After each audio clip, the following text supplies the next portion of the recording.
Hey guys and welcome back to my channel. This is part 3 of What If Naruto Had the Powers of a Daiyoukai from Inuyasha. Before we begin, don't forget to like, share and subscribe, and also go and support the author, link in description. Those with orange ribbons, come into the arena. Hayate ordered. Fuck yeah, it's our turn. Let's rock. Orochimaru. Kiba leapt down from the upper gallery. Dobi, I've got 80 Ryu riding on you, ending that mud in less than 5 minutes. Don't let me down. Sasuke smirked at Naruto. Wouldn't dream of it. Tem. Naruto grinned back before descending the stairs. 6 hours had passed since Tenten's match with Temari. Hiruzen had ordered a team of retired shinobi who now worked for Konoha's construction corps to inspect the tower and determine the extent of the damage caused by Tenten's dust explosion. The tower's foundation was undamaged, but several supporting beams were cracked. The preliminaries were suspended while the construction corps worked tirelessly to repair the tower's infrastructure, along with the arena. The computer used to determine the matchups had been damaged beyond repair, so a contingency method was now used in its place. 10 combatants remained, so 5 different colored pairs of ribbons were discreetly given to them while they waited in their team rooms for the repairs to be complete. Preliminary Round 6. Naruto Uzumaki vs. Kiba Inuzuka, both of Konoha. Combatants. Begin. Kage Bushin no Jutsu. 10 Kage Bushin materialized in the space between Naruto and Kiba. What's wrong? Naruto-kun, too chicken to fight us yourself. Kiba taunted as Orochimaru leapt out of her jacket. This is the jutsu that allowed me to graduate from the academy after failing the official test. I thought you'd want to see it, Kiba-chan. Naruto retorted. Well, thanks for that, but I can't help but notice your Kage Bushin don't have your sword. Kiba dropped into her clan's combat stance. Of course not, that jutsu is incapable of replicating objects with powerful supernatural properties. Tenseiga huffed. I don't Tenseiga to win this fight. Naruto declared. Kiba shivered. Why does that name sound so familiar? Whatever, it's your funeral. Shikamaru no Jutsu. 4 legs technique, chakra seeped out of Kiba's body, her nails elongated into claws, and her eyes turned into slits. The Inuzuka heiress hurled herself at Naruto's Kage Bushin and decimated them within seconds. You're next, punk. Kiba lunged at the original, which dodged her assault with ease. What the fuck? You were never this good at taijutsu in the academy and it's only been a few months. Kiba snarled. Ever occur to you that I was holding back all those years? I thought I made that clear the day after the graduation exam. There were way too many unfriendly eyes in that hellhole of a school for me to safely demonstrate what I was really capable of. Naruto growled back, not wanting to be reminded of those days. Woof. Orochimaru whined in affirmation as he recalled the numerous times he had smelled blood on Naruto's clothes during his academy years. Kiba winced in response, remembering, all too well, her interview with Anko and Ibiki. Orochimaru. Kiba swallowed one food pill and threw a second one into her partner's mouth. Orochimaru's white fur turned red, and both his and Kiba's chakra levels soared. Jujin Bunshin. Beast human clone, the dog assumed the appearance of his partner. Damn, that's a fine power-up, Kiba-chan. Guess I'll have to take things a bit more seriously. An enormous amount of chakra erupted out of Naruto and began swirling around him. Moments later, the chakra condensed into an azure aura. Aside from Team 7, the spectators were all surprised at this display of power, but the genin of Team Guy nearly collapsed in shock. Don't worry, he's not using the gates, their sensei clarified. This is just what the basic condition-enhancing chakra techniques look like when used with an immense amount of chakra. Typically, putting that much power into it would be tantamount to suicide, but Naruto's clan has always been known for its physical resilience. Kiba-chan, do you know what my last name means? Naruto asked his gawking opponents. Uzumaki means maelstrom, and you're not ready to weather this storm. The Uzumaki Lord launched himself at Kiba and Orochimaru. We'll see about that. Gatsuga. Fang passing Fang, Kiba and Orochimaru leapt into the air and spun so rapidly they resembled tiny tornadoes. The shockwaves produced when the pair collided with Naruto were powerful enough to make the observing genin fear for the tower's structural integrity once more. Naruto rose from the ground, his arms covered in lacerations. That was a good match, Kiba-chan and Orochimaru-kun.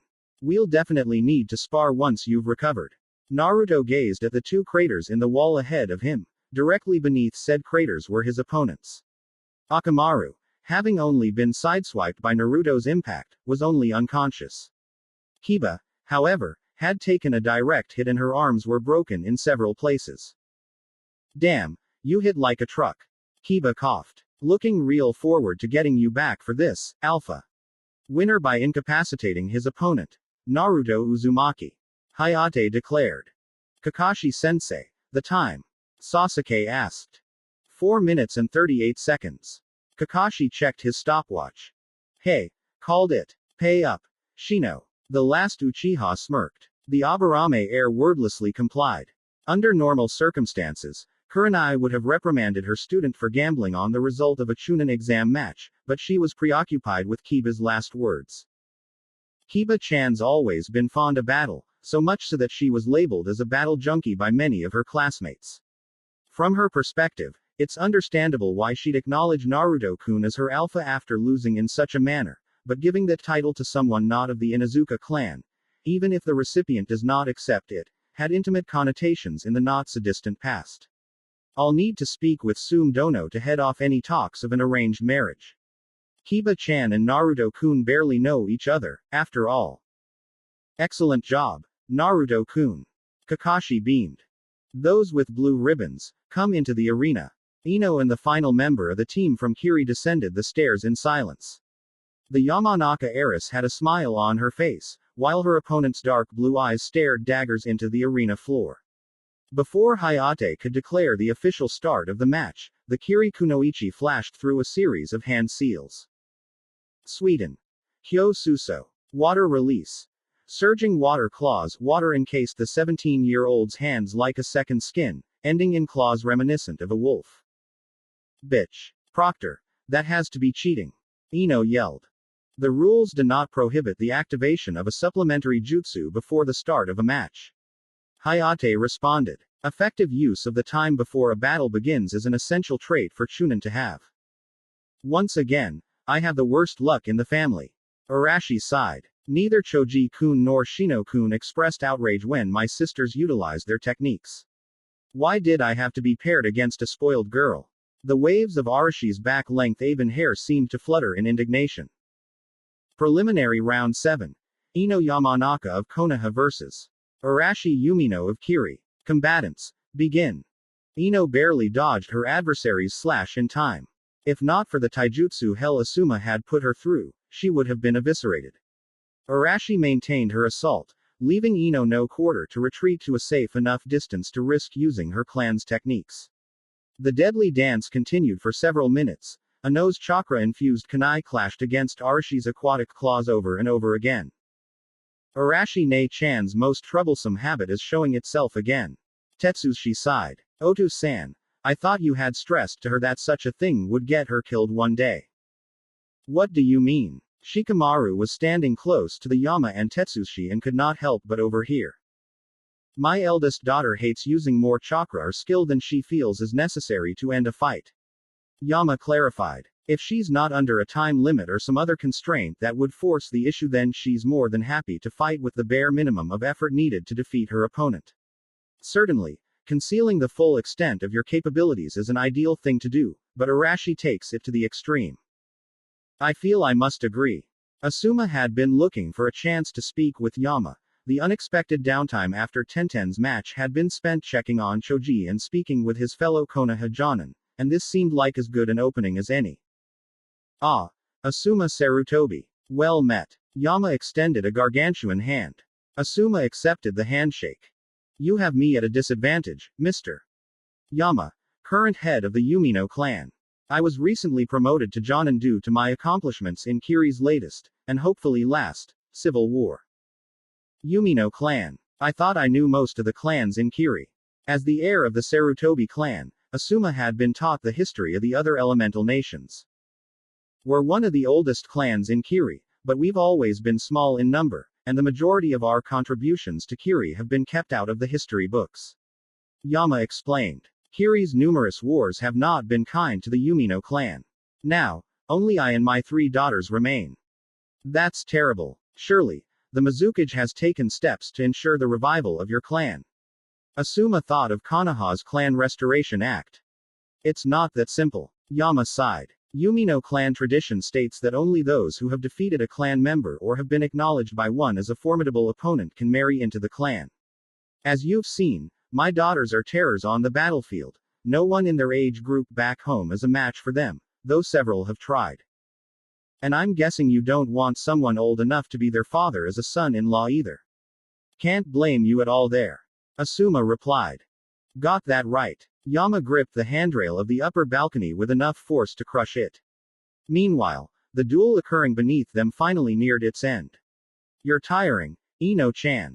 Arashi smirked. Surrender before I am obligated to take your life. Now that she had finally gained some distance from Arashi, Ino's only response was to weave a series of hand seals. Doden.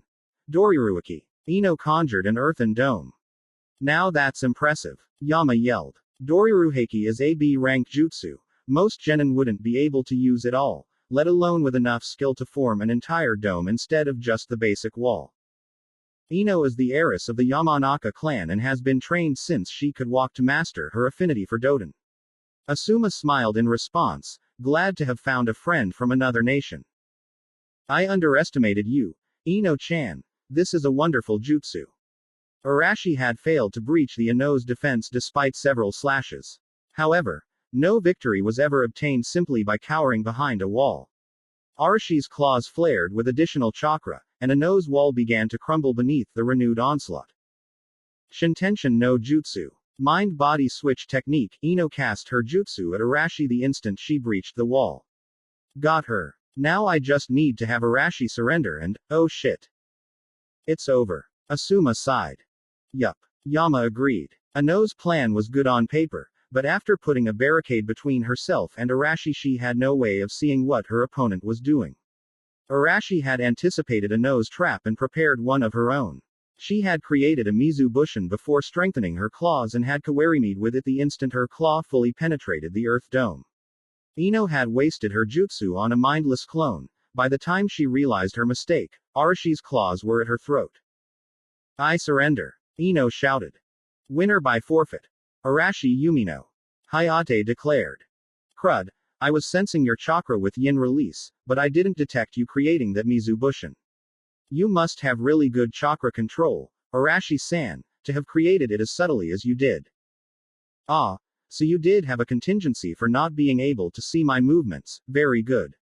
Arashi's opinion of Ino shot up several notches. As for not being able to detect my clone, take a closer look at it. Ino did, and nearly fell to the ground in shock. There was no chakra within the Mizu Bushin. The Yamanaka heiress picked her jaw off the floor and started climbing back to the upper balcony. You're not going to ask. Arashi was used to opponents with chakra sensing abilities demanding an explanation. The reverse was new to her. Ino shook her head. Not sure how things like this work in Kiri, but in Konoha, it's very bad manners to ask about someone else's clan secrets unless they're vital to the success of a mission.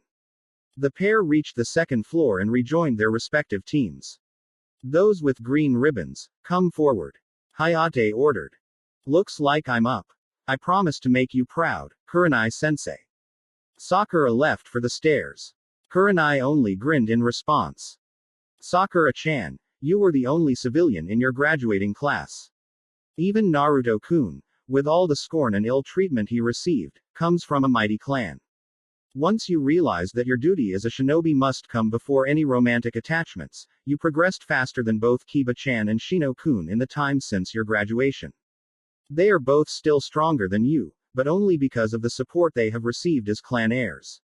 In time you will, at the very least, be their equal. You have become the ideal example of what all kunoichi should strive for. Win or lose, nothing can take that from you. Troublesome, I have to fight a girl. Shikamaru cringed. Would you rather have fought me, Neji, or Gaara-san? Naruto retorted. Get down there before I kick you off the balcony myself. Tisk. Shikamaru shunshined into the arena. Preliminary Round 8. Sakura Haruno vs. Shikamaru Nara, both of Konoha. Combatants, begin. Both genin leapt away from each other. Sakura weaved a series of hand seals that momentarily stunned Shikamaru. Megan. Narukumi no Jutsu. Demonic illusion. Hell viewing technique. Sakura and the arena vanished from Shikamaru's field of vision and were replaced by images of the entire Nara clan's bloody corpses. Shikamaru disrupted the flow of his chakra to purge it of Sakura's influence. By the time his mind was his own again, the Pinkett had just finished weaving another set of hand seals. Sweden. Tepudama. Water release. Gunshot. Sakura vomited a ball of water roughly the size of her head. Shikamaru barely dodged it in time, and the aquatic missile left a crater in the floor. Disorient with genjutsu, then attack with ninjutsu, a basic strategy, but a good one. Shikamaru grimaced. He knew that Sakura had the best chakra control out of anyone in their class, and he had guessed that she would use genjutsu against him given that Kurinai was known for her genjutsu. What had surprised him was how close her strategy had come to succeeding. The Nara clan specialized in yin release, and they had a natural resistance to genjutsu. Sakura had overcome that resistance in an instant, meaning that Kurinai had trained her to fight opponents who were able to resist genjutsu. The proof was in Sakura's first set of hand seals. The sequence was more than what was required to cast the jutsu, and the Nara heir recognized the additional seals as a method to strengthen the genjutsu. Almost had you there, Shikamaru-kun. That big brain of yours doesn't mean much if I can clog it with illusions, now does it? Sakura repeated her 1-2 punch several times in rapid succession. Shikamaru barely avoided certain doom each time. Damn it all. Asuma-sensei must have blabbed to Kurenai-san about the results of the IQ test he made me do. Shikamaru had positioned himself in the perfect position to counter Sakura's next liquid bullet before he was hit by her genjutsu again, but the expected missile was a volley of bomb kunai instead. You think I don't know that the same trick will only work so many times? Sakura screamed as Shikamaru barely avoided the explosions. I know you can break my genjutsu faster than you've been doing it. Take me seriously or you'll be lucky if all you lose is a limb. Holy shit, Ino swore. When did Sakura become this tough? Best guess. 5, maybe 6 seconds after she put being a good shinobi ahead of pining after me. Sasuke frowned. He was overjoyed at Sakura's growth, but his greatest desire was now even less likely than before. I like this one. Can we keep her? Temari hated the preconception that kunoichi were little better than whores, and seeing Sakura dominate an opponent who had underestimated her was the best thing that had happened to her since coming to Konoha. Troublesome, was Shikamaru's only reply when the smoke cleared. Sakura cast her genjutsu for the umpteenth time, but now her vision was distorted and replaced by a scene of Sasuke's mutilated body. When she broke free, pain assaulted her stomach and she became keenly aware of blood in her mouth. Counter genjutsu. Huh. Must have set it to activate as soon as you got hit with one again. Sakura coughed the blood out of her throat. See that, Shikamaru-kun. The second you took me seriously, you won. Should have done that from the beginning, you lazy bastard. The Pinkett passed out from the combination of chakra exhaustion and Shikamaru's gut punch. Winner by knockout. Shikamaru Nara. Hayate summoned a large towel from a storage scroll and began wiping off all the water that had splashed on him. You did incredible, Sakura-chan. Shikamaru was a bad match for you, and showed him that you're no civilian playing at being a shinobi. Kurenai picked up her student and began carrying her to the infirmary. Those with white ribbons, step into the arena. Neji and Hinata both shunshine down. Hinata Heim, withdraw at once. Neji glared at his cousin, the Byakugan already active in his eyes. You are not qualified to be a shinobi. You embody all that is light in the world, all that is sweet, soft, and weak. You're a pacifist, not a warrior. If not for the sake of your team, you would not have taken this exam and would have remained a genin for your entire life. Naruto gripped the handrails so hard that his hands turned white. His chakra swirled around him, much like it had during his fight with Kiba. Unlike before, however, wisps of red were visible within the azure aura. That worm, he dares. Naruto's fury was palpable. Naruto-kun, calm down now. Kakashi laid a heavy hand on Kurama's Jinchuriki. No, sensei. Naruto turned to look Kakashi in the eye. The Namikaze Lord's left eye had lost its azure hue, it was currently indigo and was rapidly fading to deep purple. The orb's pupil was slowly shifting from a circle to a slit. I can feel it in my soul. The secondary seal Hiruzen-sama applied all those years ago is breaking. My rage is the trigger, the accelerant, but nothing can stop the process now. The sooner it's over, the better. And from the looks of things, Neji will add plenty of fuel to the fire. Kakashi didn't know whether to laugh or cry. Team 7 had told him of Kushina's message box, and he was there for Minato's, but the catalyst for Kurama's awakening could not have occurred at a worse time. Then restrain yourself, and your tenant, until this fight is done. The ex-Anbu commander ordered. Only for as long as my future cousin-in-law keeps his grudge against my fiancé within reasonable limits, Kakashi-sensei. Naruto snarled back. While Naruto and Kakashi had their exchange, Hinata had met her cousin's verbal assault with stoic silence. Seeing that his initial psychological attack had failed, Neji redoubled his efforts. Hinata-hime, you are the sheltered lamb of the main branch. No matter how long it lives, a leopard can never change its spots. Failures will always fail, and the weak shall never become strong. Such arrogance. Naruto whispered. Regardless of the outcome of this match, I vow as Lord of the Namikaze that you shall suffer for this offense, Neji Hyuga. These truths are as immutable as the fact that I am of side branch while you are of the main branch. Neji shouted. Are you quite finished? Hinata's eyes gleamed with cold fury. Her soft voice cracked the air like a whip. I am fully aware that I have no chance of besting you in combat as I am now, but shinobi rarely have the luxury of picking their battles. The Hyuga compound was a terrible training environment for me. Enemies hiding behind honeyed words and veiled threats adorn every corner of that place. Only the limited love my father could express without appearing weak to the other elders enabled me to call it home at all. I have heard your words hundreds of times, often from far crueler people than you. When I passed the true graduation test, I promised myself that the next person who said such things in my presence without cause would not go unpunished.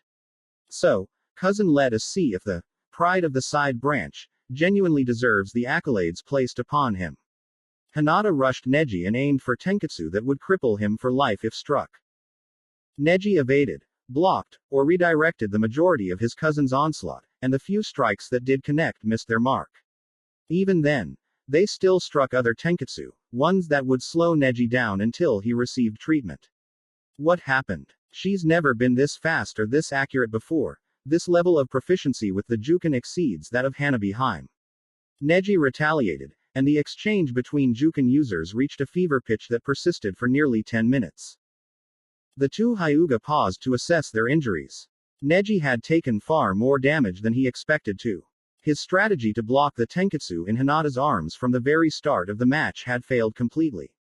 The Hyuga heiress was too fast, and too skilled, for such a thing to be possible. Ultimately, however, Neji could not be denied. Nearly all of the tenketsu in his right arm, and several in his left, were closed now, but all of Hinata's tenketsu in both arms were now sealed.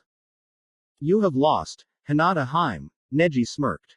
With the tenketsu in your arms sealed, you can no longer use the Juken. This outcome was inevitable. No matter how much you struggle, I am a wall you cannot climb. It is the journey that matters, not the destination.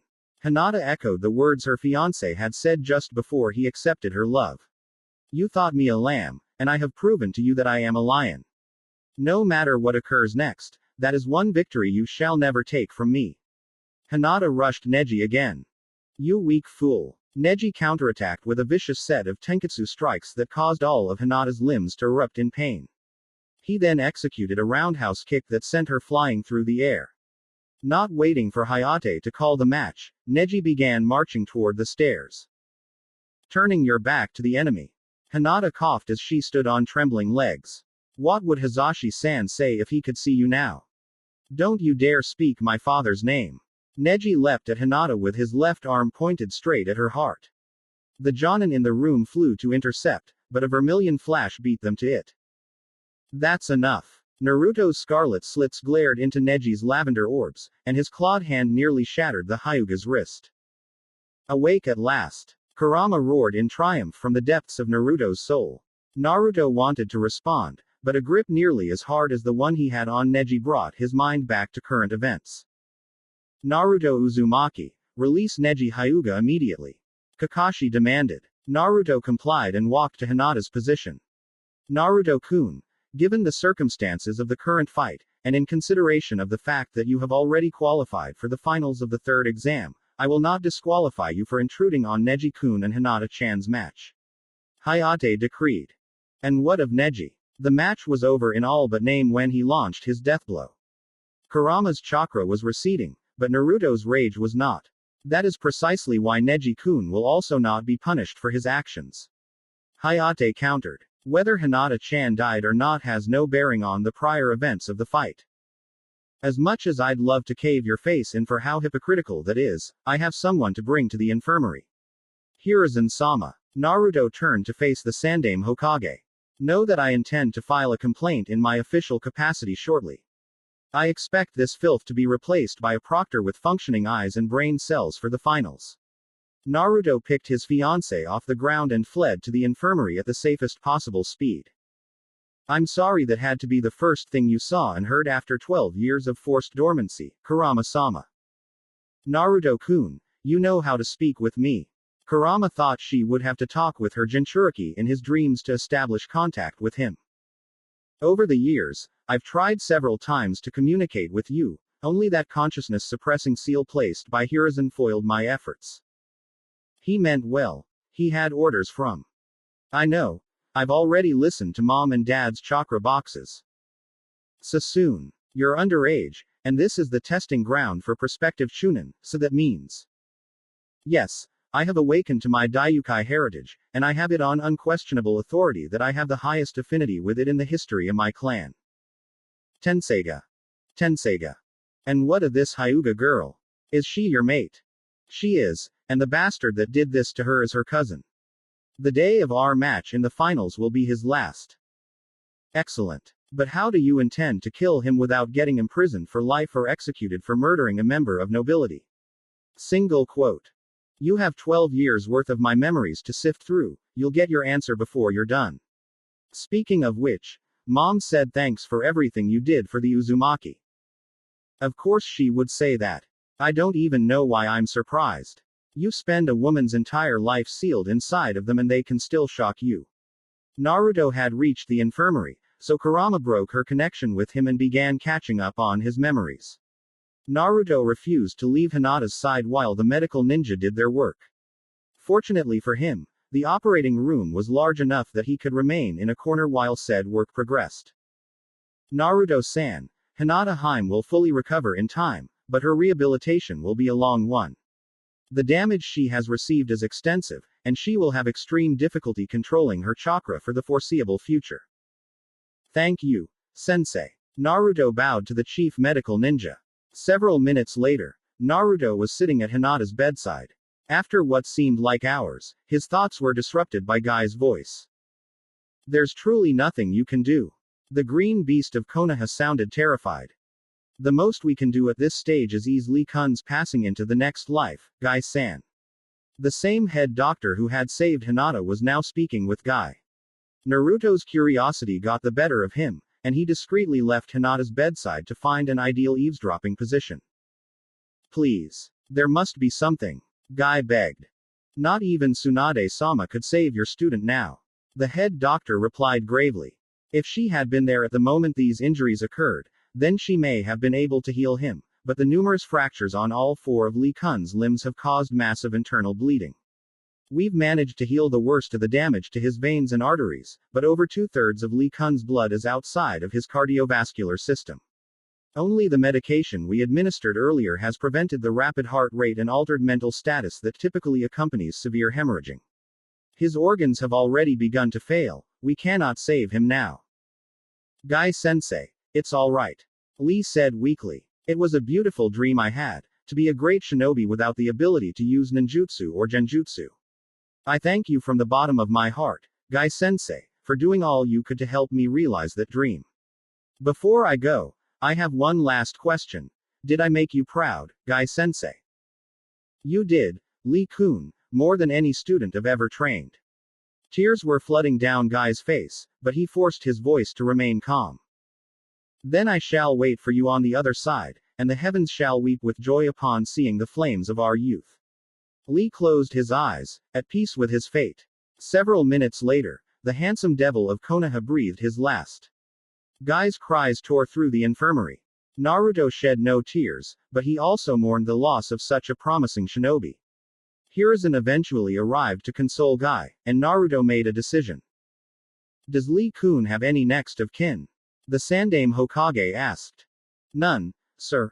His parents and all other relatives perished in the battles with Kumo and Iwa that occurred after the Kyuubi's attack.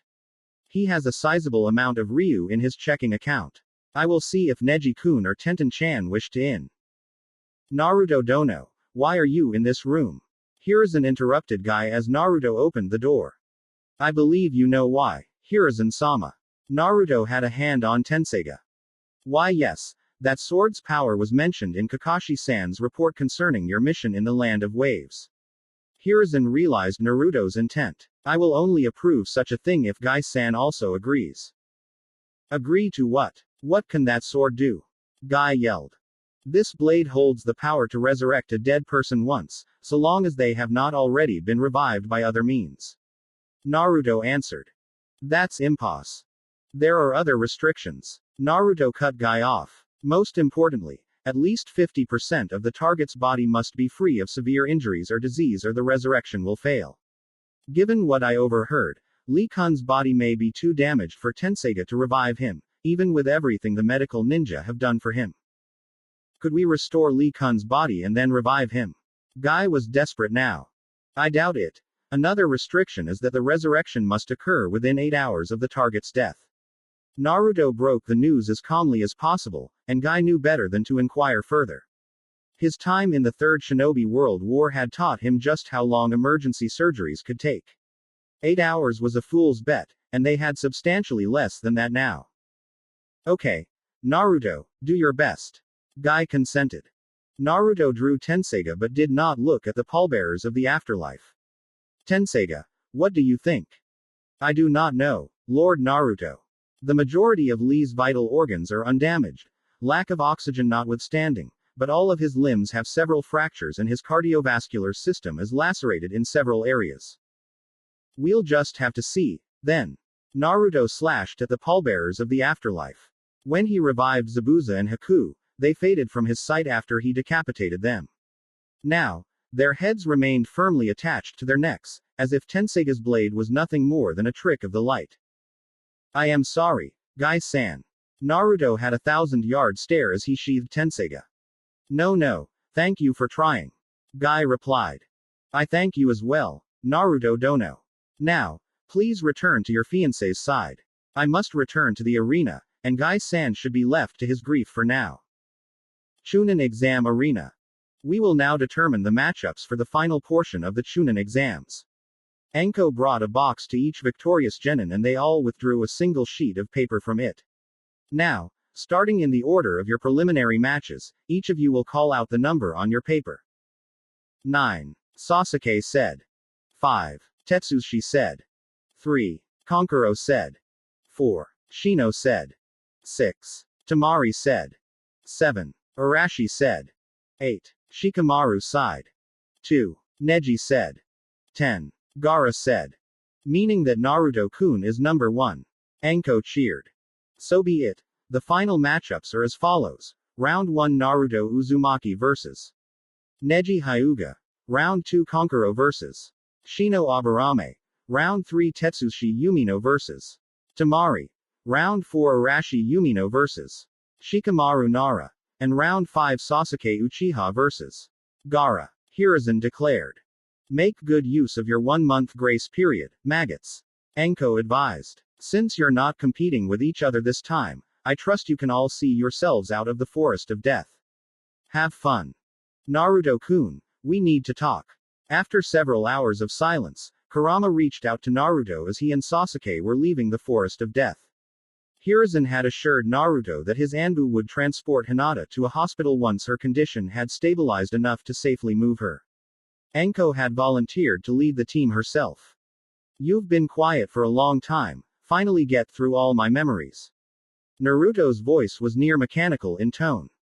No. Kurama's voice was equally strained after witnessing the memories of Naruto's first few years of life. There is still much for me to see, but what I must say can wait no longer. Kushina's chakra box told you of my contract with the Uzumaki clan, but you will not be able to use my power as your predecessors have. My chakra is toxic to Yukai. The Daiyoukai physiology you have inherited from Sesshomaru Dono grants you resistance, but it will still take an immense period of time for your body to fully adapt to my chakra's properties. So until I've developed complete immunity to your chakra, I can only use small amounts of it, and only in short bursts. Naruto suppressed a sigh. That is correct. Frequent use of my chakra will accelerate the process, but you must take great care that you fully recover from each use of my power before utilizing it again. In time, you will be able to use a substantial quantity of my chakra with minimal risk to yourself. Kurama paused before continuing. Alternatively, my chakra can be safely converted into Yuki to fuel your Daiyoukai powers. What? Naruto nearly missed the tree branch he had just jumped toward. That makes no sense. How can I safely use Yuki derived from your chakra? My existence, and that of my 8 brethren, defies what many consider to be the natural order of the world. Kurama explained. Certain aspects of our natures are inherently paradoxical. They must be, given our purpose.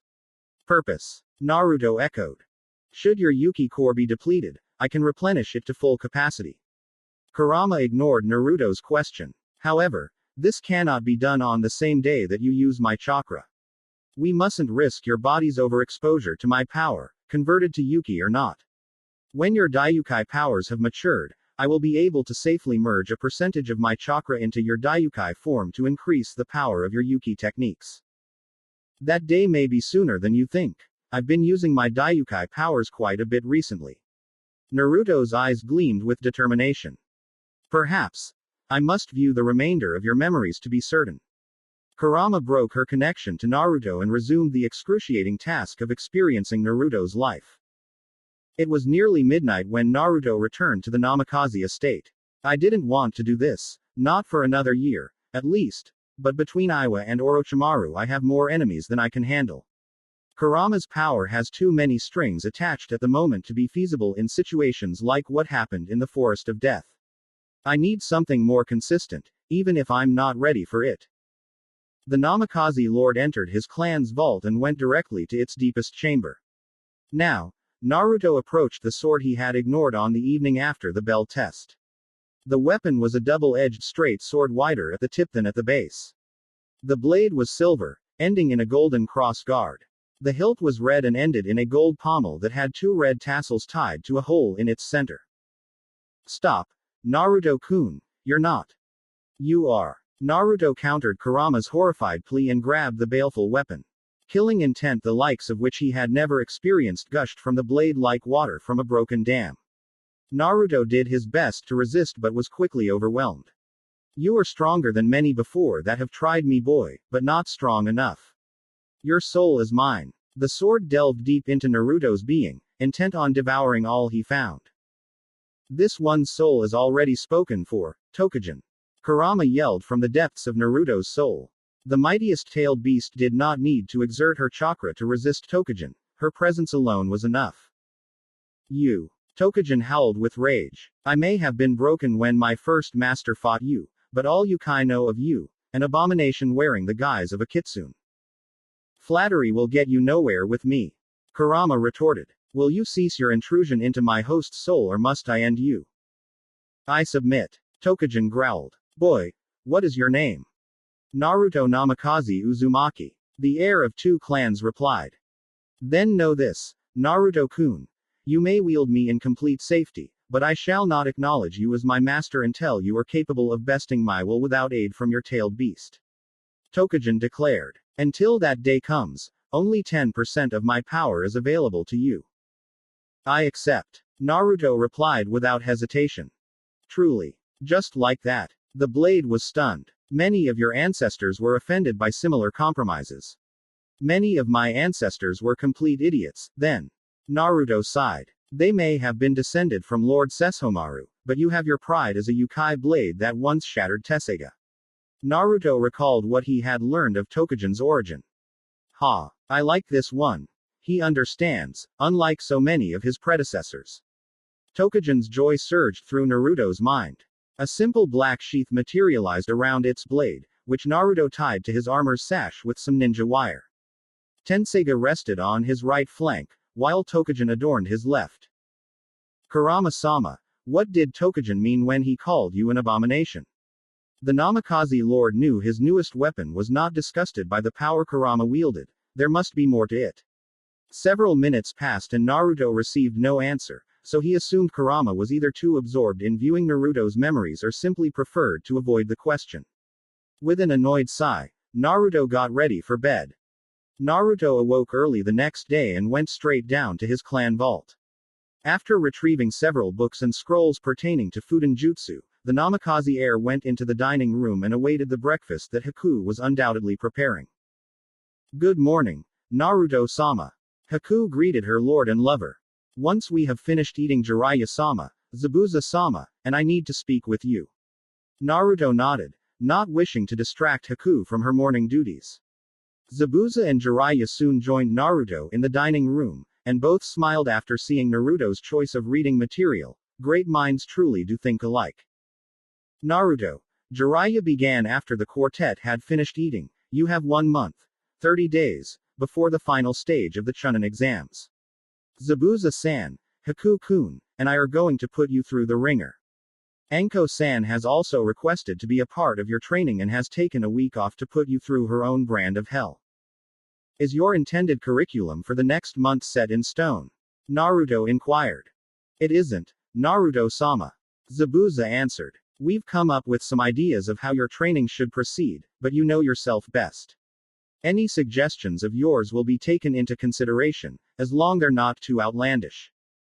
Then, if Anko-chan gets 1 week with me, I would like 1 week with both you and Haku-chan simultaneously, 1 week with Jiraiya alone, and 1 week with both Jiraiya Kurama. Naruto proposed. She's awake. After hearing about the chakra messages left behind by Minato and Kushina, the Toad Sage had no reason to fear a training session with the tailed beast. Naruto told his teachers of last night's conversations with Kurama. Jiraiya, for my first week with just you, I'd like to learn both the Kuchiyos no Jutsu and some stronger Fudenjutsu. Daitapa isn't cutting it anymore. Zabuza-san and Haku-chan, with the two of you, I'd like to further train in Kenjutsu and begin to master creating Suiten chakra. As for my week with Kurama and Jir, Naruto-kun, give me control for a moment. Naruto's eyes turned red as he granted Kurama's request, but his pupils did not transform into slits. Forgive the interruption, but the week spent with both Jiraiya Dono and myself would be best utilized training in the use of my chakra, a certain Daiyoukai technique, and the Rasengan. That's a lot to cram into 1 week, even with Naruto using Kage Bushin to accelerate his training. Jiraiya replied. The Rasengan alone could take the entire month. The Rasengan is derived from the tailed beast's most destructive technique, the Bijudama. As such, I am at least as qualified to train Naruto in its use as you are. While Naruto-kun sleeps this month, I shall train him in the first 2 stages of the Rasengan. Our joint week with Naruto-kun should be at the end of the month to ensure that he has full mastery of them. Then, you can train him in the final stage. With her argument concluded, Kurama relinquished control of Naruto's body. I was planning on teaching you the Kuchiyos no Jutsu anyways, so throwing Fudenjutsu and the 3rd stage of the Rasengan into the mix should be doable with lots of Kage Bushin, but we may have to cut the last week short by a day or 2 to give you time to recover before the day of the finals. Jiraiya sighed. Zabuza-san, Haku-chan, any objections on your end? Nope. Zabuza answered for both of them. Kenjutsu and Suiten were what Haku and I already had in mind.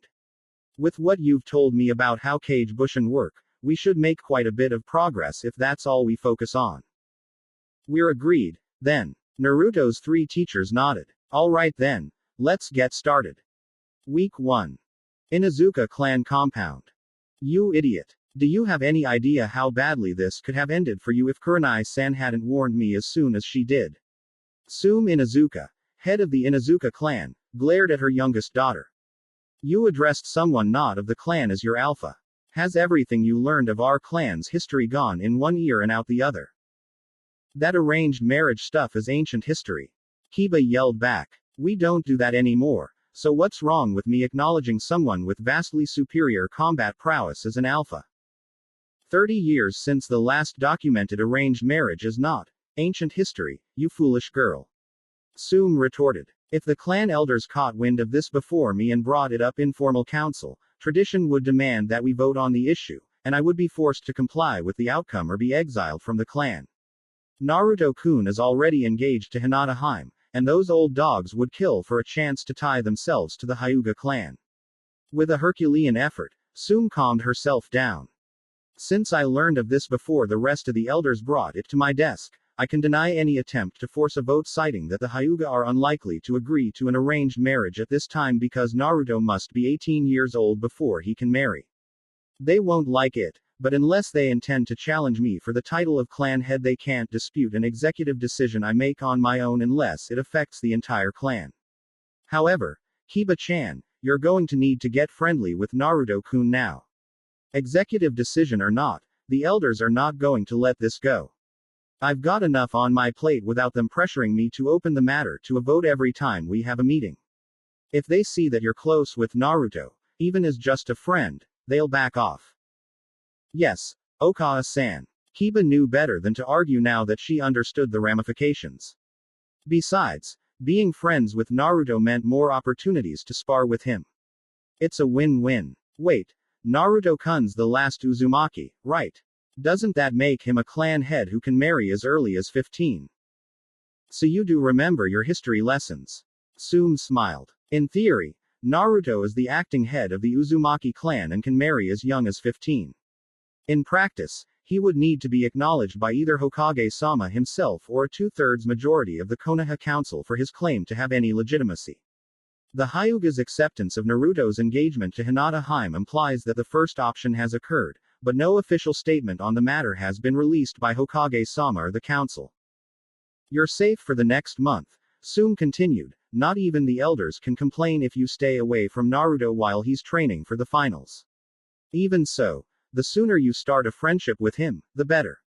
That's all I have for you today. If Kurenai-san has nothing for you, continue your training in the Inuzuka techniques. Aburame clan compound. Shino's body shivered. Not from cold, but from a frequency that could only come from one source. The queen of his hive was calling him. He knew she would demand an audience after his abysmal performance against Yusen. So many of the hive died due to his hubris, a reckoning was inevitable. With a quick series of hand seals, Shino projected his consciousness into the deepest reaches of his mind. The scene that greeted him was both familiar and foreign. The labyrinthine cave system was once overflowing with thousands of his hive. Now, only a few hundred remained. Shino steeled himself and walked into the queen's chamber. The matriarch of his hive was a gargantuan variant of the beetles he commanded in battle. Beyond her size, the only things that distinguished her from her children were 3 golden bands around her eyes. Shino. Host brother, I welcome you into my chamber. The queen intoned. Kyoku. Queen sister, I accept your welcome, and offer my humblest apologies. Shino prostrated himself on the floor of the chamber. You apologize without reason, host brother. Kyoku's antennae waved sternly. The loss of my children is always a painful experience, but your actions during the duel with Yusen deserve only the highest praise. I must disagree, Shino cried. I underestimated my adversary, and thousands of the hive lost their lives as a result. At the dawn of your battle, perhaps, Kyoku allowed, yet you corrected your error with commendable haste and did not repeat it. Even had you demonstrated extreme caution from the first, the devastation of the hive was unavoidable. The Earthshaker's brood is no mean prey. Earthshaker. Shino echoed. Poseidon. Sea King, Tempest Bringer, Earthshaker, Horse Lord. The Grecian god of the oceans has many spheres of influence, and the gifts wielded by his offspring are as varied as they are potent. Not for the first time, Kyoku was grateful for the ancestral memories shared by all Aburame queens. I faced a demigod. Shino would have fallen to the ground in shock if he had not already prostrated himself. And emerged triumphant. Hundreds of generations have passed since this feat was last observed by my kin. I have communed with my sister queens who are bonded to the Aburame clan elders, and we are agreed, you are to be rewarded for your victory. Kyoku's body began to glow with golden light. You have memorized all you have been taught of the Aburame. What has not yet been revealed to you is that my kin are also descended from divinity. We are the scions of Khepri, Egyptian god of dawn, creation, and rebirth. As a solar deity, our progenitor holds dominion over fire. This is the gift we would grant you for your efforts. Shino ceased his prostration but remained seated. I have an affinity for Kaden chakra. Per clan tradition, I have mastered it but never thought to utilize it for fear of harming the hive. Can this gift be safely wielded in conjunction with the hive? Indeed. From this day forth, the newborn of the hive shall boast great resistance to fire, and your Kaden affinity shall be strengthened.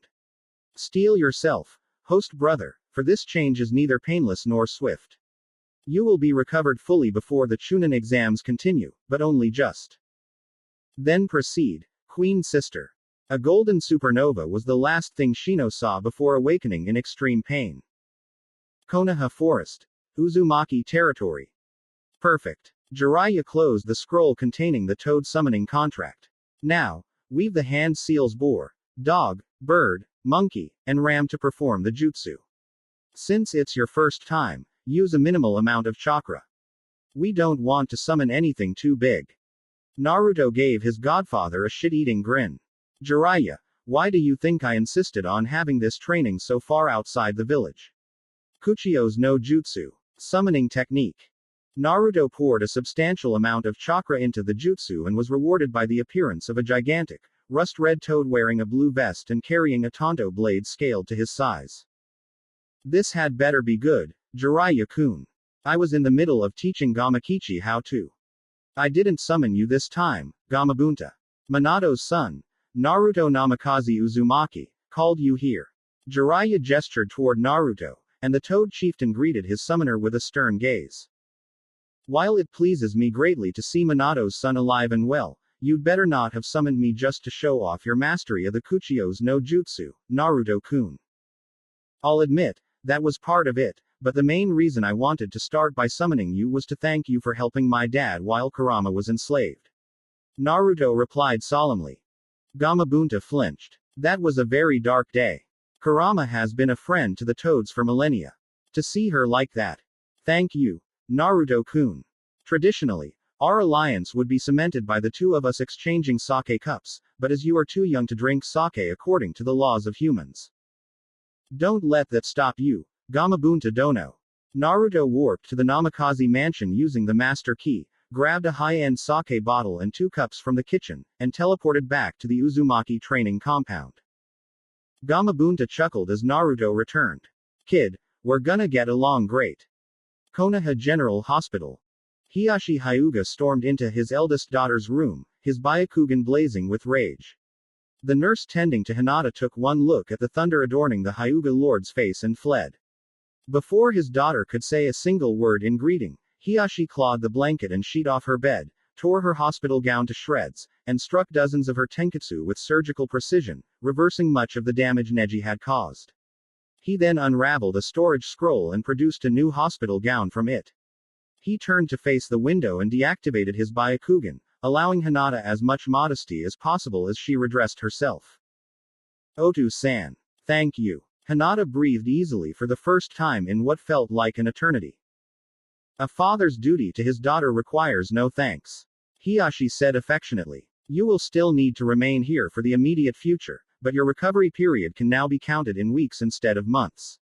2 minutes passed, and Hinata, now redressed, stood at her father's side.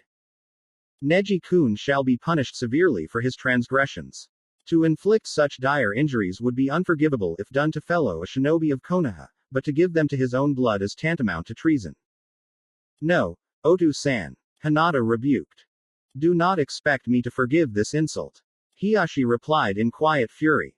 Prodigy or not, nephew or not, what Neji-kun has done is. You misunderstand, Otu-san. Hinata countered. There is no punishment you can inflict upon Neji that will have more impact than whatever Naruto has planned for him when they fight in the finals. Recall my fiancé's vengeance upon the teachers and villagers who wronged him. I have no doubt his retribution for Neji shall be similarly inspired. Hiyashi narrowed his eyes in thought.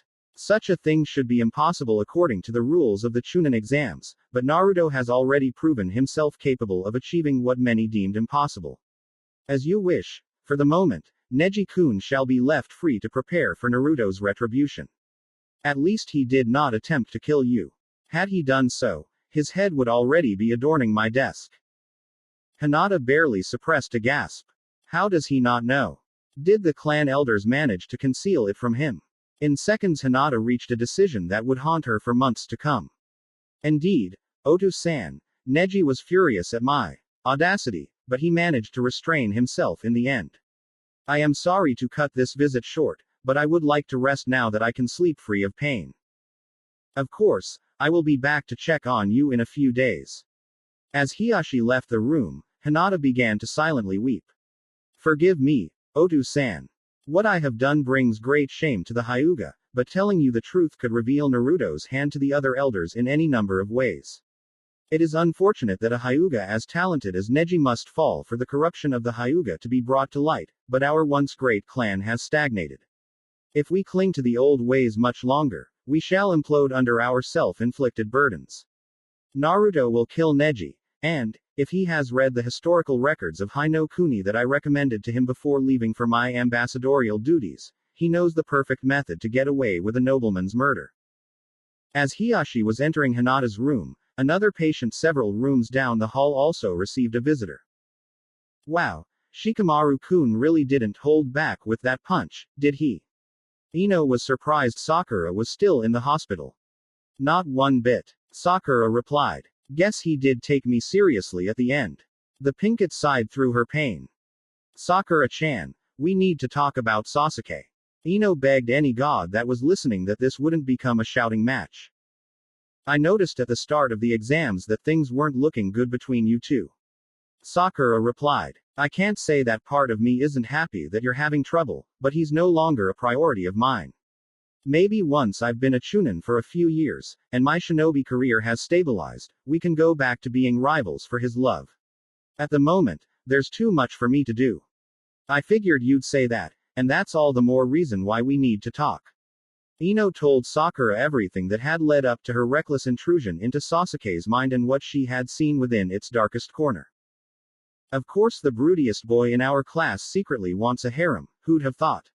Sakura laughed bitterly. At least he has an excuse, the Uchiha clan isn't going to revive itself. Sakura-chan, we need. Save it. I'm in, on 2 conditions. Sakura was in too much pain to let this conversation devolve into an argument.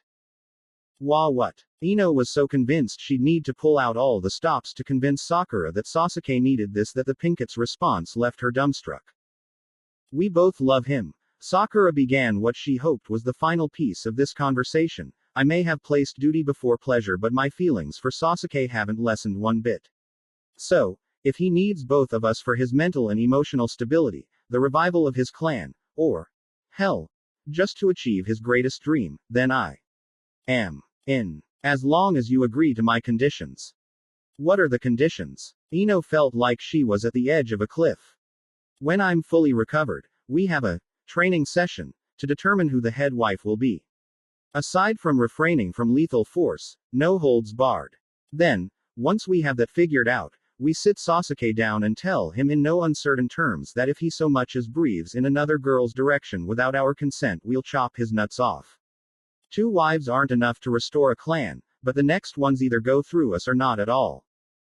Deal. Ino clasped Sakura's hand in a conspirator's handshake.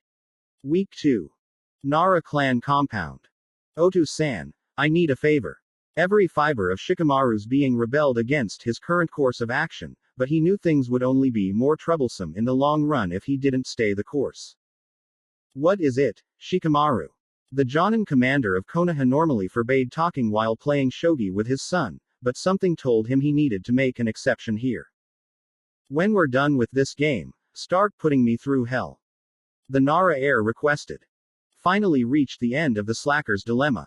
Shukaku smiled. The extreme intellect of the Nara clan bred laziness, and many of the clan stagnated as a result, but some realized on their own that if they trained like crazy early in life and maintained a reasonable mental and physical exercise routine for the rest of their days, then they could fulfill their clan obligations and any other, troublesome, duties with enough efficiency to allow plenty of downtime.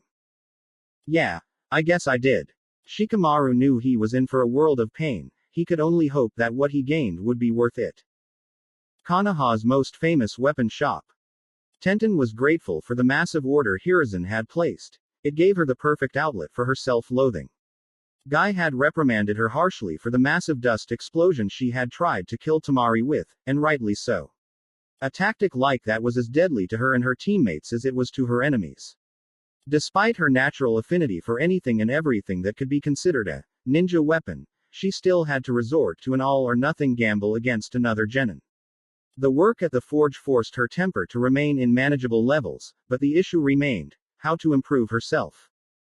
Kenjutsu and other forms of weapon combat were one thing, but she was terrible at unarmed taijutsu and lacked the affinity for one of the 5 basic nature transformations that almost everyone possessed. Instead, she had an affinity for fuinjutsu. Again, great for weapons-based combat, but not a specialty that otherwise lent itself well to direct combat unless it was complemented by something else. That's the answer. Tenten smiled as she finished cooling a set of kunai fresh from the forge. I need more powerful weapons. Ones with crazy jutsu sealed into them. That's a great start, to be sure, but the brilliance of a weapon will never exceed the skill of its owner. A world-weary voice sounded right behind her Tenten, and she threw the kunai that were on the verge of being ready to sell at its source. Marvelous work, especially for weapons meant to be mass-produced. The man made a stopping gesture with his hand, and the projectiles froze in midair. Chakra metal mixed with titanium to increase durability and reduce the risk of rust. Cast, forged, and cooled within 30 minutes. Ratio of metals: 85% chakra metal, 15% titanium. Very good. Most smiths that discover this combination use at least 20% titanium, which ruins the weapon's capacity to channel chakra. Who are you? That recipe has been passed down in my family for generations. It's our most closely guarded secret. The man before seemed to be in excellent physical condition, but he was heavily favoring his right leg and parts of his head were badly bruised. Of course it is. I told one of my sons of it long ago in the strictest confidence.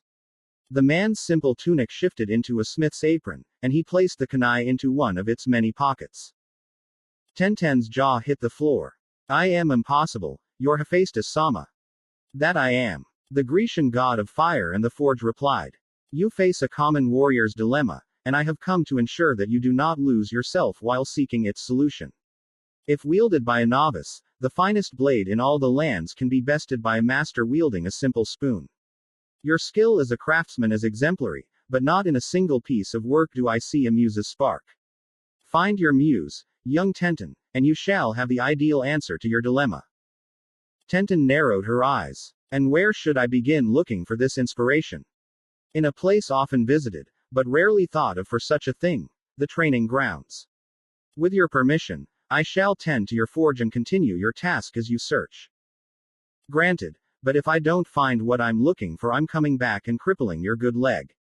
Tenten snarled. Hephaestus, in an act worthy of a saint, was not offended by his great times way too many to count granddaughter's reference to his lameness.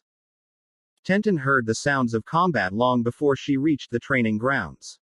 Typically, this would mean nothing to her, but she heard a very distinctive noise that was nearly unknown in Konoha, the clashing of swords.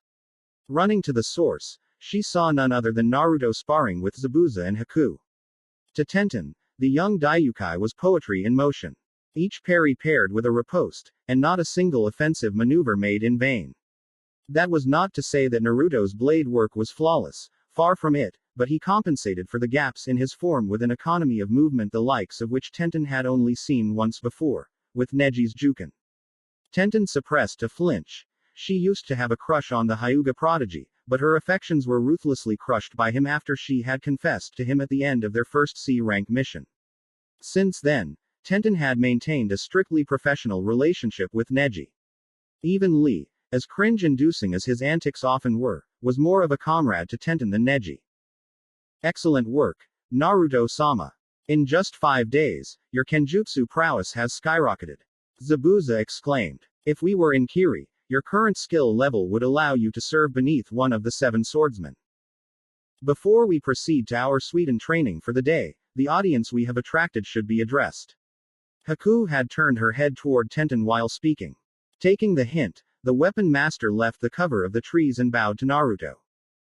Naruto-kun, please teach me how to move as you do.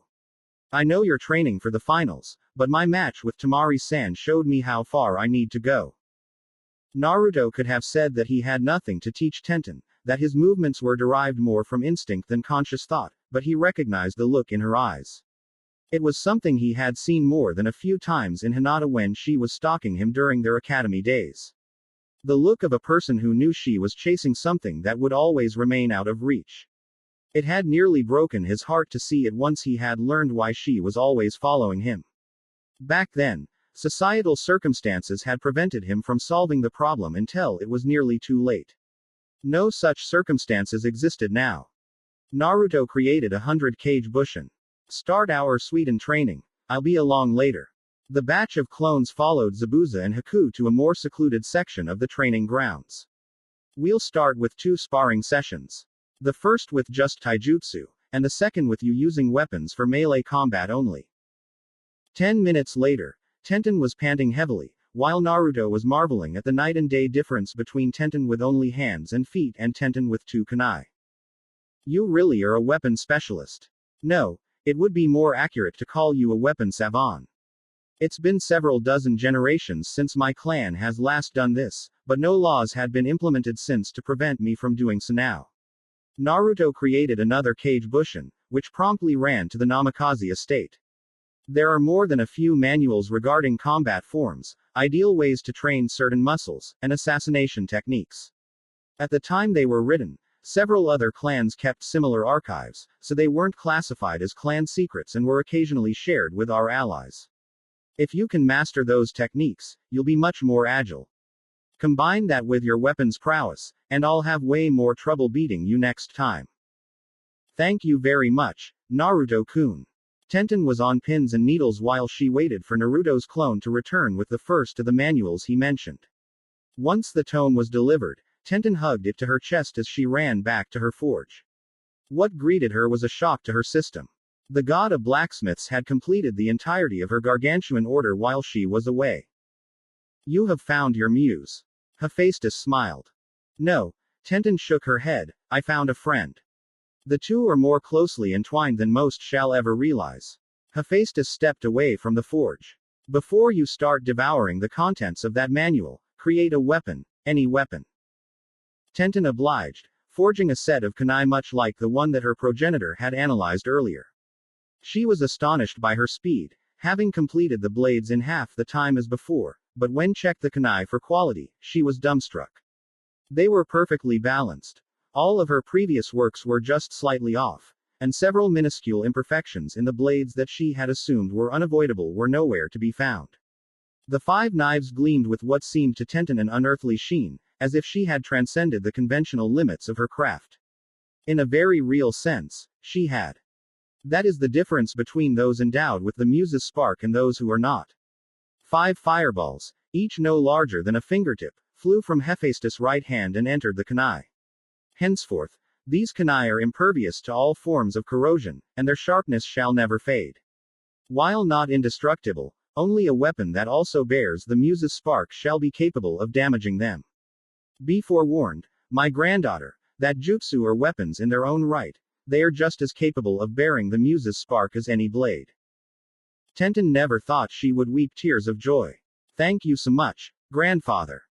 Ichiraku ramen. Zabuza was just finishing their post-training meal. Naruto had left just moments before to commence his evening training with Kurama, and Haku had left with him to resume her duties in the mansion, when a person the devil of the hidden mist never thought he'd see again sat next to him. Mei-chan. Zabuza nearly fell from his seat. Zabuza. Mei Terumi did fall from her seat. Why are you here? You're an S-ranked Kree. In Konaha, that's no longer true. Zabuza mentally smirked after seeing his former conspirator in the Mizukage's robes. I've been granted amnesty in exchange for joining a certain clan. My new lord has been good to me.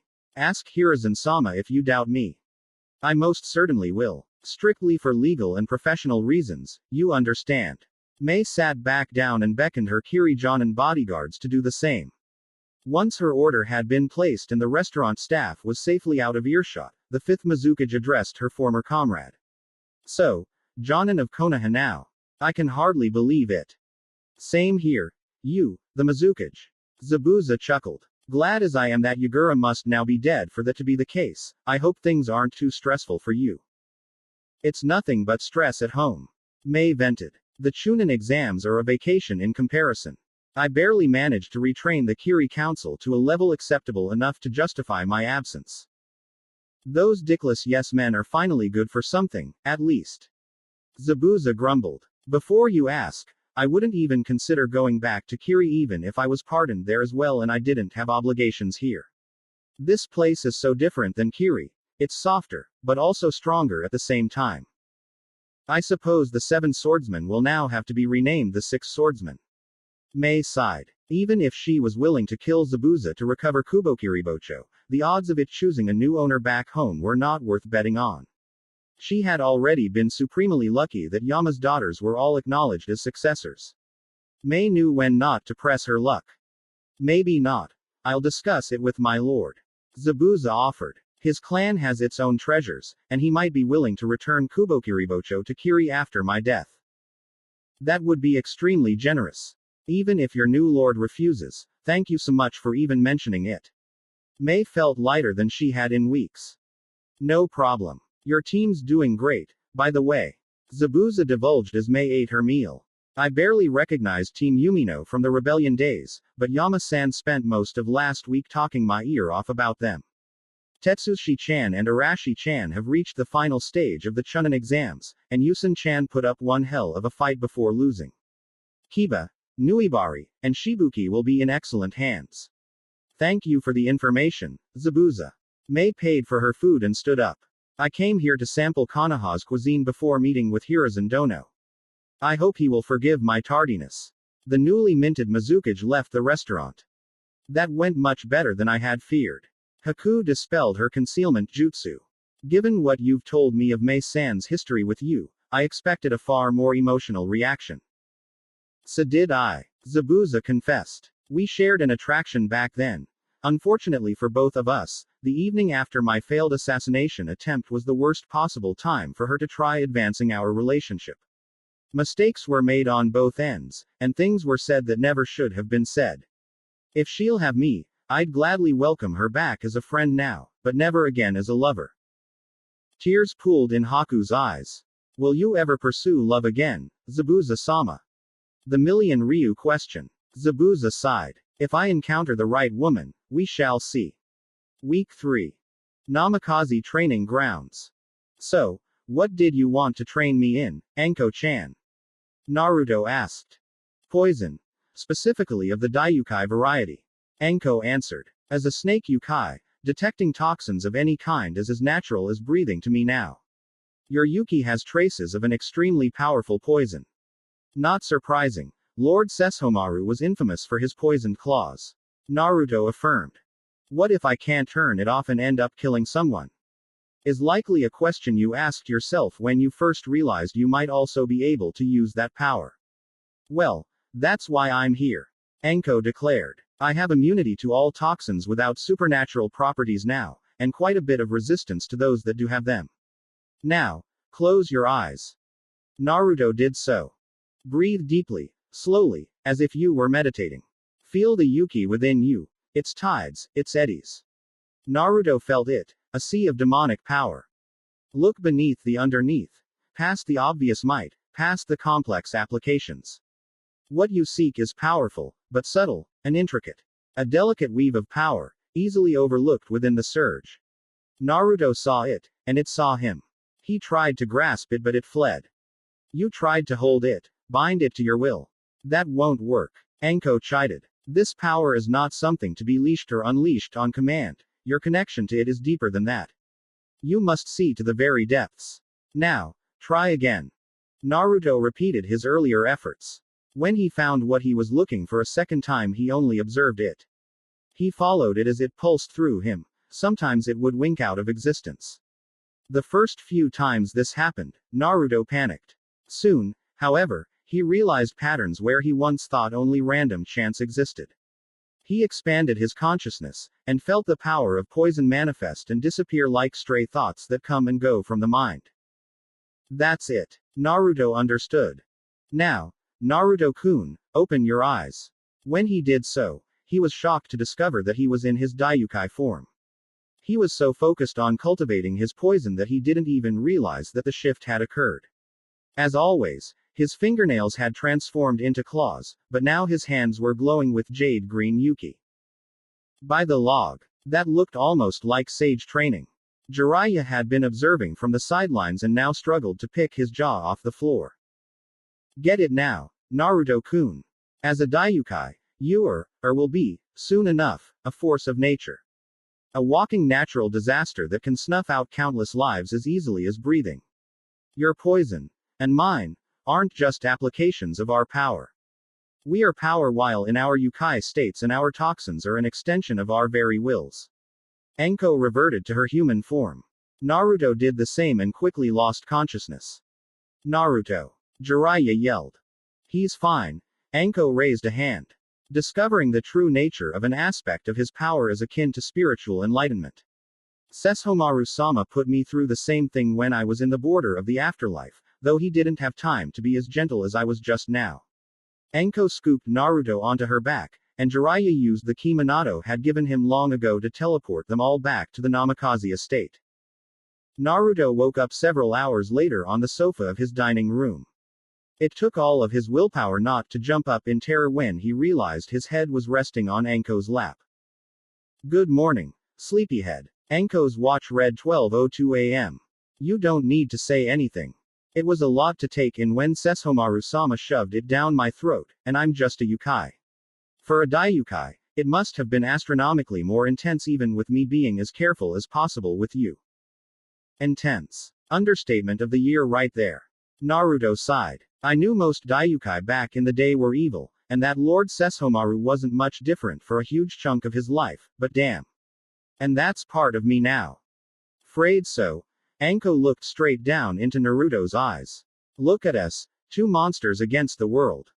Naruto narrowed his azure orbs. You don't really view yourself as. Of course not. Anko cried. But it's not about what's true, now is it? Tears began rolling down her face. Beneath the underneath, the number of my comrades, who truly look that far where I'm concerned is about equal to the number of civilians that gave you a fair shake while you were growing up. Also like you, things got better as time went on. But, it still hurts. Naruto finished. Yes. Anko sobbed. With agonizing slowness, Naruto reached his arms around Anko. She cried into his shoulder for so long that her tears soaked through the fabric of the jumpsuit he wore beneath his armor and bled onto his skin. No more words were spoken. There was nothing more that could be said. It was nearly 8 a.m. when Anko woke up. Now the pair's positions were reversed. Damn, I really cried myself to sleep in front of you. Anko barely suppressed the urge to cringe. How many times have you had to do this? Naruto gazed into Anko's light brown eyes with a 1,000-yard stare. At least once every 2 weeks. Anko confessed. Naruto's stare turned harder than granite. Wait here. He carefully extricated himself from Anko and went to his clan vault. Another thing he had begun to master in the 3 months before the start of the Chunin exams was the creation of new keys to the Namikaze estate. 2 of the 3 spares Hiruzen had given him the night he first became a Daiyoukai had been given to Sasuke and Hinata. The last spare key was used as a template to create more, but progress was slow. The keys were masterpieces of Fuinjutsu, and the natural proficiency with said art he should have wielded as an Uzumaki birthright was largely suppressed by his Namikaze lineage. Had he never awakened to his Daiyoukai powers, the Uzumaki bloodline would have held dominance. As things stood now, Fuinjutsu, while far from impossible, did not come easily to him. Even with the Uzumaki archives and Jiraiya's help, Naruto had only succeeded once so far in making a perfect copy of the final spare key. Take this, it's a key to the castle. Naruto placed a silver disc into Anko's hand. From now on, whenever you feel the urge to cry yourself to sleep, you come straight here. We'll practice jutsu, talk about Konoha gossip, learn more about each other, whatever keeps the pain at bay. And, if nothing works, I'll cry with you. Unless one or both of us are out on missions, you will never experience this hell alone again while I draw breath. Anko was awestruck. Never in 1,000 lifetimes would she ever have imagined someone making an offer like this. See, can I call you Naruto from now on? Yes, you can, Anko. Naruto smiled. Konaha apartment complex. Kiri branch. Yama and his 3 daughters were going through their morning meditations in the large house granted to them for the duration of the exams. None of them had talked about it, but all 4 of them could sense it. War was on the horizon. The Suna Genin team, especially Gaara, had murder in their eyes, and many of the civilians had recently begun to radiate auras of killing intent. Yama would have brought his concerns to his new friend, Asuma, but he had observed signs that Konoha's shinobi were preparing for war as well. The near-constant fires from the forges of many a weapon shop were proof enough. Such a shame, Yusen mused, that a village as beautiful as this is under the same haze of war we just cleared out of Kiri. Hopefully, this doesn't put a damper on your date, Tetsushine-chan. It's not a date, Tetsushi rebuked. I am simply gaining advice on how to deal with my inability to retain lipids. And you're getting your advice from a boy just a few years younger than you. Arashi countered. The same boy you acknowledged as being a formidable opponent. Grandfather would be proud. At this, all 3 genin lapsed into silence. Yama's father was the former head of the Yumino clan and had died in the Civil War. His greatest wish in life was for his granddaughters to be happy. The clan's survival meant nothing to him, a sentiment echoed by his son. Yama wished for their clan to prosper once more, but not if it meant his children would suffer because of it. Anyways, good luck. Yusen tried her best to get Tetsushi back in a happy mood. She failed, but the effort was greatly appreciated. Choji and Tetsushi arrived at the all-you-can-eat buffet nearly at the same time. The Akamichi heir had consulted his father on how to help his new friend. The advice he had been given seemed counterproductive, even by Akamichi clan standards. Once the couple had filled their plates and started to eat, Choji began grilling Tetsushi on the exact methods she had tried to retain fat. The answers he received were disheartening. Sounds like you've tried every fat-intensive food readily available that still has at least some nutritional value. Choji sighed. Well, in that case, there's only one thing left. Junk food. Junk food. The term was new to Tetsushi. Exactly as it sounds. Food that's essentially pure fat or sugar, and not the healthy versions of either one. Choji clarified. You mean saturated lipids and refined sugars. Tetsushi nearly cringed. Overconsumption of those foods leads to multiple endocrine diseases. Normally, yes, but in your case it's the only thing that might delay your metabolism long enough to keep you full during missions. You can balance it with healthy foods to offset the nasty side effects. Choji pleaded his case. I see. So be it, then. Teach me what to eat. Tetsushi's eyes were filled with fire. Get ready, your stomach is not going to like this. Choji warned. After a several-course meal that could be generously described as a nutritionist's worst nightmare, Tetsushi left for her apartment complex with the biggest smile she'd had in her entire life. Choji left for the Akamichi clan compound with a matching grin on his face. Looks like we were worried over nothing, Asuma-san. Yama smirked. Sure. But what happens now? They may have hit it off really well, but let me tell you 2 things about Yumino clan women.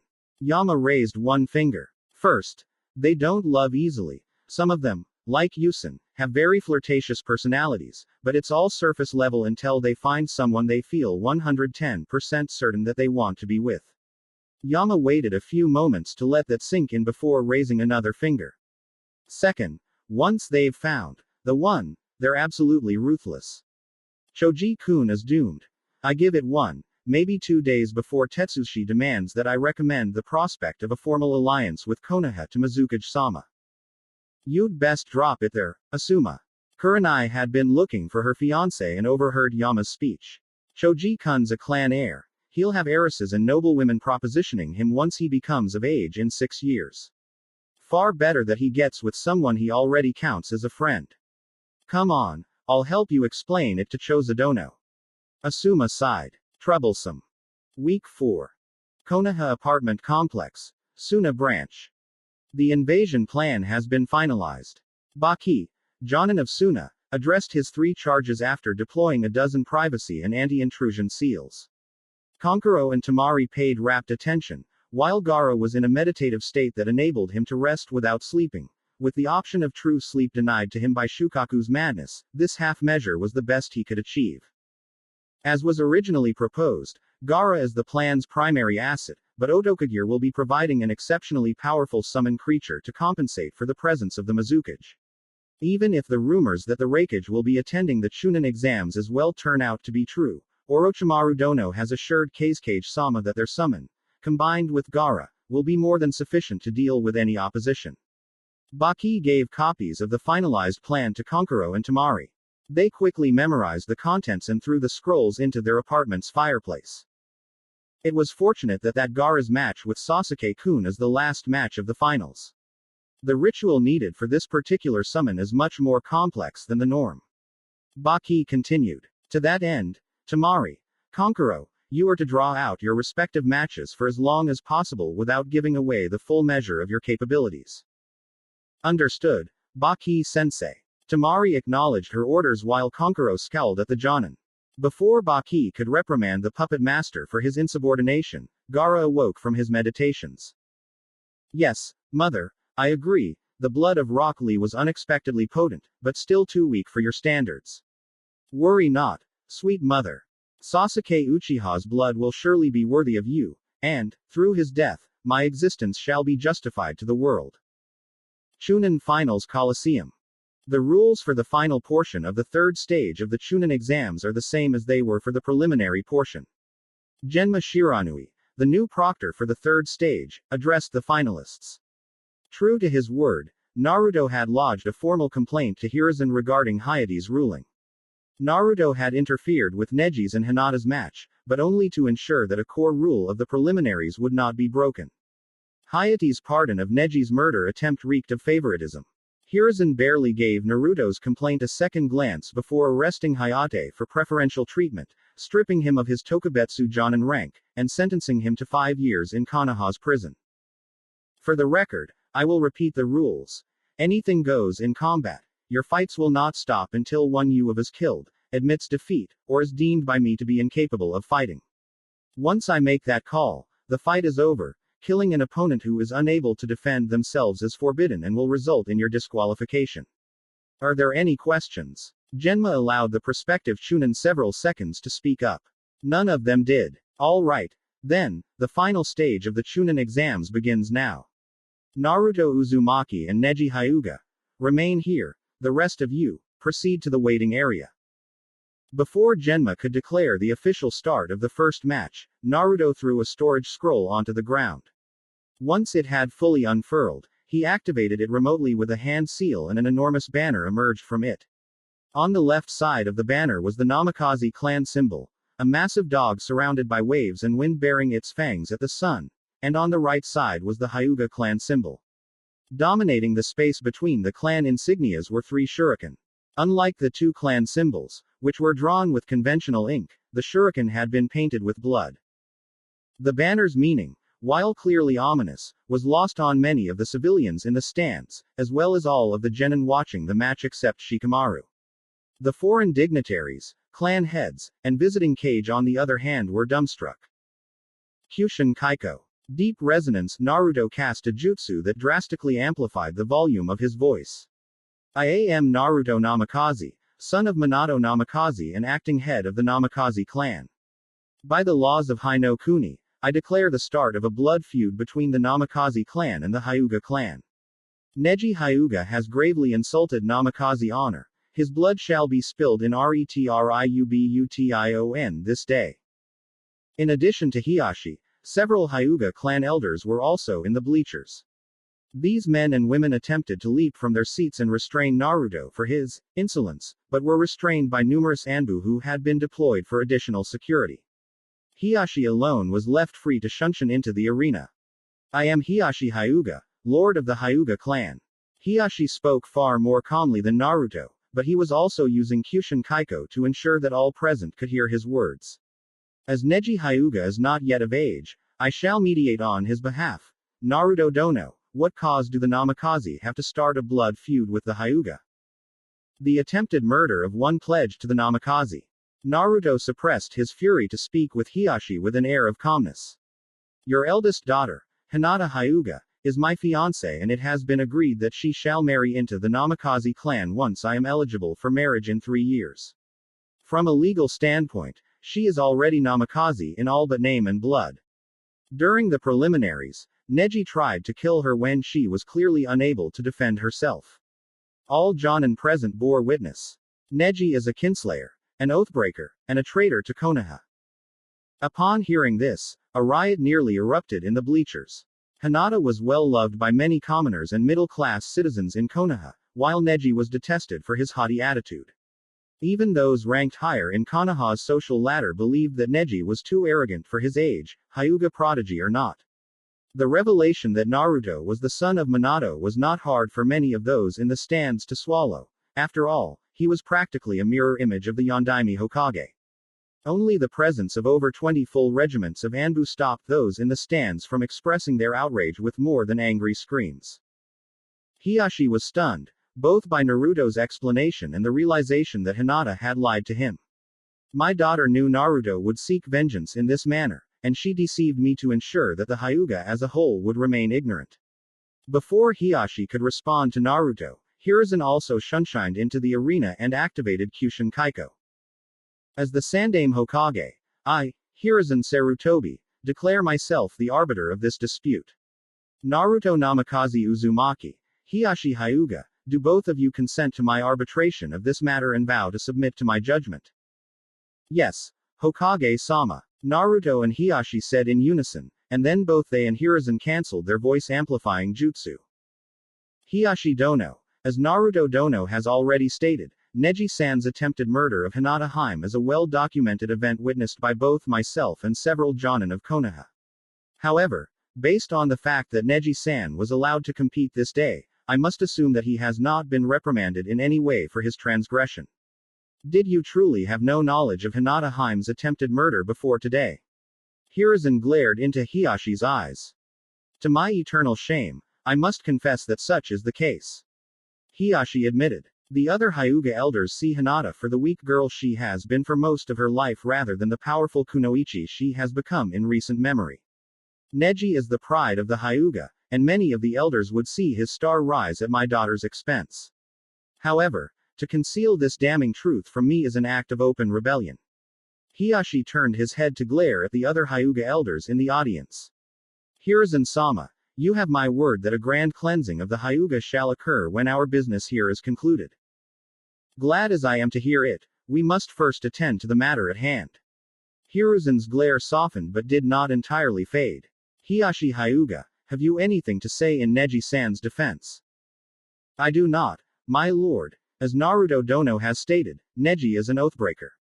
However, for the sake of peace within the Hyuga, I would beg Naruto Dono's consent to allow Neji the opportunity to acquit himself on the field of battle. Hiashi turned to face the Namikaze lord. I accept. It's better this way. Naruto's voice betrayed a sadistic glee.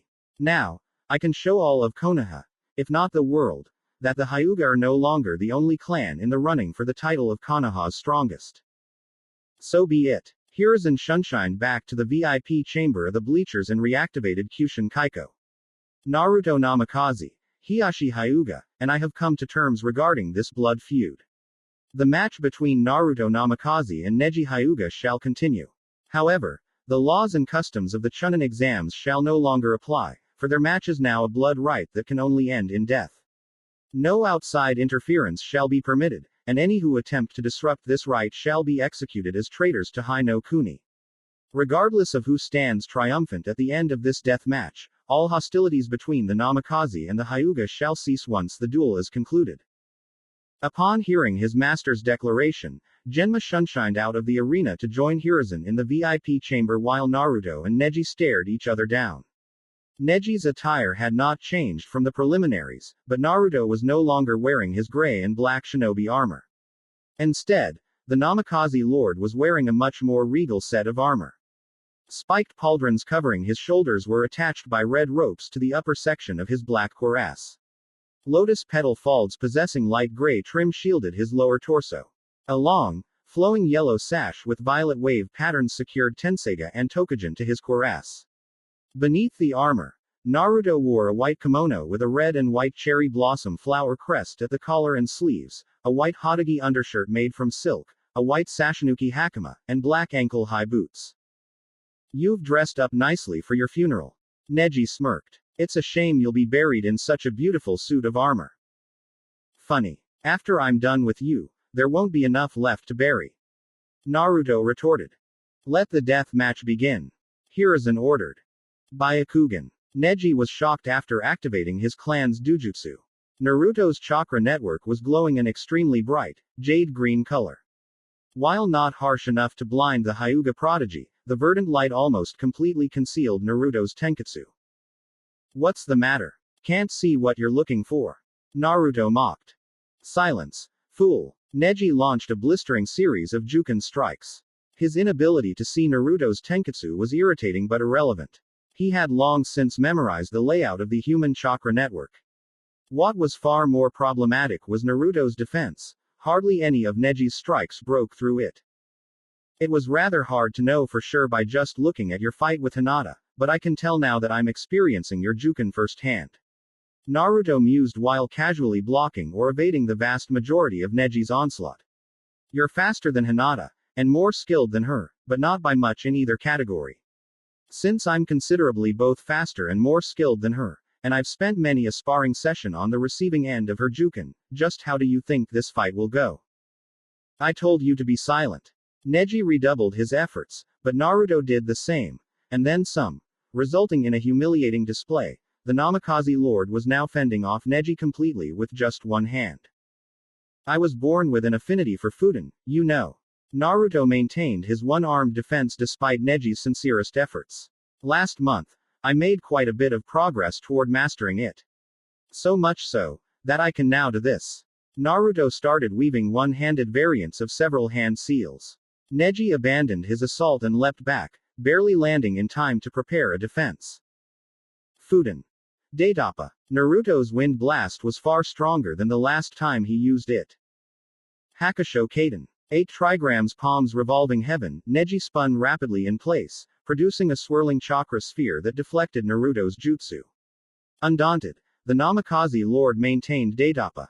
With his increased control over Fuden chakra and his gargantuan chakra reserves, overpowering Neji's defense would have been child's play, but Naruto's immediate objective was only to exhaust Neji. He wanted the Hyuga prodigy as undamaged as possible when the fun began. After an entire minute, Naruto cancelled his jutsu. The clash between the two techniques had created an enormous cloud of debris. A bomb kunai flew from the cloud. Naruto saw the feint for what it was but took the bait anyway, dodging to the left. He had proven the futility of one of the Hyuga's two most prized techniques. Now, he would ridicule the other. You are within range of my divination. Neji assumed the stance required for his clan's ultimate technique. Hake Rokujuyan Sho, 8 trigrams 64 palms right. Hinata really wants to learn this one. Let's see it. Naruto grinned. Damn it all, how many of our clan secrets has Hinata Heim disclosed to this oaf? Neji shrugged off his indignation and rushed Naruto. The young Daiyoukai remained as still as an unblemished pool of water. 2 palms. 4 palms. 8 palms. 16 palms. 32 palms. 64 palms. Throughout Neji's onslaught, Naruto endured the first 4 strikes, began to stumble after the next 8 were finished, was barely standing by the end of the next 16, and was blasted off his feet by the final set of 32. His armor was damaged in several places. Do you see now, simpleton? Neji gloated. The Yondaime Hokage must be weeping in his grave knowing his heir is as pathetic as you. Oh, I'm sure he's crying. Tears of joy, that is. Naruto laughed as he stood up, completely unfazed by Neji's attack. With a quick application of Yuki, his armor instantly repaired itself. I am. Neji's lips were trembling. Huh. Please speak up, Neji-kun. Naruto goaded. Impossible. No one can withstand the technique completely unscathed. Neji cried. The ocean was once believed to be an insurmountable barrier, until some genius whose name time forgot decided to cut down a tree and carve it into a boat. Naruto countered. I'm sure it took near countless tries before that genius made a functional vessel, but with ambition, determination, and a little luck, we now have ships that can sail the seas. Very few certainties are absolute, Neji-kun. Neji flung himself at Naruto without the slightest trace of technique. A 3-year-old Hyuga who had just awakened the Byakugan would have more coordination. I'm disappointed, Neji. I fully expected to have to break at least a few of your bones before your spirit crumbled. Naruto sighed and countered Neji with a brutal gut punch that launched the Hyuga prodigy several yards away. Naruto walked toward his foe's position with all the patience of a spider that knew the fly could no longer move. Saint, stay away. Neji begged. Why so cowardly, Neji-kun? Naruto smirked. When fighting Hinata, you were convinced that all actions in this life are predetermined and that struggling against your fate is pointless. It's only been 1 month. What could possibly have happened in that span of time to shift your worldview so drastically? Please, stay away. Neji sobbed. You know I can't do that, Neji-kun. You heard Hokage-sama. This match between us can only end in death. Naruto assumed the condescending tone a parent might take with a consistently disobedient child. And after you nearly killed my future wife, I'd never dream of killing you quickly. Naruto grabbed Neji by the throat and clawed out his left eye. This is one of the disgusting eyes you used to almost kill my fiancé. It doesn't seem so special now. Naruto crushed the eye, used sweetened chakra to create water in the air near Neji's mouth, and poured the remnants of Neji's eye into the airborne water puddle. You're sobbing quite a bit, Neji-kun. Can't have you getting dehydrated in the middle of our deathmatch. Here, have a drink. Naruto willed the disgusting mixture of water and eye tissue into Neji's mouth. Neji was in too much pain to even consider closing his mouth before the horrendous concoction poured down his throat. It took a few seconds for his brain to process what had just occurred, but Neji vomited the entirety of his breakfast when it did. The pride of the Hyuga was now shivering on the ground, completely defenseless. Naruto grabbed one of Neji's wrists painfully enough to force Neji to open his hand. Setting your other eye aside for the moment, these hands of yours were essential to Hinata's plight last month. They need to be punished. Digit by painful digit, Naruto broke every last bone in Neji's right hand. Before he could move further up Neji's right arm, the abused Hyuga lost consciousness. Sleeping during our duel, Neji-kun. That's not very respectful to your opponent. You need to wake up now, please. Naruto produced a storage scroll from his shinobi pouch and conjured a large basin from it. After using sweetened chakra to fill the basin to the brim with water, Naruto shoved Neji's head into the basin. Several seconds later, Neji was involuntarily forced into wakefulness as his lungs worked overtime to purge the water invading them. After he awoke, Naruto freed Neji's head from its watery prison and used sweeten to dispel the water in his victim's lungs. Naruto had to repeat this process 3 more times as he shattered the bones in Neji's right arm in as many places as he could. Make him stop. Please make him stop. Sakura was appalled by what she saw, but she, like all the others in the stands, could not tear her eyes away from the horror occurring before her. Ino, having already witnessed the inner workings of Sasuke's mind and the nightmares contained therein, was somewhat desensitized to Naruto's torture of Neji but still had to resist the urge to vomit. She wasn't sure how any of her fellow genin were resisting the urge, nor did she want to know. Naruto-kun, that's Ino. Guy got no further before Kakashi disabled him with a brutal gut punch. You may never forgive me for this, old friend, but I'm not losing my rival over this when Orochimaru can strike at any time.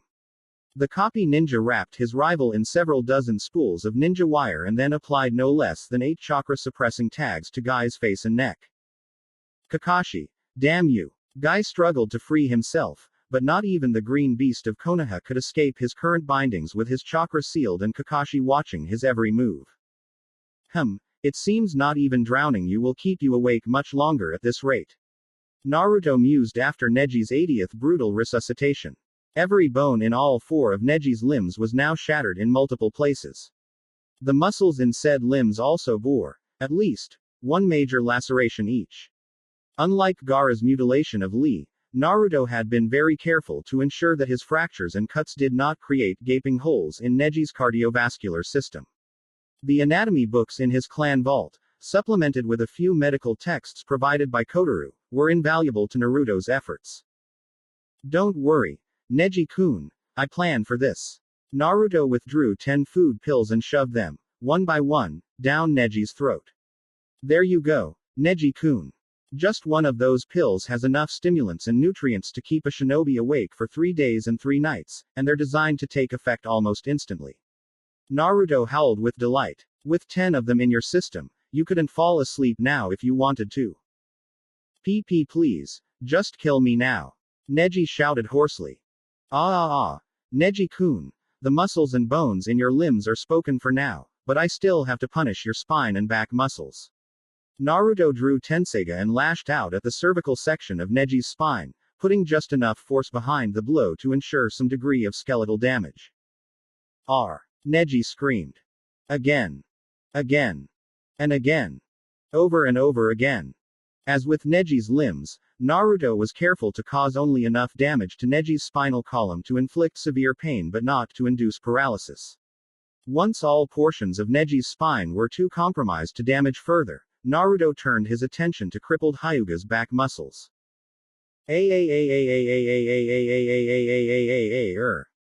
Neji's screams alternated between hoarse whispers and shouts that echoed throughout the stadium, depending on how long Naruto paused between his whip-like strikes with Tenseiga. Finally, Naruto had disassembled Neji's body as much as he could without killing him. He conjured an oiled rag from his storage scroll and cleaned Tenseiga before sheathing her. A burst of Yuki cleansed the gore from his armor. Now ready for the final act, Naruto created 2 Kage Bushin. The doppelgangers grabbed Neji's pulverized arms and pulled him to his ruined feet. In far too much agony to move, Neji could only silently weep from his sole remaining eye as Naruto cast his voice-enhancing jutsu once more. This is the fate of all who would dare to bare their fangs against the Namikaze or the Uzumaki. Any who treat me and mine with respect shall be reciprocated in kind. Those who wrong me and mine shall also be rewarded in kind. His declaration complete, Naruto drew Tokujin and impaled Neji's skull. Tokujin's blade exited through Neji's right eye. The Namikaze Lord then unleashed Tokujin's power. Demonic lightning surged through the baleful blade, electrocuting Neji to death within seconds and severely charring his already devastated body. Before Hiruzen could declare the end of the atrocious deathmatch, Naruto's enhanced voice echoed through the stadium one final time. 3 hours ago, when this match started, I promised Neji Hyuga that there wouldn't be enough of him left to bury. I keep my word. Naruto retrieved over 100 paper bombs from his storage scroll and mummified Neji's corpse with them. After shunshining to the very edge of the arena, the Namikaze Lord detonated his bombs remotely with a hand seal. The explosion left little more than ash of the once proud Hyuga prodigy. Unwilling to allow his next of kin the courtesy of even gathering Neji's ashes into an urn for a funeral, Naruto flashed through a series of hand seals. Fuden. Daitapa. Naruto's jutsu scattered Neji's ashes to the uncaring winds. Naruto gazed at the bleachers with a 1,000-yard stare, silently daring anyone who opposed Neji's brutal execution to speak up.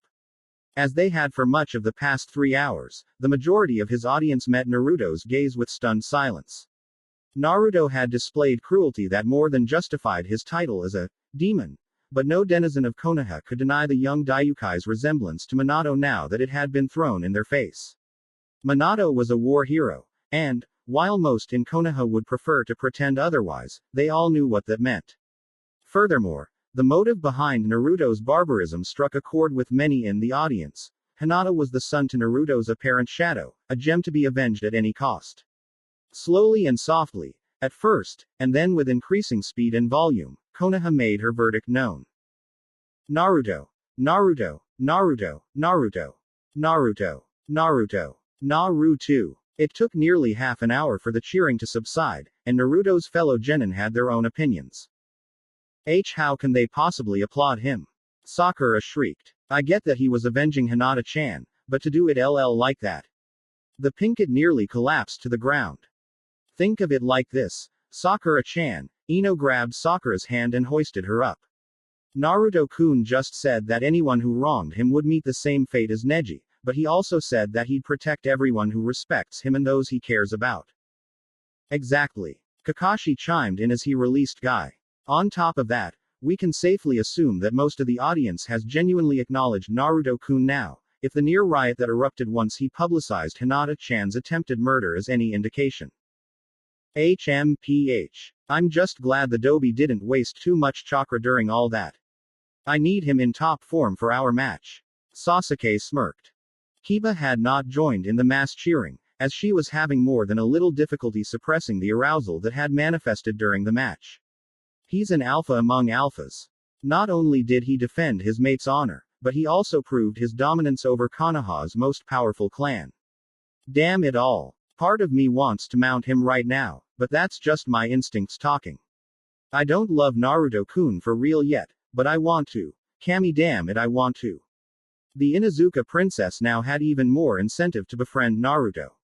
HMPH. Couldn't have happened to a nicer bastard.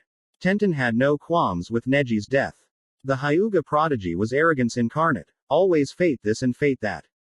She was, however, concerned with what would happen to Team Guy now that both Lee and Neji were dead.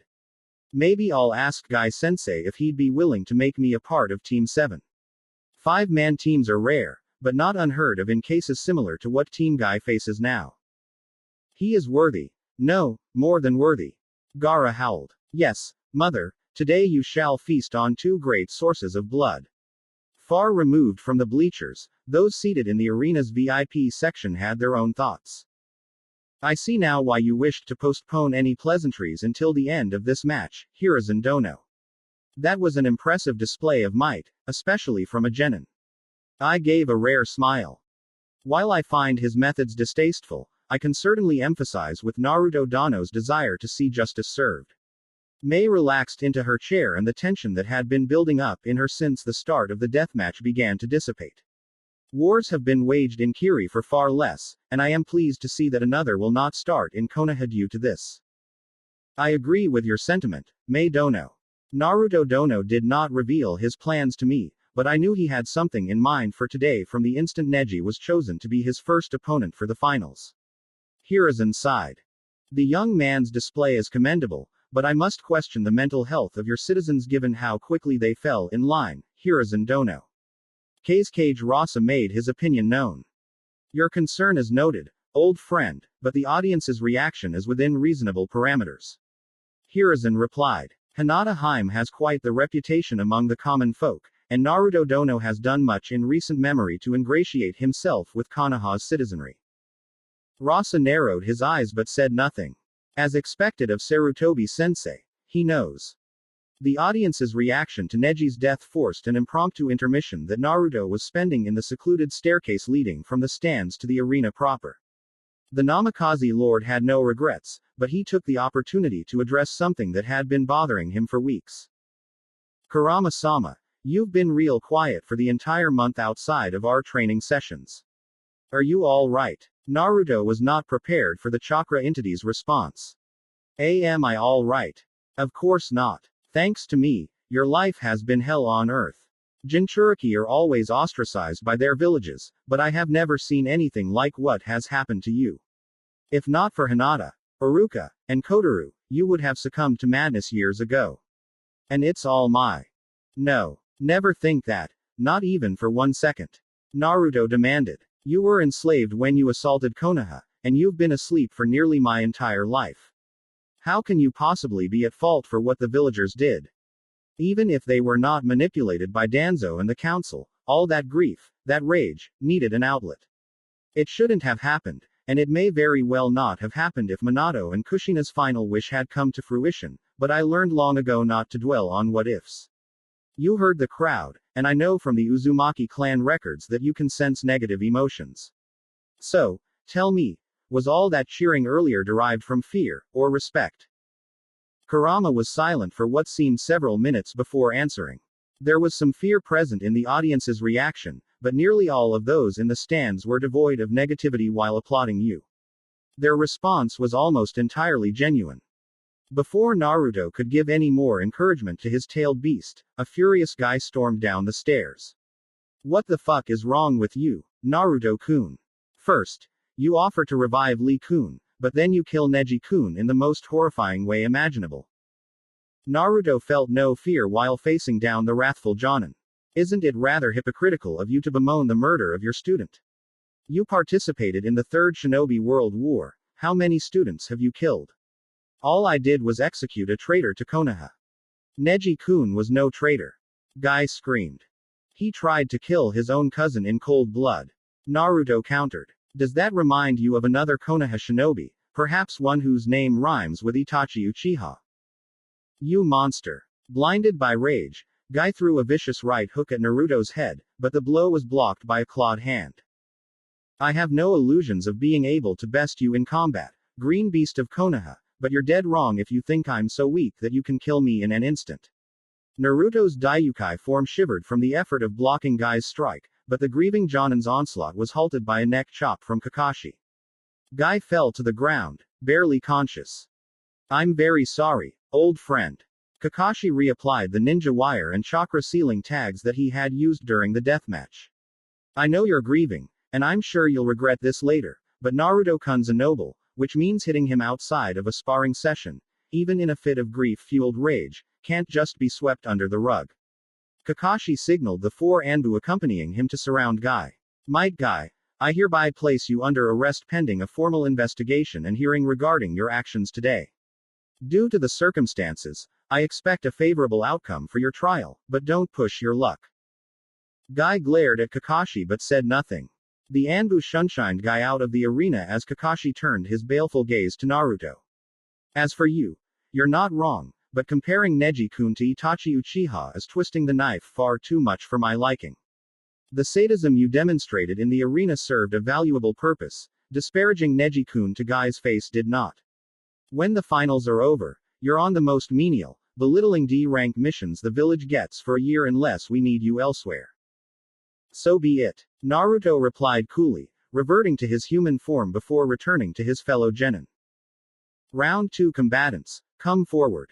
With the deathmatch over, Genma was now back in the arena to proctor the remaining matches of the finals. Proctor, I withdraw. Kankuro had no desire to reveal any of Karasu's capabilities before the invasion began in earnest. Since Naruto-kun's deathmatch already ate up so much time, I'm sure Baki-sensei won't mind if I sit this one out. As the young puppet master turned to look his field commander in the eyes, he was shocked by the Suna Jonin's murderous glare. Baki most certainly did mind when a genin under his command disobeyed a direct order without sufficient justification. The extreme length of Naruto's deathmatch was no excuse. Otogakure had given no concrete timetable for when their summoning ritual would be completed. Naruto's sadism was a blessing that Kankuro had just wasted.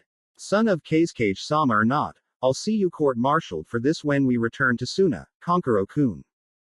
Very well, Genma said, the third match shall begin immediately. Round 3 combatants, come forward. Damn it, Kankuro. Temari mentally hissed. The invasion is supposed to begin during Gaara's match. Now, counting my match. Only 2 rounds are left before Gaara's match and my opponent isn't someone I can drag out a fight against. The Suna Kunoichi fully unfurled her fan and used it as a glider to descend to the arena. Conversely, Tetsushi merely shunshined into position, the aquatic bow created by her Yumiya no Jutsu already in her hands. My, this should be an interesting match, Kazekage Dono. Mei sat straight in anticipation. Indeed, I agreed. I was not present for the preliminaries, but the reports I've read regarding those matches indicate that both Temari-chan and Tetsushi-chan specialize in long-range combat. A duel between snipers is often decided days in advance, which one's preparations shall prove superior. Who can say? Rasa deflected. What sparks my curiosity far more is why either of you, Mizukage Dono and Reikage Dono, have come to witness today's matches. I mean no disrespect, but it is well known that Kiri has been devastated by its most recent civil war. Similarly, it is an open secret that Kumogakure and Konohagakure hate each other. It is because Kiri is ravaged that I have come. Mei replied. The elemental nations must know that Kiri is still capable of performing the international duties expected of her despite her weakened state. In my absence, the current wielders of 2 of Kiri's 7 swords, Haramakare and Kabutowari, are more than sufficient to repel most invaders. As for me, I continued, the animosity you speak of has persisted for so long that only the most dedicated librarian could locate the historical records that contain its origin. Kumo has no need of such a grudge, and, if Hiruzen Dono is willing, I am more than happy to be rid of it. The feeling is mutual, I dono. Hiruzen confirmed. Your contribution to the Chunin exam's second stage was most appreciated. When the finals are over, it would be my pleasure to discuss the possibility of a permanent alliance between our villages. Before Rasa could respond, the third match began. Kameidachi no Jutsu. Tamari fired a volley of wind blades at the two water arrows Tetsushi had fired just a half-second earlier. The Suna Genin's attack proved superior but was severely weakened after colliding with Tetsushi's arrows. The Kiri Kunoichi was able to evade the remaining wind blades but earned a gash to her left shoulder for her trouble. Jua Sho. Beast-tearing palm, knowing she couldn't afford to let Tetsushi fire her bow again, Tamari repeatedly clawed at the air between herself and her target. Several blades of wind streaked towards Tetsushi. Undeterred, the Kiri sniper dispelled her bow and flashed through a series of hand seals. Sweden. Sujinheki. Tetsushi leapt into the air as she conjured her defense, and the circular wall of water became a sphere. Temari's tempest broke upon the sphere like so many waves, and Tetsushi took advantage of the sphere's flight through the air to land on the arena's wall, gaining a superior sniping position. Tsukyushouden. Water mirror colliding bullets, the water that had formed Tetsushi's protective sphere seconds before now reshaped itself into an aquatic mirror. Half a second after being formed, the mirror broke into several dozen water arrows that hurled toward Tamari. Senpuu Goheki. Fan wind roaring wall, Tamari waved her fan toward Tetsushi's position and a whirlwind erupted from it. Tetsushi's arrows were consumed, but the process slowed the whirlwind just enough for her to complete the sequence of hand seals needed for the next stage of her plan. Mujin Maisai. Dustless bewildering cover, the water vapor in the air covered Tetsushi's body like a shroud, bending the light around her and making her invisible. Tisk. Fusajin no Jutsu. Dust wind technique, Temari's latest sequence of wind blasts kicked up dozens of clumps of sand and flung them in all directions. Their intent was not to damage or disorient but to reveal Tetsushi's position. Unfortunately for Tamari, they all missed. A prudent countermeasure, but one that I have encountered several times before. Had I not learned how to evade it, I would be dead now. Tetsushi's voice echoed through the arena. For an instant, Tamari saw her adversary's bow manifest on the arena's wall. Before she could capitalize on Tetsushi's momentary visibility, a gargantuan arrow was fired toward the sky. Yumiya no Jutsu. Dansen. Bow and arrow technique. Scattershot, the massive arrow split into hundreds of its normal-sized counterparts that streaked to the ground like lethal rain. Kameidachi no Jutsu. Tamari held her breath and willed her wind blades to dance around her with such ferocity that they created a vacuum. The air surging out of the newly created void deflected all of the water arrows that would have otherwise impaled her. A commendable defense, but it was all for naught.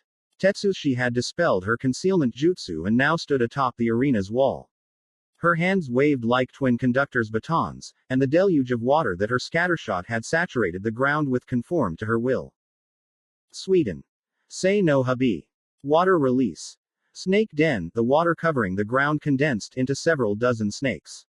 While not as powerful as the dragons created by the Suiryuden no Jutsu, these aquatic serpents could be created much faster, consumed substantially less chakra, and were far easier to control. Sheet. Tamari fired jutsu after jutsu in an attempt to disperse enough of the constructs to get a clean shot at Tetsushi, but the water snakes were legion and reformed almost as fast as Tamari cut them down. When her chakra reserves dropped just below 1/3 of her full capacity, the Suna Kunoichi bowed to the inevitable. I surrender. Winner by forfeit. Tetsushi Yumino of Kiri. Genma declared. Tamari walked out of the arena while Tetsushi ran along the wall and leapt back into the bleachers. Great job, Tetsushi. Yama hugged his youngest daughter. If Tamari-chan had not been holding back, I likely would have lost. Tetsushi grumbled. Don't put yourself down too much. Arashi chided. Fuden jutsu are powerful, but they typically lack the versatility and self-sufficiency of Suiden jutsu. Even if Tamari wasn't saving herself for whatever Suna has planned, it's unlikely she could have done much more than what she did without leaving herself open to one of your more powerful jutsu. She put too much effort into her match. Here's hoping she can still contribute to the fun. Kankuro whispered to himself. Sadly for him, Baki was right next to him and had excellent hearing. The Suna Jonin grabbed the young puppet master by the ear and whispered with as much force as he dared into it. Your sister followed orders, which is more than I can say for you. Before he could say more, Tamari rejoined her team. Good work, Tamari-chan. Eat this. Baki handed his subordinate a food pill. The backlash in 3 days will be hell, but we need you at full strength now. Baki whispered. Tamari wordlessly complied. Now, only one match remains before the invasion will begin. Tamari couldn't help but worry as the food pill took effect. Round 4 combatants, come forward. Genma called. Shikamaru and Arashi both shunshined into the arena. I sincerely hope you put up a better fight than Ino-chan did. Arashi taunted. As a matter of fact, I need to thank you for beating her. Shikamaru countered. Seeing my teammate lose to someone barely putting in any effort really hammered home just how troublesome a shinobi's life can be. Starting last month, I decided to start putting in some real effort, for a change. Finals Round 4. Arashi Yumino of Kiri vs. Shikamaru Nara of Konaha. Begin. Genma declared. Sweden. Hyo Suso. Arashi's water claws manifested as rushed Shikamaru with triple the speed she used while fighting Ino. Fast, but within expected parameters. Shikamaru coolly dodged the Kiri Kunoichi's onslaught. Damn, Arashi's moving as fast as Lee Kun did with his weights on and Shikamaru's still keeping up with her. Though Naruto did not witness Lee's fight with Gaara, Sasuke and Hinata had informed him of the late Genin's true speed. Incredible. Hinata had been discharged from the hospital 2 days before the finals and was, with Kakashi's approval, standing with Genin still participating in the exams. I knew Shikamaru-kun always held back during our academy exercises and practical exams, but to think he was this physically gifted. You're half right. Asuma interjected. After Team 10 passed the true graduation test, I made it clear that Shikamaru-kun's laziness wouldn't be tolerated, and Shukaku Dono pushed his training into overdrive this past month. Shikamaru-kun's reaction speed has improved immensely these past few months. That's how he's able to keep up with Arashi-chan. As Asuma finished his explanation, Arashi froze.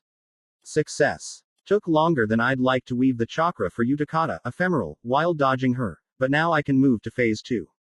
Shikamaru threw several smoke bombs toward Arashi. As the smoke slowly cleared, Arashi broke free of the genjutsu that had paralyzed her. She coughed for several seconds, clearing her lungs of the smoke she inhaled while frozen in Shikamaru's genjutsu. Just her coughing fit subsided, Shikamaru's shadow merged with hers. Kajimane no Jutsu, Shadow Possession Jutsu, success. Shikamaru smirked. My father warned me of the Nara clan's mastery over shadows, and I expected genjutsu due to how you defeated Sakura-chan, but you still managed to catch me. Arashi sighed. When did you cast your genjutsu? I gave you no opportunity to weave hand seals, and I highly doubt a shinobi of your age is capable of casting one without them. Then I'm happy to disappoint you. Shikamaru replied. The Kajimane no Jutsu is usually a showstopper, so most people don't know that the Nara are genjutsu specialists as well.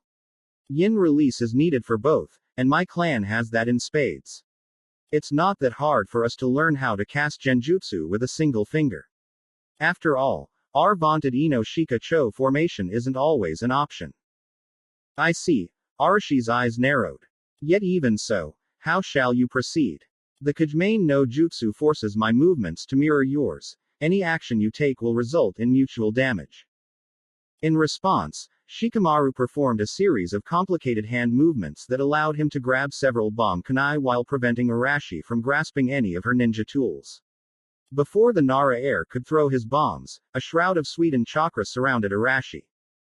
With my inability to move, jutsu is denied to me, but raw chakra manipulation is not.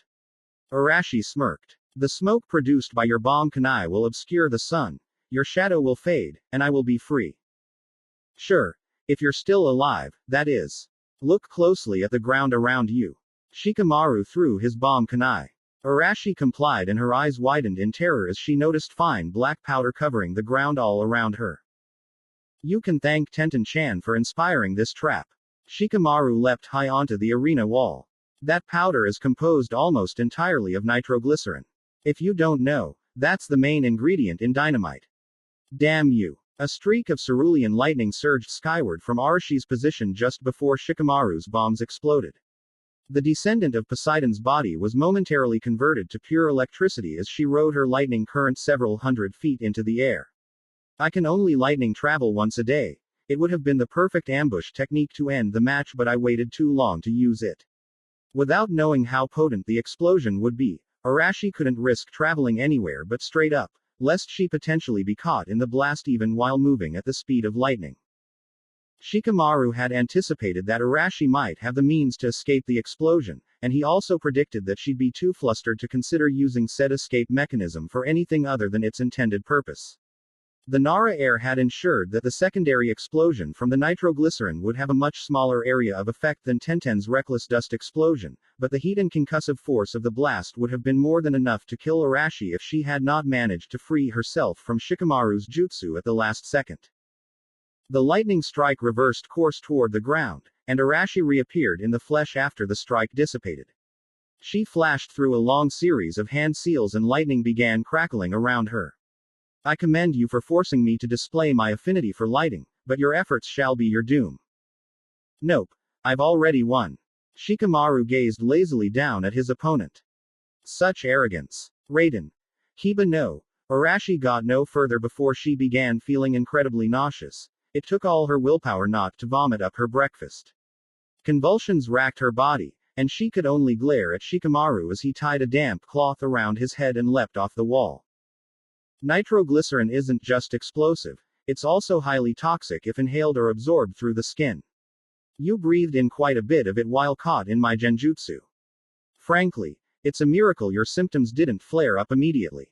Shikamaru turned to face Genma. Proctor, call the match. Arashi-san's been exposed to a fatal concentration of nitroglycerin. I give it an hour, at most, before she dies. Winner by incapacitating his opponent. Shikamaru Nara. Genma declared. Seconds later, medical ninjas swarmed into the arena and rushed Arashi to the nearest hospital. Impressive, Mei said. We don't use nitroglycerin in Kiri due to its instability and toxicity, so I'm not surprised Arashi-chan wasn't aware of the dangers, even with all her combat experience. She may be the strongest genin on her team, but she's not quite Chunin material yet. On the other hand, Shikamaru-kun has demonstrated that he's quite ready for the promotion. I commented. He took advantage of his opponent's unwillingness to go all out from the start. If Arashi-chan had utilized Raiden techniques from the beginning, she likely would have won. True enough, Mei sighed. Arashi-chan has been warned previously that underestimating her foe would be her doom. Hopefully, the lesson will stick this time. Ah, the eternal conundrum of shinobi combat. Hiruzen mused. You should always keep at least one trick in reserve when fighting an enemy for the first time, but how much of your arsenal to reveal beyond that is a question even jonin have difficulty answering at times. Arashi-chan should have paid more attention when Sakura-chan acknowledged Shikamaru-kun's high intellect during the preliminaries. Rasa did not comment on this latest match, he was too busy reviewing his upcoming plans. Though they haven't commented on it at all, I must assume that Sarutobi-sensei has informed his fellow Kage of my presence. The strategy I have in mind for Sarutobi-sensei's death should still work, but I'll need to be on my guard. The fake Kazekage's musings were interrupted by Hiruzen. Kage Rasa, my dear friend, before the next match begins would be so kind as to use one of your Fuden jutsu to cleanse the air in the arena. After all, the shinobi of Suna are renowned for their high affinities with Fuden jutsu, and it would be such a shame if Gaara-kun and Sasuke-kun's match was affected by any traces of nitroglycerin that might still be present. The Sandaime Hokage had a shit-eating grin on his face. Curse you, old man. Rasa complied, casting a jutsu meant to purify the air. For good measure, he sustained his jutsu for 5 minutes. Now, 5% of my chakra reserves are gone, but Gaara-kun is a necessary asset at the moment and Sasuke-kun's health must be preserved at any cost. Round 5 combatants, come forward. Genma shouted. Sasuke smirked as he leapt from the bleachers into the arena. Gaara wore a psychotic grin as he slowly took the stairs. This is it. The invasion signal will be given during this match. Temari's nerves threatened to get the better of her. Suna may have Gaara and Otokage's summoning ritual, but the Raikage's battle prowess was legendary and the current Mizukage was an unknown factor. Baki silently placed a hand on his subordinate's shoulder. The Suna Jonin's gaze offered no reassurance, but it did contain some degree of empathy. No plan survived first contact with the enemy. Finals Round 5. Sasuke Uchiha of Konoha vs. Gaara of Suna. Begin. Genma roared. Gaara's sand all but jumped out of his gourd to ensnare Sasuke. The last Uchiha wasted no time demonstrating the results of his month of training. Kakashi, with the aid of some namikaze scrolls loaned to him by Naruto, had put Sasuke through a brutal training regimen designed to acclimate him to his Hanyu body as quickly as possible. And Sasuke had taken to the training like a duck to water. The wolf Hanyu speed was equal, if not slightly superior, to Lee's speed after he removed his weights. Furthermore, some of the scrolls Naruto provided contained detailed accounts of the wolf Yukai Kuga's fighting style. The powerful, rapid kicks and punches utilized by the wolf chieftain had amazing synergy with conventional Uchiha taijutsu techniques. In a matter of seconds, Gaara's sand shield was overwhelmed and Sasuke unleashed a mighty roundhouse kick that sheared off nearly all of the sand armor protecting the left side of Gaara's face. Ha ha ha. Very good, Sasuke Uchiha. Gaara laughed. Now, how shall you handle this? Gaara's sand surrounded him like a cocoon. Sasuke attempted to shatter this newest barrier and nearly broke his hand on the highly condensed sand sphere. Tisk. Even as a Hanyu, I lack the strength to break through this condensed shield. Still, if you think your defense is absolute then you're dead wrong, Gaara. Sasuke leapt onto the arena wall as the sand sphere began to pulse with dark blue chakra, causing many in the audience, even Gaara's teammates, to shiver in fear. No. Gaara's completely ignoring the plan. Temari panicked. The dark blue pulsations increased in frequency, and the sand in the arena began to swirl around the sand sphere. Monkey, dragon, rat, bird, ox, snake, dog, tiger, monkey, Chidori. Sasuke didn't normally vocalize the names of his hand seals, but Chidori was by far the most chakra control intensive jutsu he'd ever learned and he was still working some of the kinks out of controlling his chakra yuki. Speaking the names of his hand seals while creating the Rasengan derivative technique forced him not to mold the chakra needed for it too quickly, allowing him to produce the jutsu despite his imperfect control. Almost everyone watching the match had to cover their ears as the distinctive chirping sound tore through the arena. Typically, the noise would be irritating but not damaging to the ears, but Sasuke's chakra yuki amplified every aspect of the jutsu. Even with his Sharingan, Sasuke nearly succumbed to Chidori's tunnel vision effect as he impaled Gaara's sand sphere. If his Hanyu body didn't boast superhuman vision even without his Sharingan, the last Uchiha would not be able to use Chidori at all. My, that's one hell of a jutsu ya got there, brat. A claw of sand intercepted Sasuke's Chidori but was cleaved in two. The mass of lightning succeeded in impaling Gaara's right shoulder. The sand shield dissolved, along with the claw, but Gaara's light green eyes had darkened to the same dark blue hue as his previous chakra pulsations. The show put on by the Namikaze brat did wonders for breaking the few barriers Gaara's managed to put in place over the years to keep me contained.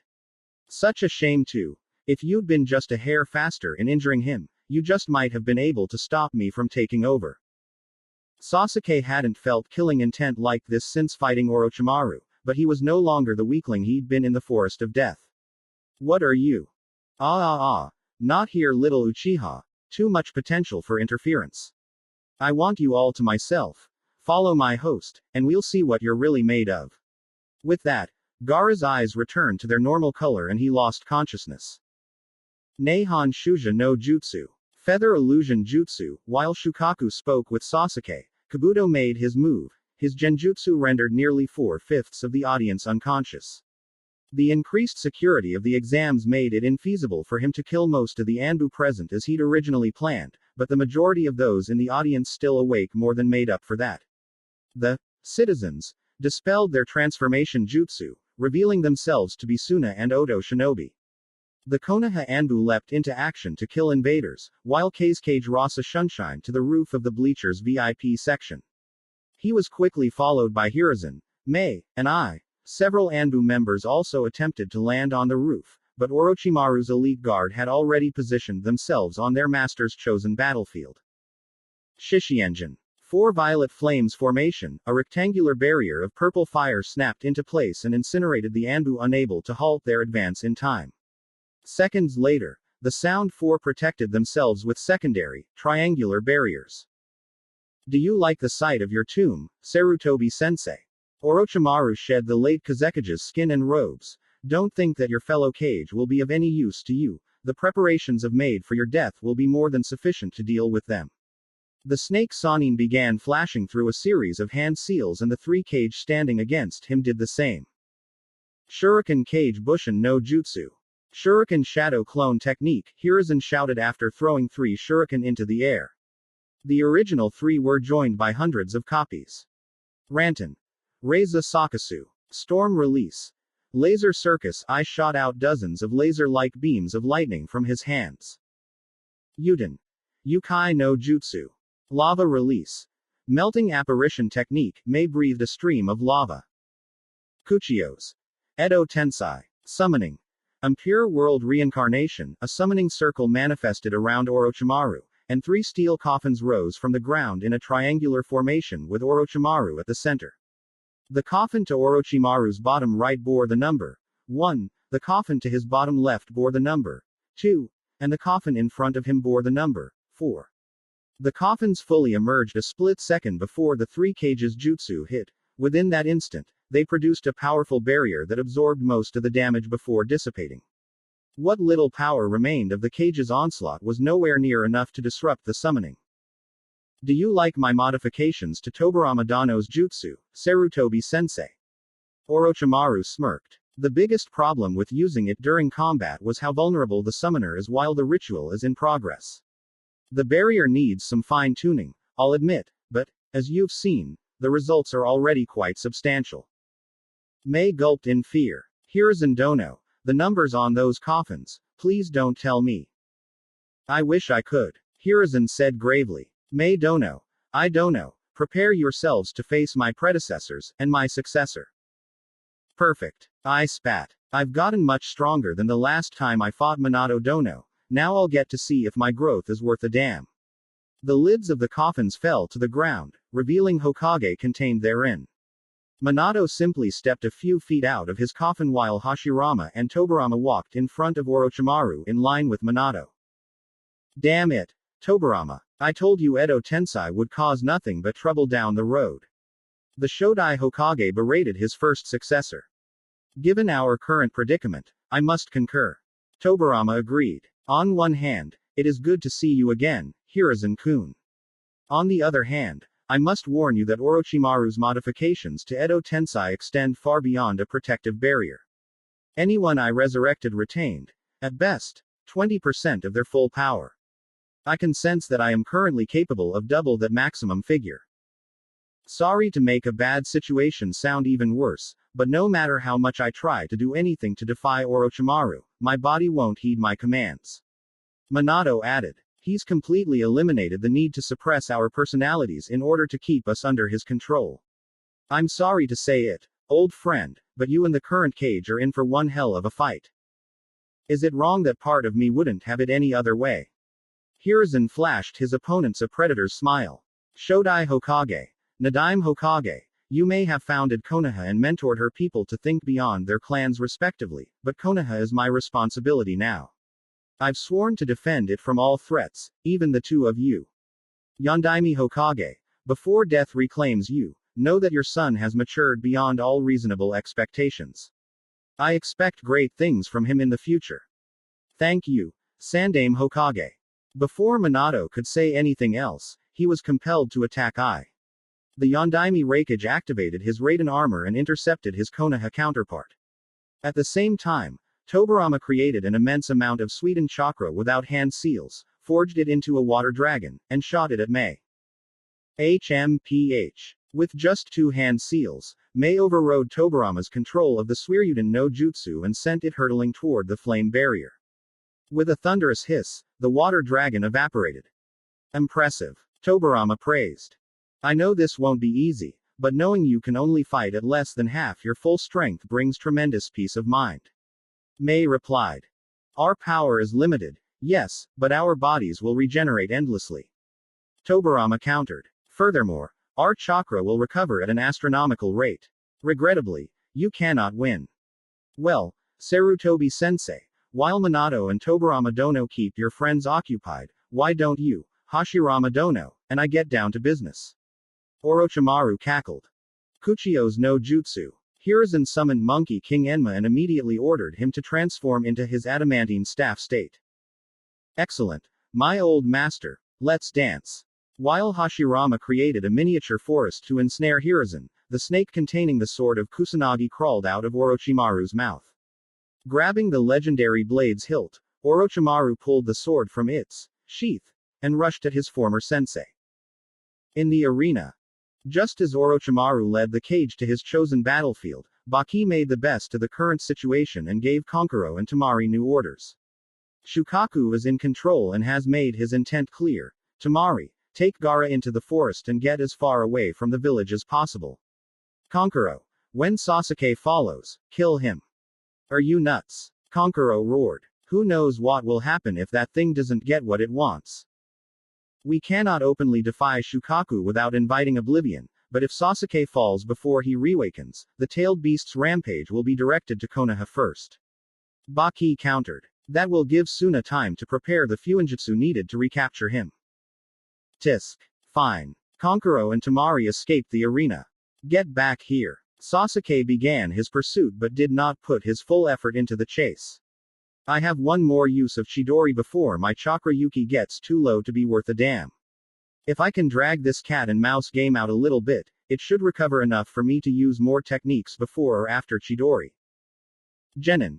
Gather, round.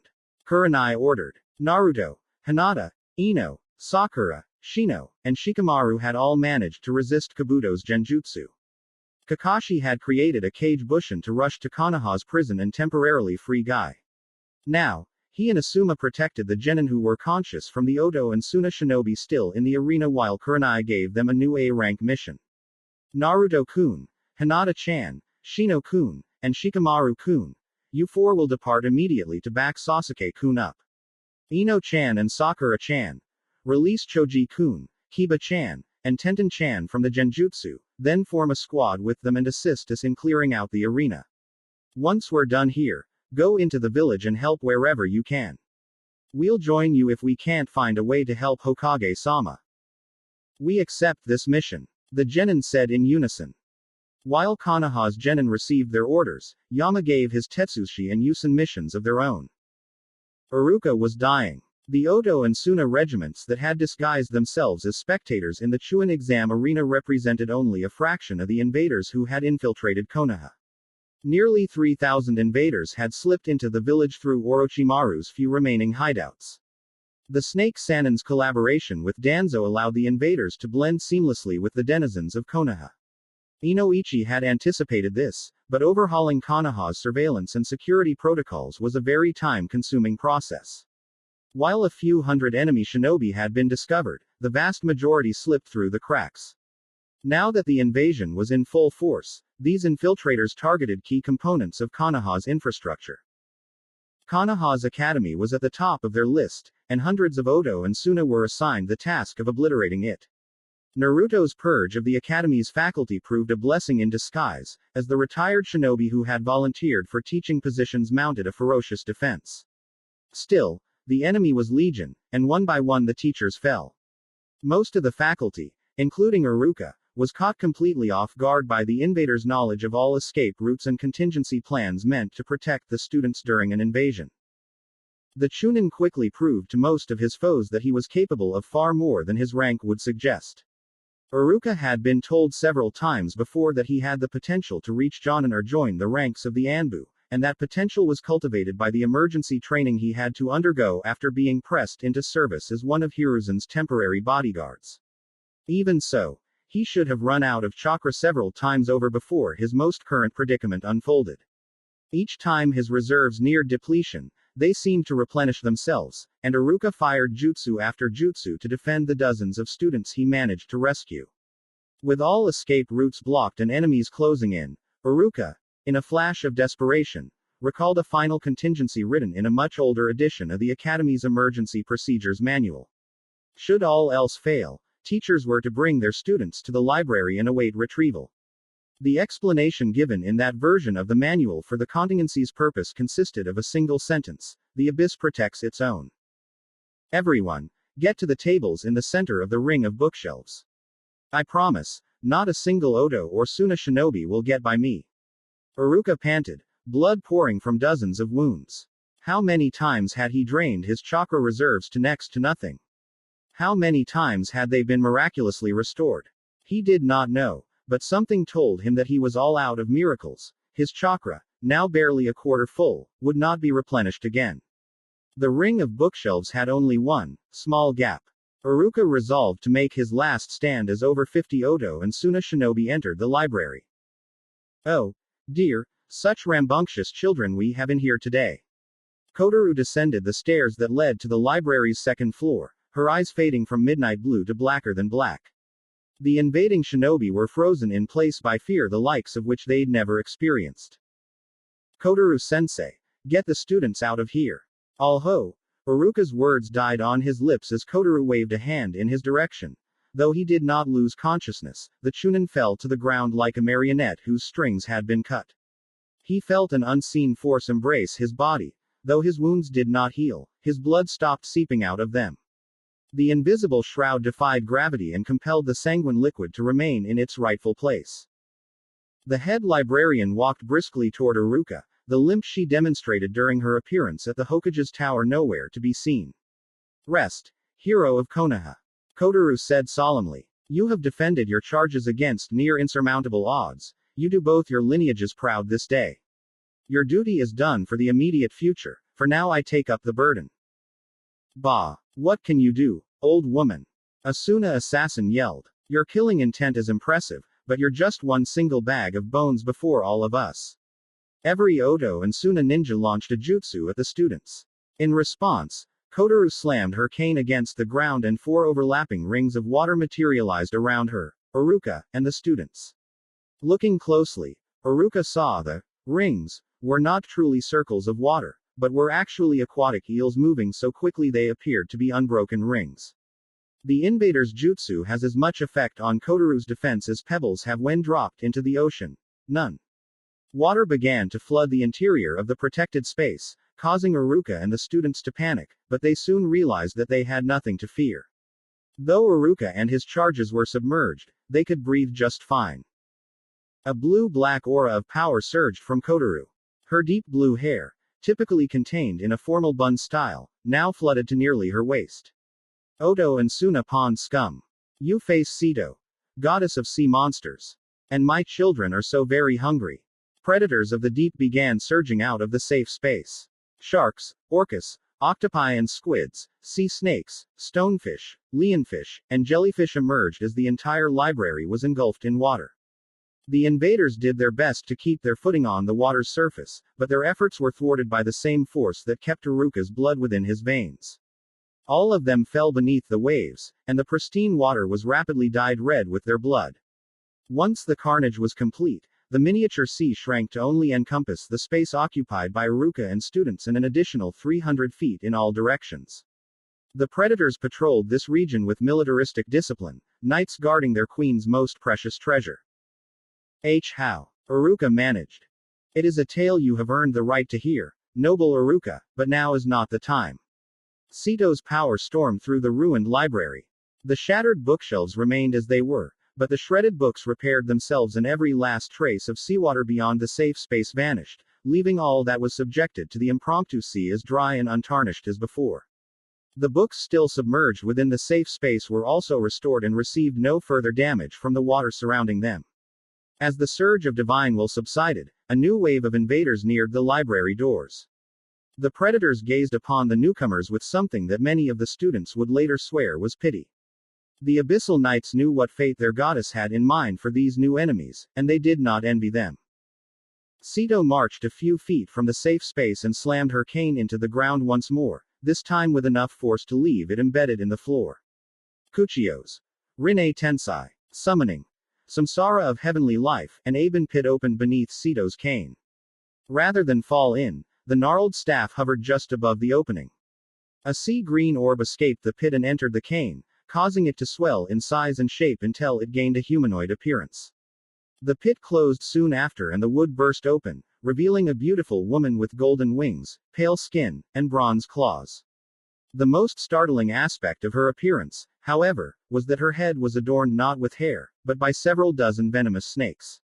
She was garbed in a sleeveless regal robe that hung from her shoulders and accentuated her hourglass figure.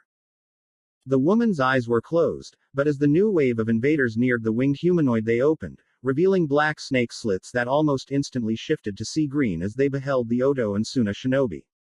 In less than a second, the invaders were transmuted to white marble. In the next second, the monster flew to the newly made statues and bit into the closest one. Her fangs cleaved through the stone as if it were butter. For the next few minutes, this newest guardian indulged herself on the statues. When a third of them were completely consumed, she walked back toward the safe space and knelt before Sito, her eyes once again black. Queen Mother, 1,000 thanks for my resurrection. Medusa, youngest and brightest of the Gorgons, you may rise. Sito answered. Though I am certain Lord Hades has already brought this to your attention, I feel obligated, in light of your history, to emphasize that he was most unwilling to permit your resurrection and only did so after a most arduous series of negotiations. There will not be a second time. You have my word, Queen Mother. The mistakes of the past shall not be repeated. Medusa vowed. Before she could speak further, two geysers erupted from the floor and a Gorgon wearing robes similar to Medusa emerged from each one.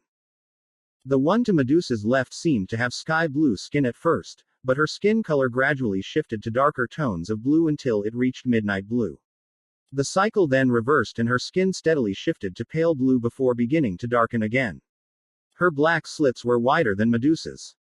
The one to Medusa's right had seaweed green skin and was far more muscular than her sister's, though her beauty was still evident. Her black slits were narrower than Medusa's. The two Gorgons wasted no time gorging themselves on what remained of the statues. Within minutes, none of them remained. Once their feast was complete, they each took a place at Medusa's side and awaited their orders. Euryale, Sito addressed the blue Gorgon, you are in command of my soldiers until I return. Defend this haven against all opposition. Euryale bowed. Your word is law, Queen Mother. Steno, Sito addressed the green Gorgon, this place of learning has been defiled. I intend to cleanse it, attend me. Steno licked her lips. With pleasure, my goddess. Sito then turned to Medusa and a shit-eating grin spread across her face. Medusa, go for a swim. Medusa gave a matching grin in response before leaving the library, heading out of the academy and into the blood-soaked streets of Konaha. Sito and Steno departed the library through a different exit that led into the heart of the academy. Once they left, the shroud of force keeping Iruka's blood inside his body lifted. Before he could fall to the ground, Euryale grabbed his arm with her right hand and hoisted him back to his feet. She then slashed her right arm with her left hand and collected a handful of blood from her bleeding arm. She levitated the precious liquid toward Iruka's mouth. Drink, Euryale commanded. Blood taken from a Gorgon's right side is endowed with immense healing properties. Iruka complied, expecting to have to fight the impulse to vomit the blood. Contrary to his preconception, the blood tasted of honey and nectar. Within seconds, the wounds Iruka had accumulated healed, leaving not even scars in their wake. You have my thanks, Iruka said, but I hope Medusa-san knows friend from foe. Be at ease. Our queen foresaw long ago the need to defend this village. Steno and I have been educated on the history and customs of this land. Once Medusa's resurrection was agreed upon, we were permitted to enter the underworld and share our knowledge. You've been to the afterlife. Iruka gawked. One version of it. I imagine Lord Hades' realm differs greatly from the heaven and hell you have been raised to believe in, to say nothing of the realms spoken of by those who worship non-Grecian deities. Euryale clarified. The cosmos is infinitely vast. Room for multiple interpretations of what occurs after death is abundant.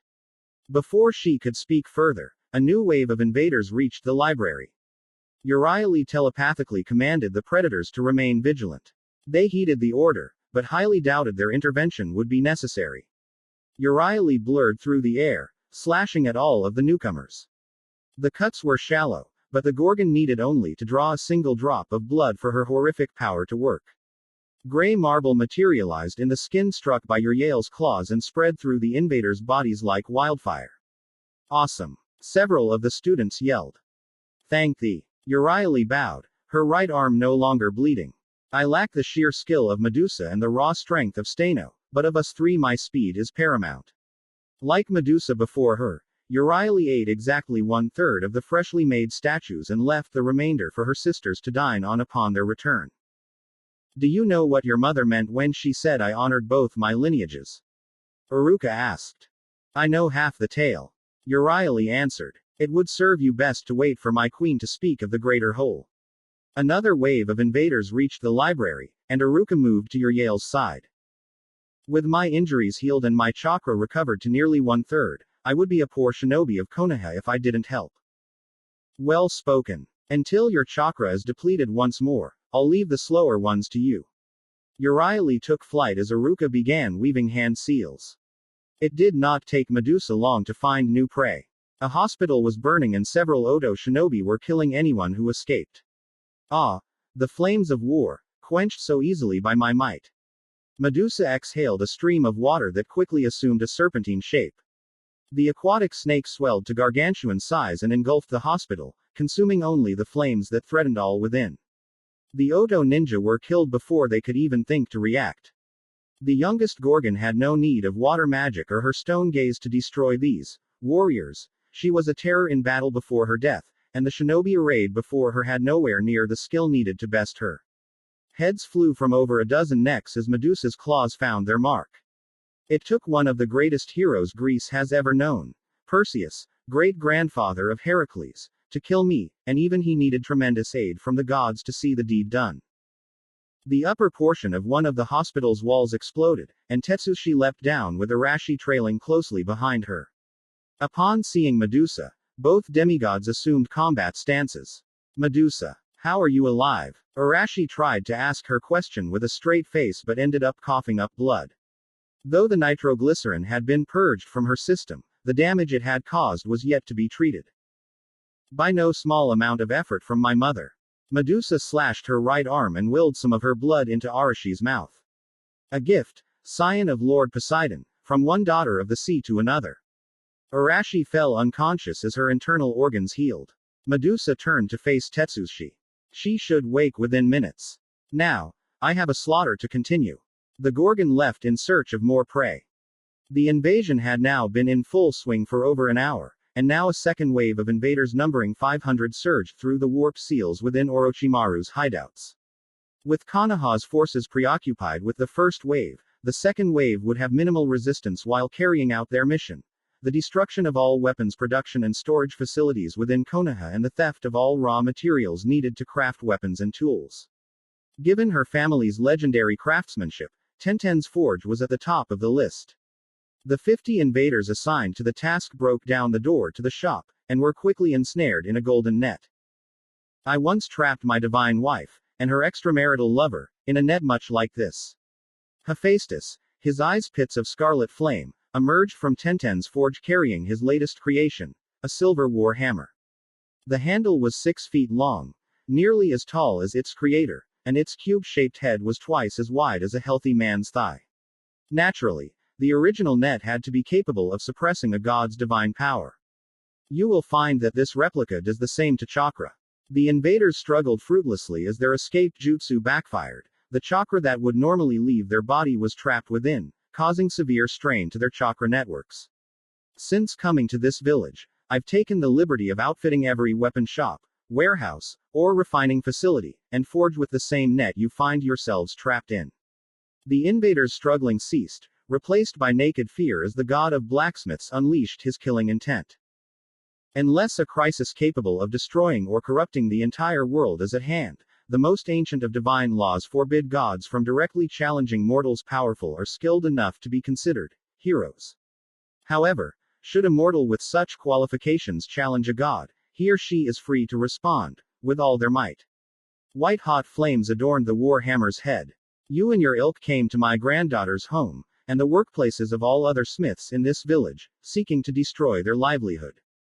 Consider your challenge accepted. The war hammer swung down, incinerating the struck invader and 10 others trapped near him. My skill seems to have atrophied somewhat. That strike should have felled a full dozen of you. Unavoidable, I suppose. After all, I've not personally fought another in ages. Hephaestus made a few practice swings. No matter. Between you and the others of trapped, I'll have ample opportunity to regain my edge. The hammer fell, over and over again across the village. Fall back. Protect the compound. A Hyuga Jonin roared as 2 Hyuga Chunin were killed by snakes. Suna was extremely wary of the Hyuga clan while planning their invasion. While Orochimaru's main goal was obtaining the Sharingan, he had some interest in the Byakugan as well and was curious about how the Jukan would fare against some of his experiments. The serpents invading the Hyuga compound were almost 7 feet in length and twice as wide as most men. As is true with natural constrictors, most of their mass was sheer muscle. Veteran Hyuga are familiar with the tenketsu points in animals, but the great mass of the snakes hindered their efforts. It took several Hyuga working in unison to slay just one of Orochimaru's experiments, and over 100 had been summoned near the Hyuga compound. All was progressing as Orochimaru intended, with hundreds of Hyuga either killed or severely injured by the serpents, but as the Hyuga began to retreat from the streets of Konoha, the nearby Namikaze mansion glowed purple. All injured and near-dead Hyuga were teleported into the mansion's courtyard. The well-kept ground of the courtyard radiated a green light reminiscent of medical ninjutsu, and many among those teleported found their injuries healed and the toxins within them purged. Even more shocking, their chakra was replenished as well. Whispers of a neutral voice manifested from the air within the courtyard. Allies of Lord, allies of clan, protect, restore, renew. It did not take long for Orochimaru's snakes to discern the new location of their prey, but upon reaching the Namikaze courtyard, the green healing light ceased instantly, replaced by a baleful red. Enemy of Lord, enemy of clan, attack, destroy, erase. The snakes were incinerated, as were nearly 1/5 of the Hyuga that had been teleported into the courtyard. Enemy of Lord, enemy of clan. The mansion repeated. All right, everyone, move out. The Hyuga Jonin ordered. When this is all over, I must inform Hiyashi-sama of the capabilities of Naruto Dano's manner. It's the perfect means to weed out the traitors. Kami-sama, protect us. Asuna Chunin screamed as his comrades fell at Steno's hands. The Gorgon and Seto's search for survivors was fruitless at first, but they soon discovered pockets of resistance holed up in more defensible locations throughout the academy. To Seto's joy, hundreds of students had been rescued and sent to the library. While she concentrated her efforts on protecting the survivors, Steno massacred the invaders. The eldest Gorgon lunged at her foes like a wrecking ball, obliterating them with her strength alone. Any jutsu launched at her seemed to fade out of existence on contact with her flesh. Damn it all. Ninjutsu isn't working. We need to use taijutsu. An Oto Jonin yelled. He and several of his peers tried just that, but physically assaulting Steno felt like striking a mountain. Focus. She must have a weakness. Indeed. For all my power, I am not invincible. However, my vulnerabilities are not to be exploited by mere worms. Steno taunted. Black marble was now spreading across the limbs of the shinobi who had attempted taijutsu against Steno. Though it did not progress as quickly as Medusa's or Uriel's petrification, it still took only seconds for the statues to be fully formed. Seto teleported the statues to the library. There would be plenty of time to feast upon them once their search and rescue mission was completed. They had nearly finished a full sweep of the academy. Only a few classrooms in one of the wings were left, when a tremendous surge of power emanated from just outside the village. Go. Seto ordered. Steno flew toward the academy's nearest exit. Sensatsu Susho. 1,000 flying water needles of death, Haku's jutsu felled dozens of invaders. Immediately afterward, a wave of water surged from Zabuza's right arm and knocked the next wave of Suna shinobi to the ground. Before they could recover, the water shot out from Zabuza's divine limb rose from the ground and congealed into an ice scythe. The devil of the hidden mist reaped the heads of the fallen Suna. Tisk. There's no end to them. Zabuza cursed. He and Haku had taken command of a platoon Chunin defending a large plaza in Konoha's merchant district. This plaza served as the main thoroughfare to Konoha's various residential districts. The invaders first sought to capture the plaza simply for convenience since they could easily circumvent it if necessary.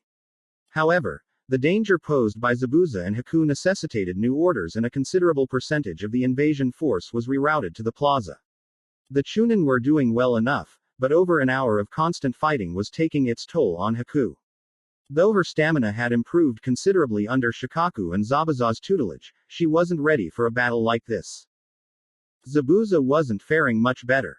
His body had finally adapted to the endless cold seeping from his right arm and he no longer felt like a living icicle, but, much like the Sharingan or Byakugan, channeling chakra through the arm took time to master and he would waste considerable amounts of it in the process. The vast number of enemies necessitated constant use of the arm, and Zabuza's chakra reserves were running low. A large ring of Odo and Suna had formed around the plaza's defenders. They were in no great rush to deal with their prey, for they knew Zabuza and Haku were trapped. You seem to having a great deal of fun. Mind if I join in? Medusa cackled as she flew into the center of the ring. While descending, she launched 300 water spears at the invaders. Her fusillade bought her more than enough time to reach the ground in safety and provided the defenders a much-needed reprieve. You have my thanks, miss. Any thoughts Zabuza had of this snake-haired woman being a servant of Orochimaru were dispelled by her actions. Medusa, the Gorgon introduced herself, daughter of Ceto, Grecian goddess of sea monsters. She turned to face Haku. I sense in you a godly essence not known to me. It emanates from your companion's arm as well. I am Haku, granddaughter of Karaukami-sama, Japanese god of ice and snow. Haku bowed lightly. Zabuza-sama has been granted an arm by my progenitor. Before Haku could explain further, the invaders got over their fear of Medusa and renewed their assault. Such barbarism. Didn't your mothers teach you not to interrupt another's conversation? Medusa's hair lashed out in all directions, biting Zabuza, Haku, and the entire Chunin platoon on their necks. The snakes then turned to face the invaders and their eyes, and Medusa's, glowed with power. A near blinding, omnidirectional flash of sea green light exploded from Medusa. The Konoha shinobi she bit with her hair were unaffected, but the Odo and Suna shinobi were flash frozen into statues. Kuchio's no jutsu. A trio of Odo ninja standing at the outermost edge of the ring were untouched by the green flash and pooled their chakra to summon a 100-foot-tall snake. Kuchio's Yutai Kuzushi no Jutsu. Summoning. Bring down the house jutsu. From a nearby building, Jiraiya leapt 200 feet into the air and summoned a giant toad with sage green skin and brown spots. He added an extra hand seal to the Kuchio's no Jutsu that added force to the toad's fall as it was summoned. The snake was crushed along with those who summoned it. My thanks, Jiraiya of the Sannin.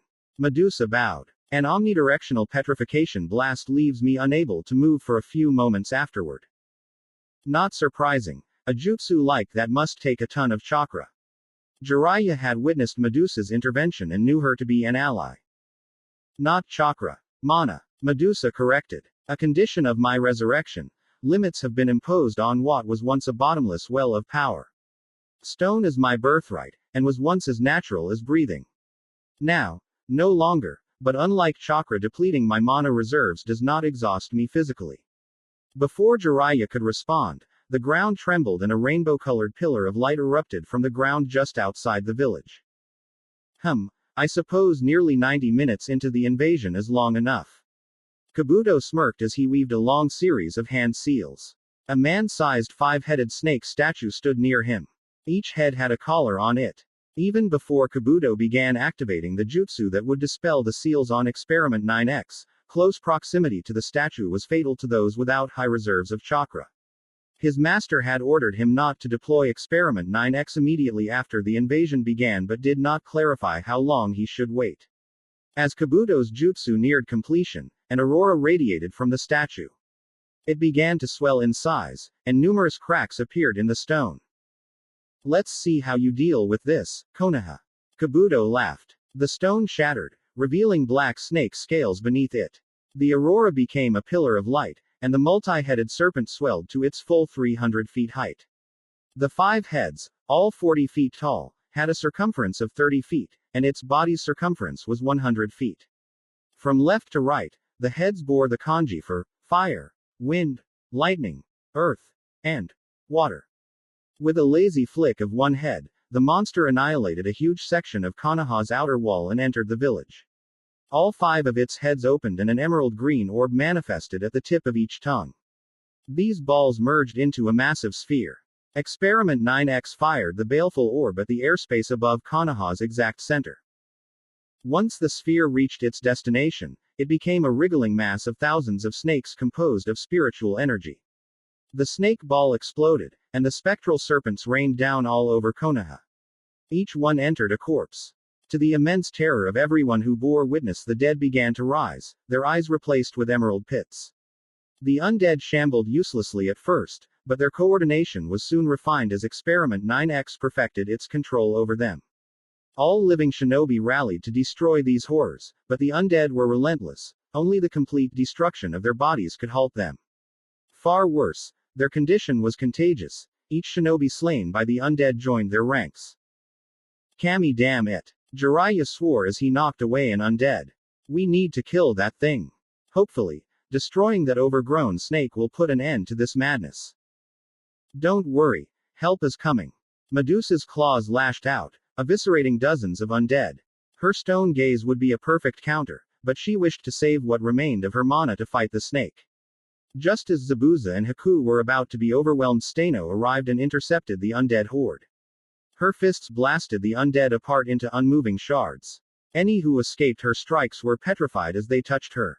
Medusa and Shino flew toward the snake, followed closely by Jiraiya, Zabuza, and Haku. Sister, this essence, can it be our nephew? Shino's eyes narrowed. Not quite. Medusa calmly analyzed the energy signature of the monster before her. The essence is similar to Hydra, but there are several discrepancies. This thing is a creation of man, and our nephew's final head must have been used as a basis for it. Experiment 9X's mouths opened again. This time, the 5 spheres were composed of elements corresponding to the kanji on each head. I think not. Medusa's face eyes and hair eyes glowed and she fired a sea green beam at the false Hydra. Experiment 9X's multi-elemental breath clashed with the beam but was steadily overwhelmed. Medusa's gaze lost most of its potency while overcoming Experiment 9X's breath, but it retained enough power to fully petrify the monster's central head before dissipating. The earth head crumbled to dust, and the remaining heads roared in pain. If this abomination is anything like our nephew, then the remaining heads are endowed with immense regenerative properties. It is also possible that the heads must be destroyed near simultaneously for the beast to truly die. Shino warned as Medusa collected herself. My sister's mana is now exhausted and my petrification cannot be used at a distance, so we will have to get in close to continue the battle. We have the means to destroy one head each. Medusa and I shall destroy the water and lightning heads respectively. Haku and I can deal with the fire head. Zabuza began weaving a series of hand seals. That leaves the wind head for me. Jiraiya leapt atop the toad he summoned earlier. Medusa and Shino both impaled their left armpits with their right claws, allowing a torrent of blood to flood onto their right hands and smearing their left claws with it as well. Medusa then used a tiny percentage of her mana saved for this exact purpose to close the wound, while Shino simply willed her injury to heal. Once all was in readiness, both Gorgons flew at top speed toward their chosen heads. The water head's breath was useless against Medusa. As a daughter of the sea, she was impervious to water-based techniques. Her golden wings were capable of flight even while submerged, so she had no trouble flying up to, and then down, the waterhead's throat. Once within the beast's gullet, Medusa slashed it repeatedly with her claws. Blood taken from a Gorgon's left side is the second most potent toxin Greece has ever known, inferior only to the true Hydra's breath. The waterhead died within seconds. Shino had almost as little trouble soaring toward her chosen head as Medusa did. Her skin almost completely neutralized the lightning head's breath, and the little damage she did sustain barely slowed the eldest Gorgon down. The lightning head died within seconds of its aquatic predecessor. Sweden. Uja no Suiryu. Water release. King of the water dragons, Zabuza poured all of his remaining chakra into a gigantic water dragon that equaled the firehead in size. The dragon surged from his right arm and launched itself at the firehead with Haku on top of it. The firehead launched a torrent of flame, seeking to evaporate the water dragon. Hyouten. Hurameki Hyukatsu. Ice release. Flash freeze. Haku leapt to safety after her jutsu turned the water dragon into an ice dragon. The frozen dragon neutralized much of the firehead's heat. Though its breath melted the ice dragon, it lacked the potency to evaporate it. Haku used the last of her chakra to will the enormous mass of water down the firehead's mouth. Ha! Zabuza screamed with effort as he focused his will on the water he had created. He had no chakra left within his body, but the dragon was composed of his chakra, and his arm allowed him to control any water created by or imbued with his chakra so long as he was nearby. Slowly at first, then with astonishing speed, the water refroze within the firehead's throat. The firehead exploded as the mass of ice burst through its flesh. Jiraiya's toad leapt into the fray, barely dodging the torrential blades of air exhaled by the wind head. Once he was close enough, the toad Sanin leapt toward the wind head's open maw and thrust out his right arm. Choodama Rasengan. Massive Rasengan, a Rasengan 3 times taller than Jiraiya, blocked the newest onslaught of wind blades and forced them back into the wind head's mouth. Jiraiya let go of his gargantuan jutsu and it maintained itself for several seconds. Falling into the wind head's mouth, the gigantic Rasengan exploded. The force of the detonation was more than sufficient to obliterate the wind head. All 4 heads had been destroyed within seconds of each other. The undead immediately ceased to move, and Konaha, Suna, and even Odo cheered as their nightmare ended. Orochimaru's servants were not informed of Experiment 9X and had no desire to serve the Snake Sanin after what they had just endured. The Suna shinobi felt the same.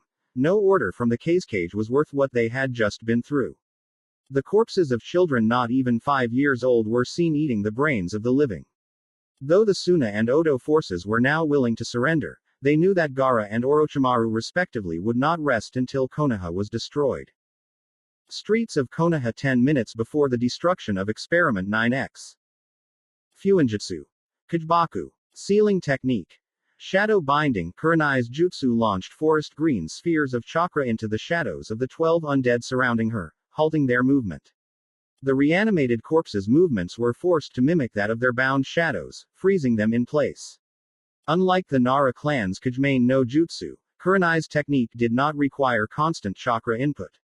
As such, she was free to only put enough chakra into her jutsu to paralyze the horrors before her for just a moment.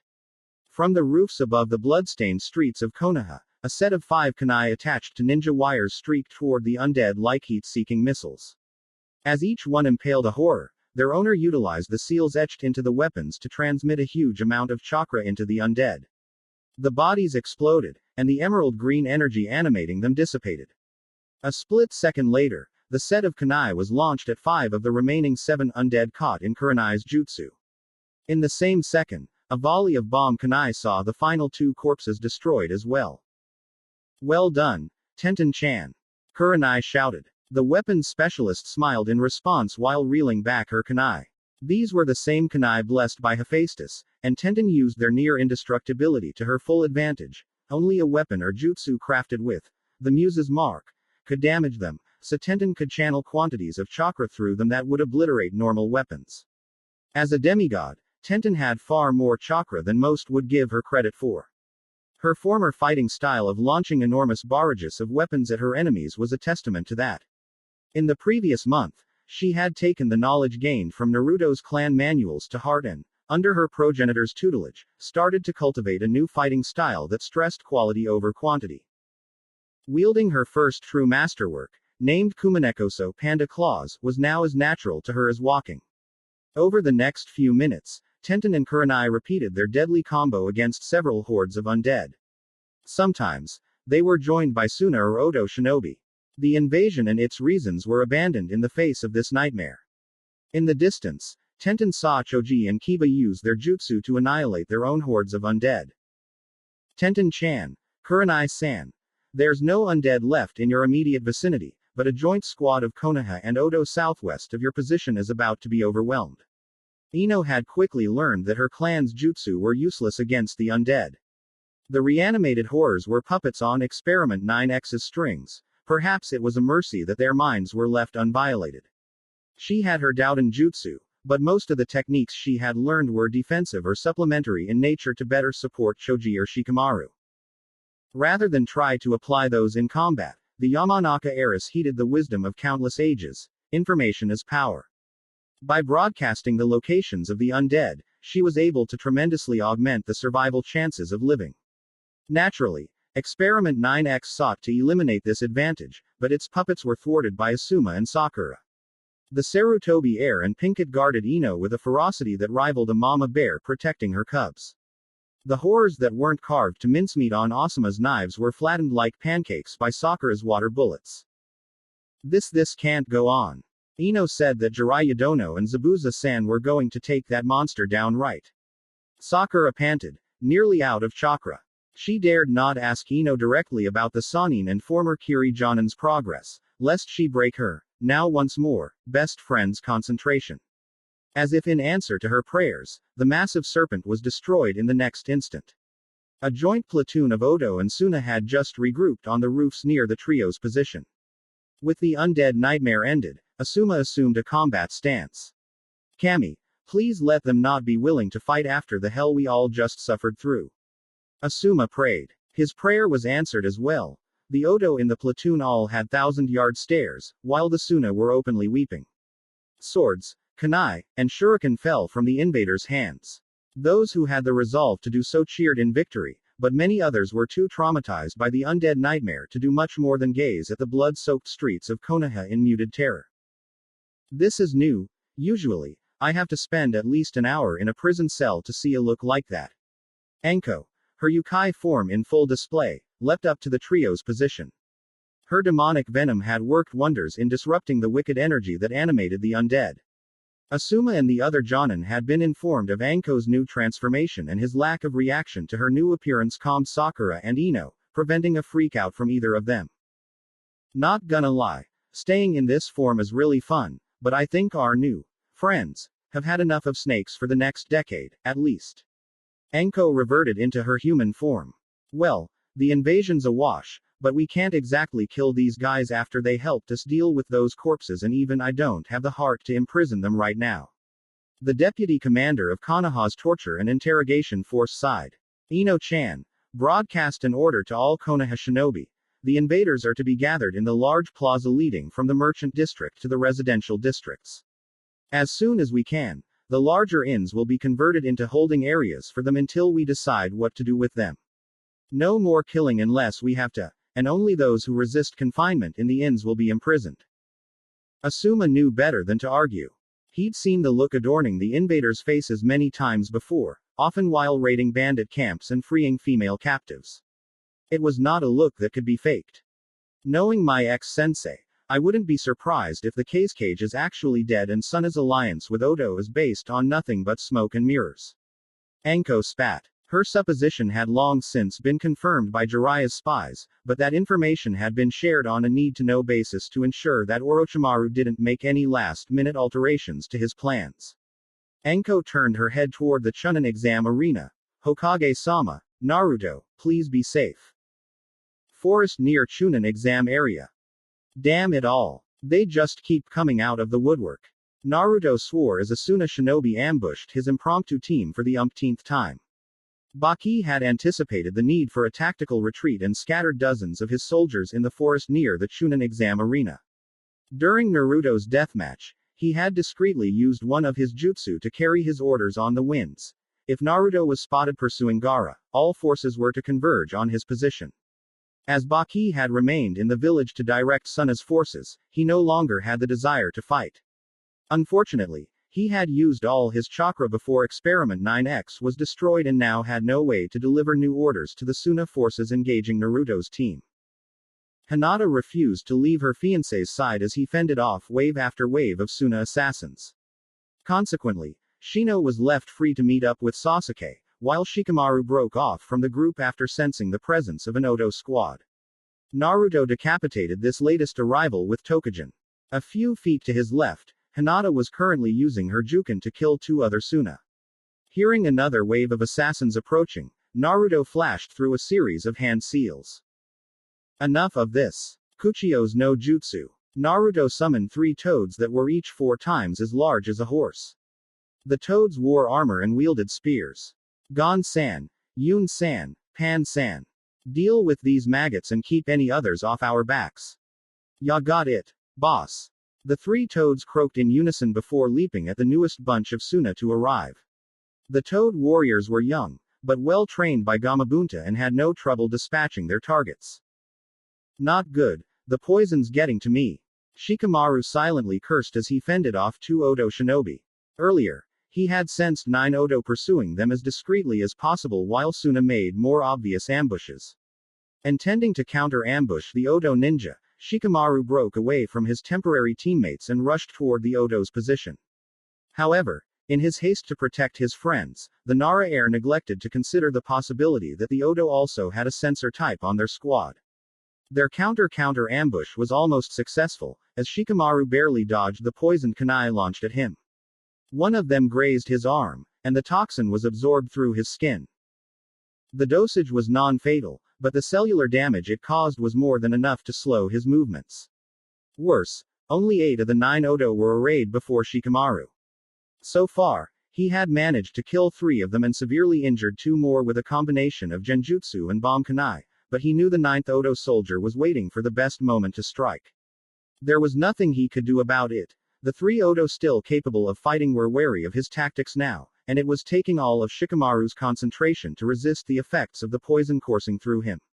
As such, he lacked the capacity to use more powerful or complex jutsu. The 2 uninjured Odo were joined by the 3rd and rushed Shikamaru. He defended to the best of his ability, but still suffered several scratches on his arms and face. The kunai wielded by the Odo were also poisoned, and Shikamaru rapidly became too weak to move. Deciding to end this farce, the 9th Odo launched another poisoned kunai at the back of Shikamaru's neck. Thank you for betraying your position, Odo scum. In the same instant that the final kunai was launched, Yama shunshined behind Shikamaru and threw a giant shuriken at the 9th Odo, deflecting the nearly fatal kunai. Yama was a giant among men and had as much strength as his immense size would suggest. His shuriken flew through the air at over 300 miles per hour, far faster than the 9th Odo could react. In the next instant after throwing his shuriken, Yama lashed out at the other 3 Odo. With 1 punch each, the Yumi no Jonin caved their skulls in. For good measure, Yama threw 2 huge shuriken at the Odo shinobi Shikamaru had previously injured, killing them instantly.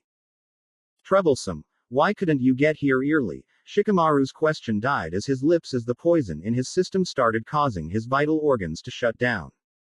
None of that. Sweeten. Saikai. Water release.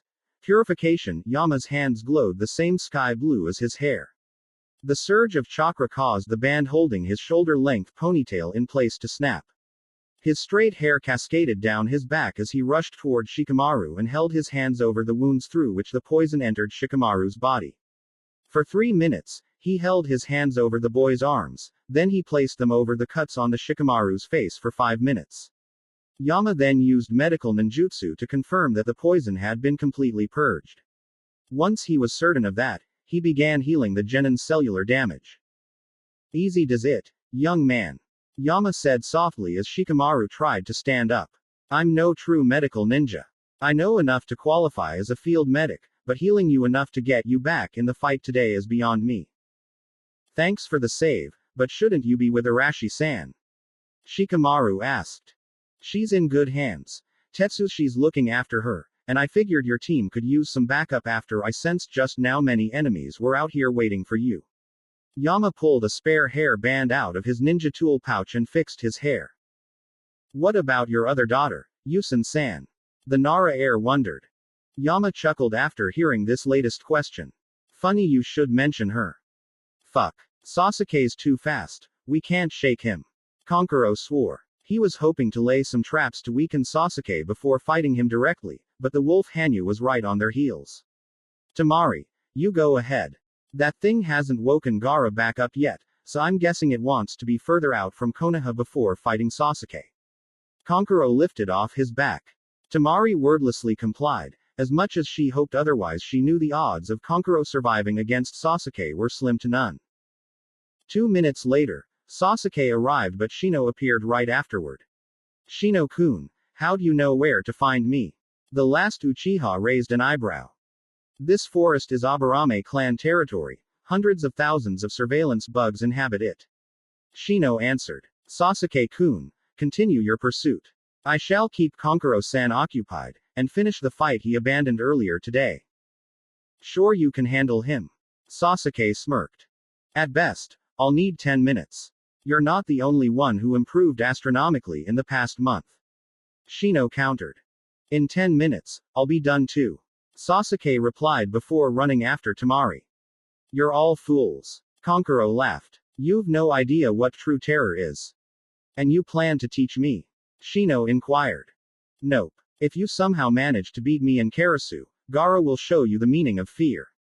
Kankuro unraveled the bindings securing Karasu, Kugutsu no Jutsu. Puppet technique, chakra strings from his fingers attached to Karasu, bringing the puppet to life. The four-armed puppet hung from its master's right side, its left arms and both legs holding onto the Kankuro while its right arms hung down, nearly touching the tree branch Kankuro stood on. This is the perfect opportunity to test the new insects of my hive.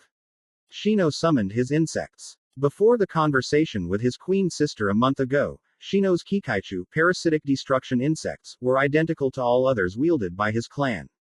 They had black exoskeletons with faded purple skin underneath it and teal eyes. Now that Shino had been imbued with the power of Kepri, his Kikaichu bore exoskeletons colored the fierce orange-red of the sky at daybreak. The skin beneath was now a dull white, and their eyes were the blue of a cloudless sky. The surveillance bugs are legion, but clan tradition forbids their use in combat unless absolutely necessary. They are not parasitic insects, and their offensive capabilities are negligible, even in massive groups. Furthermore, my new Kikaichu are a prideful bunch, they want to win this alone. For now, I see no reason not to indulge them. Shino's insects formed two large swarms concentrated around his arms. The Aburame clan's bugs are infamous for eating chakra. Kankuro recalled the data grilled into him by Baki. The last thing I need is those damn things clogging Karasu's joints, and if they get on my chakra strings, I'm in real trouble. Better keep this a long-range game. Shino leapt at Kankuro and the young puppet master jumped back while commanding Karasu to fire a volley of poisoned kunai. The kunai impaled their target, but Shino disintegrated into a massive swarm of bugs. A bug clone. Shit. Kankuro spun in place and Karasu mirrored his motion, intercepting the Aburame air with the blades hidden in its torso just before his fist made contact with Kankuro's face. Unfortunately for Kankuro, this turned out to be another bug clone and the Suna Genin soon found himself surrounded by insects. You think you have me beat, bug boy? Let me show you what Karasu can really do. The forearm joint on one Karasu's left arm swung up, revealing a hole from which a bomb was quickly launched. The detonation was tremendous and the puppet launched several more bombs in quick succession. Ha ha ha. What now, Shino-kun? Your bugs have all been barbecued. Kankuro had a shit-eating grin on his face. You have my thanks, Kankuro-kun, for giving me the chance to see how resistant to fire my new hive has become. The Kikaichu marched through the flames as if they didn't exist, and Kankuro barely managed to escape. Now, to deal with the forest fire you've created. Kaden. Kahatauri. Fire release. Fire weaving, Shino stretched his hands out toward the flames and they were drawn off the trees they were consuming. As they rushed into Shino's palms, they assumed the appearance of fiery threads. Kaden. Enemy. Fire release. Blazing net, the fire threads condensed into a small fireball that Shino threw at Kankuro. Once airborne, the fireball stretched and expanded into a net of flames and flew at Kankuro with immense speed. As the net soared toward its target, the shimmering air spoke volumes of the fire construct's temperature. To his shame, the young puppet master had no choice but to use Karasu as a shield. The puppet was sturdy, but it was not designed to withstand extreme temperatures. Shino's jutsu obliterated many of Karasu's weapons and joints. The force of the impact turned its head, causing it to face Kankuro. To the Suna Genin, the puppet seemed to be crying, wondering what it had done to deserve such a betrayal. The precious seconds Kankuro spent processing this reaction were not wasted by Shino. His Kikaichu swarmed over Kankuro and began devouring his chakra. Grade 1. Aid your servant. Kankuro yelled just before the insects covered his face. Time slowed to a near total stop. Milliseconds stretched into hours, and a voice filled with rage exploded into Kankuro's mind. You dare ask for my aid, after what you have done? I had no choice. I was commanded by. No choice. You know nothing of choice. The voice roared. Its next words were softer, but drenched with sadistic glee. I shall enjoy watching your miserable end. Fatal chakra depletion is like drowning. Second by second your life slips away, and you're conscious for most of it. You can't just let me die. The covenant safeguards only the clan head and the faithful. You are neither. The voice reprimanded, once again cutting Kankuro off. The Suna Genin had no response as he realized that he was about to die. There it is. The voice howled in delight. How does it feel to look death in the eye, knowing you have no hope of evading its grasp? Please. I'll do anything. Kankuro begged. I've no need of a traitor's devotion. The voice replied with the coldness of a blizzard. Karasu's eyes glowed with a blood-red light as what was left of the puppet began dragging itself toward Kankuro. Be grateful, worm, that the threads of fate weave a far more desirable tapestry should you survive this day. Death will not claim you, but, for the next year, I shall. Karasu's remnants liquefied into a fluid bearing the color of blood and the viscosity of honey. The sanguine syrup enveloped Kankuro's entire body like a cocoon. The Kikaichu vanished, and once the exterior of his body was submerged, the fluid poured into Kankuro's ears and mouth. In the next instant, the time freeze abated. Shino was shocked by the apparently instantaneous appearance of a blood-red cocoon, but he did not have to wait long before his adversary's metamorphosis was complete. The chrysalis faded out of existence, exposing the horror within. Kankuro was gone. Karasu, now fully restored, stood in his place, but its gray-blue eyes had darkened in color to Kankuro's black. What have you done? What have you doonnnnee? Karasu's mouth opened and closed, but Kankuro's voice screamed the words.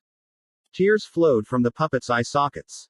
You caused this. Kankuro yelled as Karasu's eyes focused on Shino, and the puppet hurled itself at him. Poisoned blades jutted out from beneath all four of Karasu's hands. Shino barely managed to evade the soul-imbued puppet. As he leapt away, Kankuro opened his mouth and vomited a stream of fire at the Aburame air. Bubble beam. Just before Shino was engulfed by the fire, Yusen appeared behind him and intercepted the river of flames. Great fight so far, Shino-kun. Love the new bugs. They had this wannabe puppet master dead to rights before Poseidon knows what intervened. Sad to say, your bug performance won't cut it anymore. Ya mind if I add my bubble show to the mix? Not at all. The second Kankuro became merged with Karasu. This became an encounter well beyond mortal comprehension. Divine assistance is most welcome at this time. Shino answered. Ah, you know I'm a demigod. Not that it was a big secret, but I'm curious, who spilled the beans? Yusen's eyes twinkled. You'll have your answer after we destroy this abomination. Shino gestured at the possessed puppet. Deal. Yusen acquiesced before firing another bubble beam at Kankuro. Kankuro leapt out of the way and fired a volley of smoke bombs at the pair. The smoke was composed of poisonous gas. Bubble blast. Yusen exhaled a fusillade of bubbles nearly as large as her head. The first few exploded on impact with the toxic smoke, dispersing it completely. The remainder decimated the tree Kankuro had vacated seconds earlier, knocking off several of its branches and blowing holes all the way through its trunk. Where'd he go? Behind us. Shino had established a mental link with the Aburame surveillance bugs as soon as Yusen used her bubble blast, but Kankuro's speed was inhuman. The surveillance bugs could barely get their message through fast enough for the Aburame air to act on it. He and Yusen flew through the trees, with Kankuro in hot pursuit. Thanks for the saw, Shino-kun, your arm. Yusen blurted in terror as she noticed a deep gash in Shino's right arm. Purple liquid oozed out of the wound. Not a problem, for now at least. Shino's left hand blazed with Kaden chakra and he held it against the gash, brutally cauterizing it. While he did so, Kankuro leapt in, his wrist blades coated in poison. Bubble shield. 10 bubbles snapped into place around Yusen and Shino. Kankuro used all the weapons concealed in his new body to break the barrier. His onslaught was effective, but his limbs were now trapped in the multilayered bubble as he tried to force his way through. Bubble wall. Bubble shockwave. The bubble shield condensed, warping in shape from a sphere to a rectangle just tall and wide enough to cover Yusen and Shino. The rectangle expanded slightly toward Konkuro before popping, but the rate of that expansion was fast enough to break the sound barrier. The force of the shockwave was directed entirely at Konkuro and hurled him through several trees before he crashed into the ground, leaving a crater almost 10 feet deep.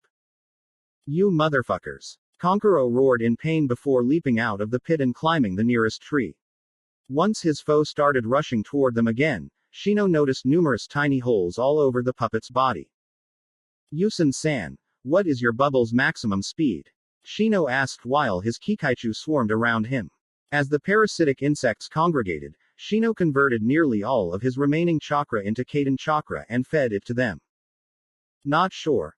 Never bothered trying to record it, but you're a genius. Fast enough, I promise you. Yusen conjured a bubble hurricane, centered not on herself, but on Shino. It doesn't matter what you're planning, you're both dead meat. Konkuro howled. Snap, crackle, pop. Yusen reached her hands toward Konkuro, and her bubble hurricane launched itself at him. Hundreds of bubbles exploded on impact with Konkuro, and each one had a Kikaichu riding on it. Shino's upgraded Kikaichu were more than durable enough to withstand the explosions and now completely covered Kenkuro's body. In a matter of seconds, the parasitic insects invaded the interior of the puppet through the holes all over it. Shino smirked as he made a hand seal. Bang! The Kikaichu released the Kaden chakra they had devoured earlier. Even from over 100 feet away, the heat of the explosion was tremendous. Shino covered his body in Kikaichu, trusting in their resistance to fire, while Yusen conjured another bubble shield. That was awesome, Shino-kun. Before Yusen could say anything else, a coughing fit emanated from the epicenter of the blast. Damn you both. This isn't over. All that was left of Karasu was its head. Konkuro opened his mouth and fired a kunai attached to a wire at the nearest tree branch. He then activated the reeling mechanism in Karasu's mouth, retracting the wire and reeling himself toward the tree branch. He repeated this process with the farthest tree branch within range, making his escape. You're not getting away. Before Yusen could launch another bubble attack, Shino fell off the tree branch, finally succumbing to the poison in his system. Shino-kun. No. Stay with me. Yusen grabbed the Aburame heir and slowed his descent to the ground. The Aburame heir's sunglasses fell off his face as Shino's eyes began to close. He tried saying something to his comrade, but words wouldn't come. Poseidon, damn it. Not on my watch. Purifying bubbles. Over 100 white bubbles manifested within Yusen's mouth. Just before Shino lost consciousness, Yusen kissed him and exhaled, forcing the cleansing bubbles down his throat. Shino's consciousness faded, not into the near comatose state indicative of imminent death, but to a peaceful sleep. Over half of the Kikaichu swarm had survived the explosion and now moved to form a ring around Yusen and Shino, intent on protecting the pair from any lingering invaders. Tamari, put me down and leave. Gaara ordered shortly after waking up. The eldest of Ross's children knew better than to argue. That thing had already awakened in the arena. It may not be possessing Gaara at the moment, but its will now fully dictated Gaara's actions. Tamari set Gaara down and retreated to a tree branch nearly 500 feet away. Close enough to observe the oncoming fight, but hopefully far enough away to not be caught in the crossfire. Soon after, Sasuke arrived. Sasuke Uchiha. Welcome. Gaara smiled like a 5-year-old boy left all alone in a candy store. You've proven your strength to me already. With your death, my existence shall be validated. Where's your monster, Gaara? Sasuke's Sharingan couldn't detect any trace of Shukaku's chakra, but he knew that whatever he saw in the arena was still in control. Mother is no common dog to be commanded into battle. You must earn the right to face her full glory. Gaara yelled. I wonder, Sasuke Uchiha, how you will deal with this. Gaara's right arm morphed into a massive sand claw that was nearly as long as the young man was tall. The sclera of his right eye was now black with a yellow iris with an inhuman pupil with a 4-pointed star shape. 4 smaller dot-shaped pupils surrounded the star pupil in a square formation. Well, Shino-kun, it seems I'll need your help after all. Sasuke barely had time to come to grips with the monstrous chakra surging through Gaara's body before the Suna Genin lunged at him. The last Uchiha leapt to a different tree several feet away, and not a moment too soon, Gaara's impact obliterated the tree Sasuke had occupied mere seconds ago. Fast and strong, but, at least for now, I can keep up. The wolf Hanyu counterattacked with his new hybrid style of Uchiha Taijutsu and Kuga's techniques. He hurled himself at Gaara, spinning like a top as he sailed through the air and landed a brutal roundhouse kick on Gaara's claw. The impact sent Gaara hurling back several feet, and the front half of his claw arm was blown off his body. Excellent, Sasuke Uchiha, but there's still more to come. Gaara's claw arm regenerated, but now he also grew a tail of sand and Sasuke was shocked to see the unknown chakra nearly double in volume. The tail was even more massive than the claw arm. Aside from what I need to form Chidori, I have enough chakra Yuki for 3 jutsu, at most. I need to end this now. Sasuke flashed through a series of hand seals. Kaden. Gokyaku no Jutsu. Sasuke shot an enormous fireball at Gaara. The Jinchuriki wrapped himself in his claw arm and tail, fully protecting him from the blast. Kaden. Gokyaku no Jutsu. Sasuke repeated his technique, but this time he formed a stream of fire so small it could be mistaken for a laser beam. Useless. Gaara's claw arm swelled in size, forming a dome of hardened sand more than capable of withstanding the flame beam. Gaara's dome crashed into Sasuke and sent him flying, but his body almost immediately vanished in a puff of smoke. A cage bushin. Gaara barely had time to turn around before he heard the roaring sound of 1,000 chirping birds. Chidori. Sasuke smirked as he saw victory in his grasp, his jutsu aimed straight at Gaara's heart. Half a second later, a shit-eating grin spread across Gaara's face, and Sasuke realized his doom. Fuden. Mugen Sajin Daitapa. Wind release. Infinite sandstorm devastation, Gaara exhaled a hurricane-force blast of wind. Now that it was imbued with Yuki, nature transformations produced by Sasuke's chakra bore some resistance to their elemental weaknesses, but that protection meant little in the face of a jutsu meant to slaughter large groups of enemies, especially when said jutsu was powered by a tailed beast's chakra. The Chidori was dispelled, and only its Yuki provided resistance to Fuden chakra prevented Sasuke's arm from being torn off. As it was, Sasuke's left arm suffered several deep lacerations that barely missed any major arteries or nerve clusters. The last Uchiha was hurled into the air and through 2 tree trunks before a third broke his fall. Several vertebrae were severely cracked, but he managed to endure the onslaught without suffering any damage to his spinal cord. Though he was not truly paralyzed, Sasuke was now on the verge of chakra exhaustion and in far too much pain to move. Not weak. No, not weak at all, but not nearly strong enough either. Gaara grunted. Sasuke Uchiha, be honored that your death justifies my existence. Gaara launched 50 sand shuriken at Sasuke. The last Uchiha's Sharingan was flickering as he glared past the sand shuriken to look Gaara in the eye. Raiden. Denshuriken no Jutsu. An equal amount of electrified shuriken emerged from the trees left of Sasuke's position.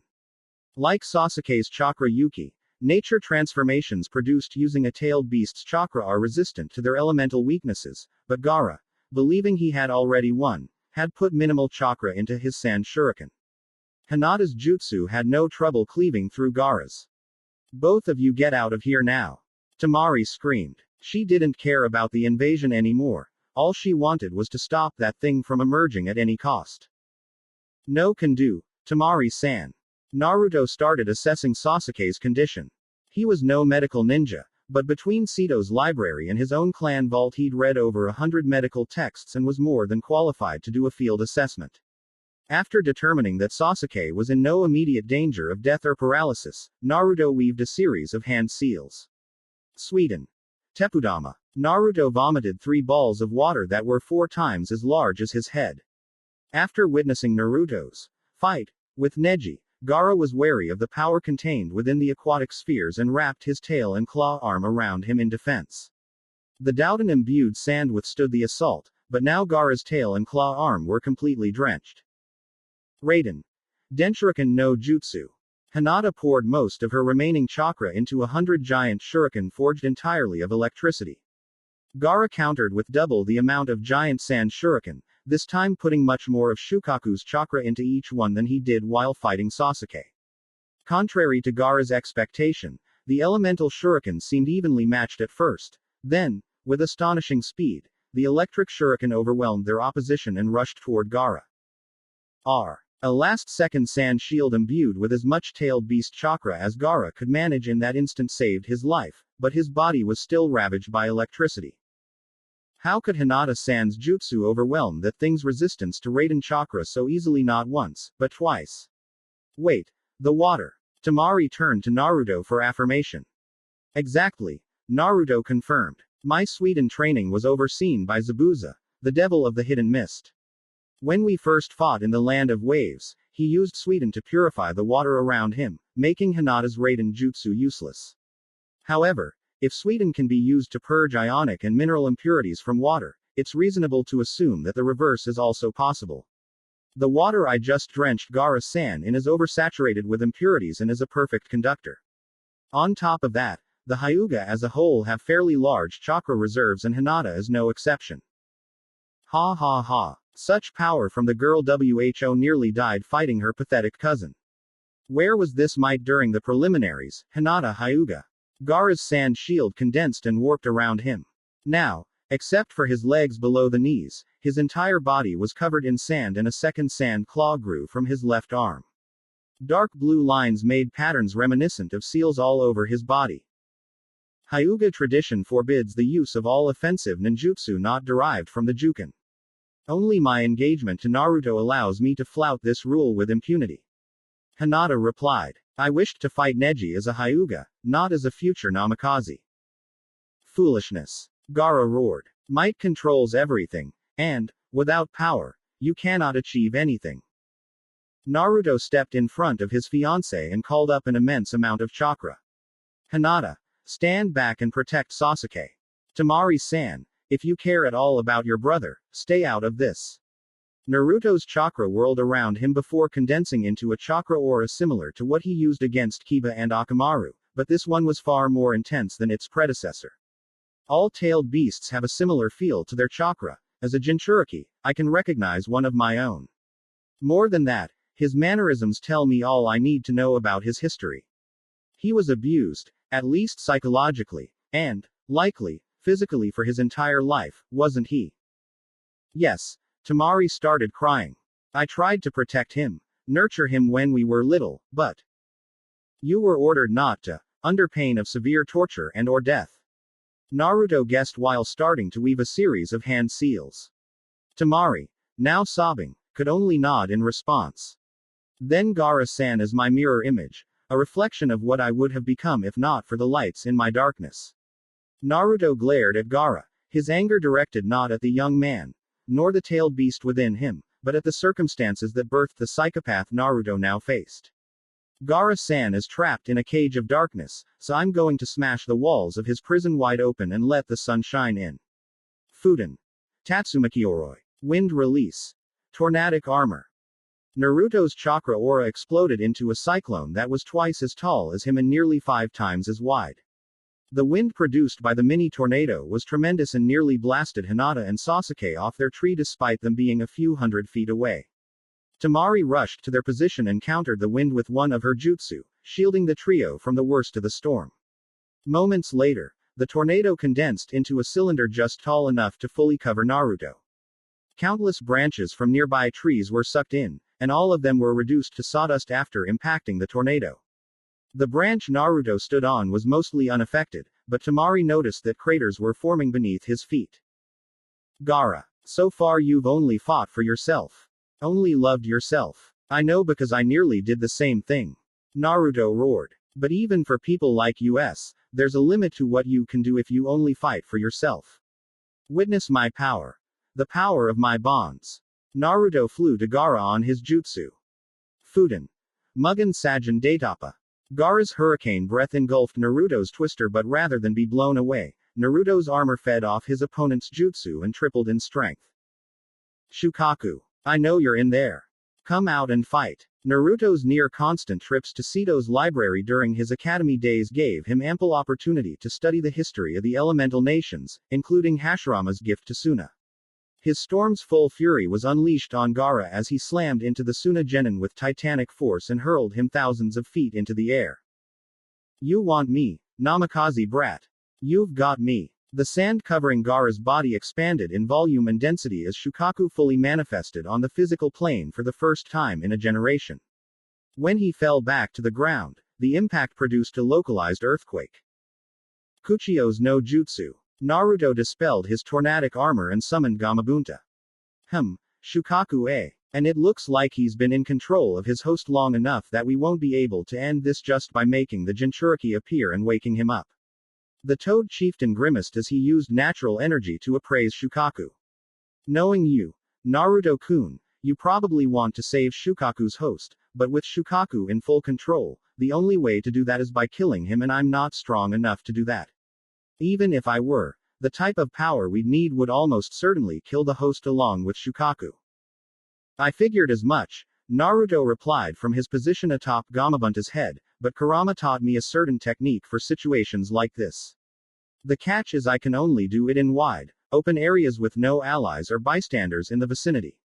Naruto's Yuki began surging out of him, but he did not shift into his Daiyoukai form. You're in for a treat, Gamabunta dono. Based on his journals, my dad had almost zero affinity with the Namikaze legacy. His success as a shinobi is due entirely to his natural-born talent with chakra manipulation and sheer determination to be the best warrior he could be. Today, I'll show you what a true Namikaze can do. With that declaration, Naruto leapt off Gamabunta's head and the maelstrom of Yuki surrounding him exploded in a jade-green supernova. When the surge of verdant light subsided, a gigantic, silver-furred dog stood where Naruto had fallen. The beast's size was halfway between Gamabunta and Shukaku. Heh heh ha ha ha ha ha ha. A Daiyoukai. I haven't killed one of your kind in ages. Shukaku cackled. The tailed beast opened his mouth and a purple-black sphere of chakra began forming within it. Naruto galloped to Shukaku's position and headbutted him at full speed.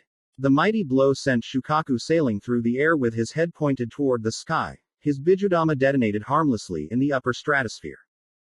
Wow. Not doing that again. Naruto moved his head in a circular motion to soothe the pain in his neck muscles.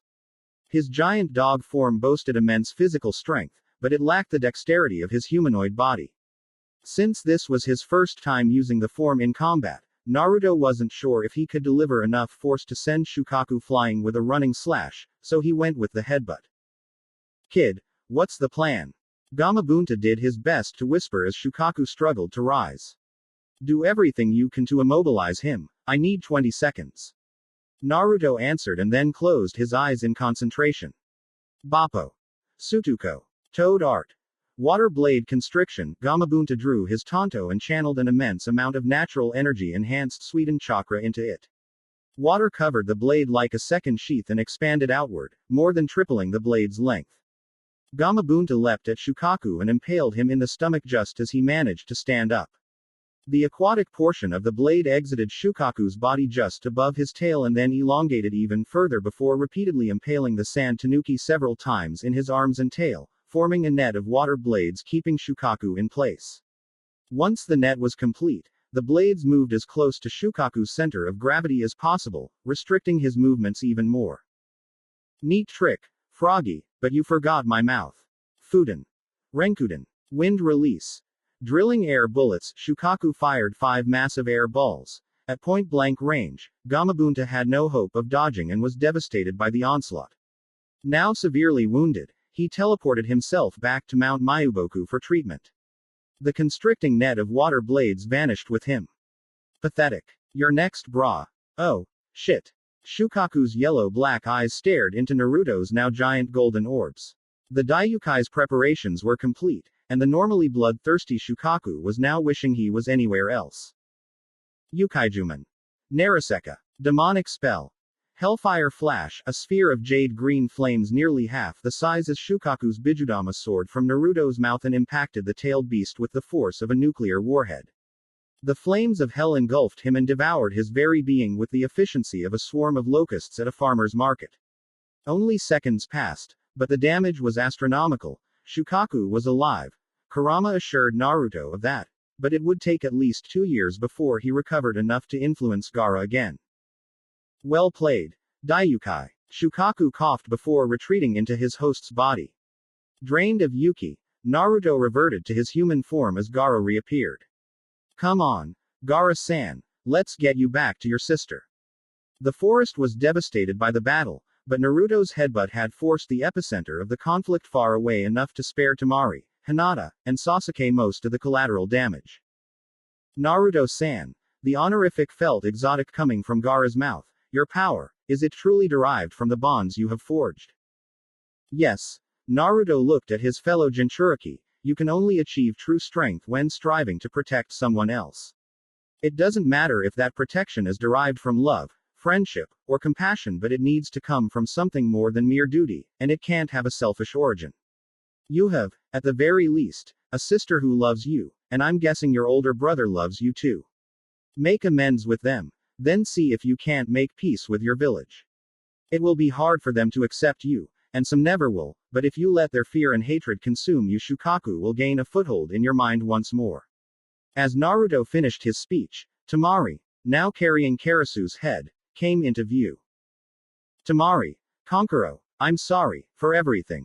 Gaara apologized with tears in his eyes before lapsing back into unconsciousness. Easy there, Shino-kun, don't try to move.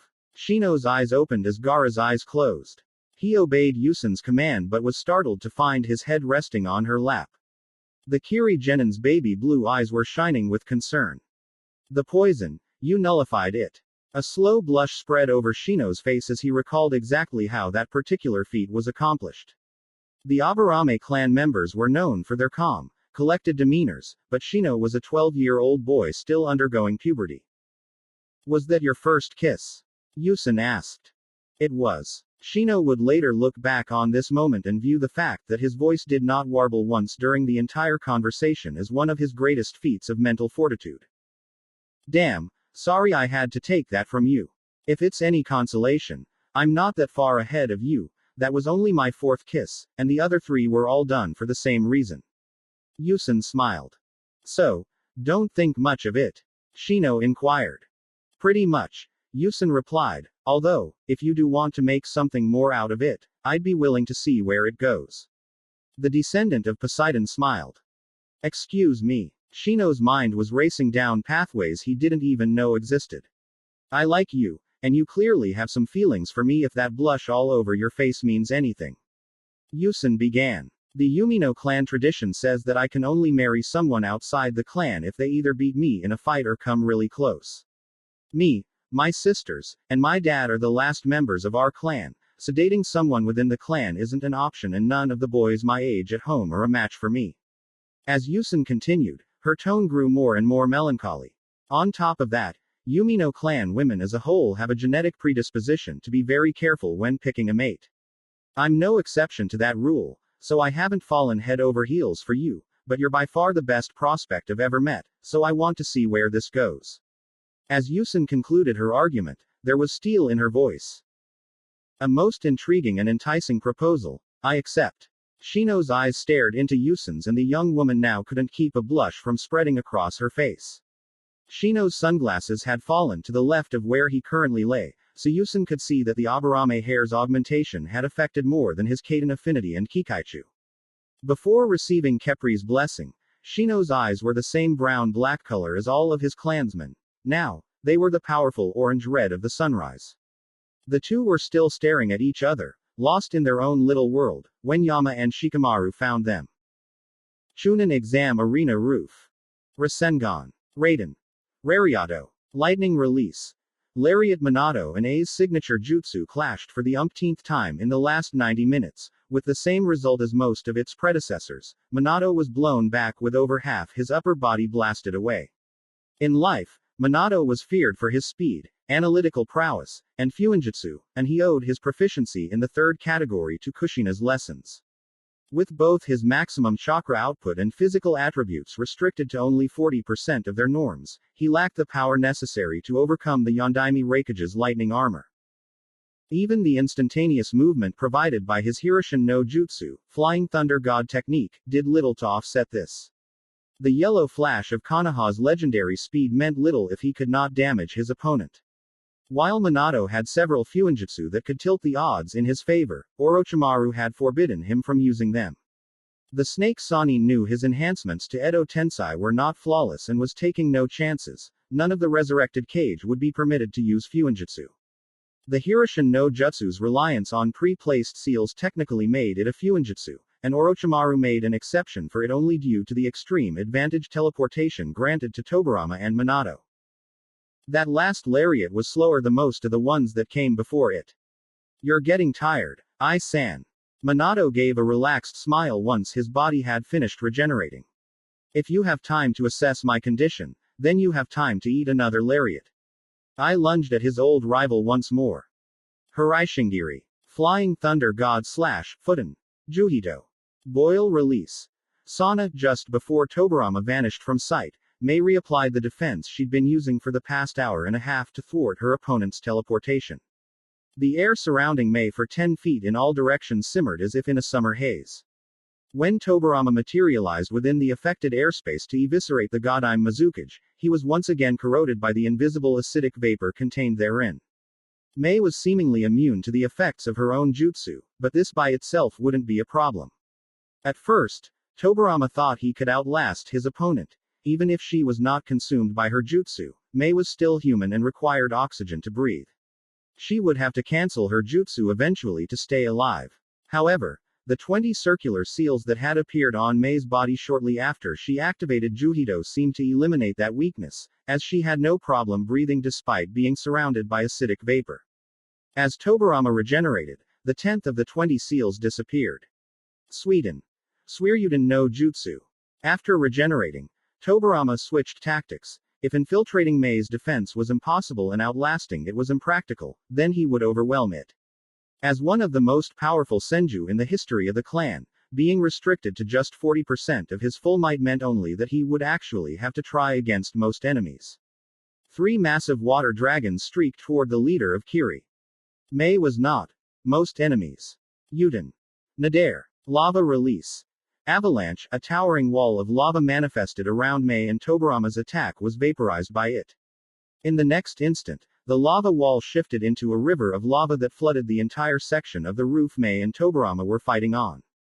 The Sound 4 member maintaining the barrier in that quadrant had to use his cursed seal to access enough chakra to maintain the inner barrier against the onslaught. As with her acidic vapor, Mei had a method of mitigating the risk of her lava jutsu. Her sandals glowed a soft blue as she stepped onto the lava, treating the molten rock as if it were mere water. Kiri has grown very strong since my day. Tobirama bowed. While I was alive, none in Kiri were capable of fuinjutsu that enables breathing while surrounded by acidic vapor or crafting footwear that can resist the temperature of lava. From one of the founders of Konaha, that is very high praise. Mei returned the bow. Above all else, the Terumi clan is known for its alchemical achievements. We migrated to Kiri soon after its inception, but our existence was not publicized until after the end of the First Shinobi World War. Many of Kiri's 7 swords were crafted using my clan's techniques. I always wondered how Kiri gained such a powerful set of weapons in what seemed a very short period of time. The first generation of the 7 swordsmen were formidable opponents. Tobirama created 5 more water dragons. In response, Mei willed the lava she had already created to condense into a ring surrounding her before leaping at the Nadime Hokage.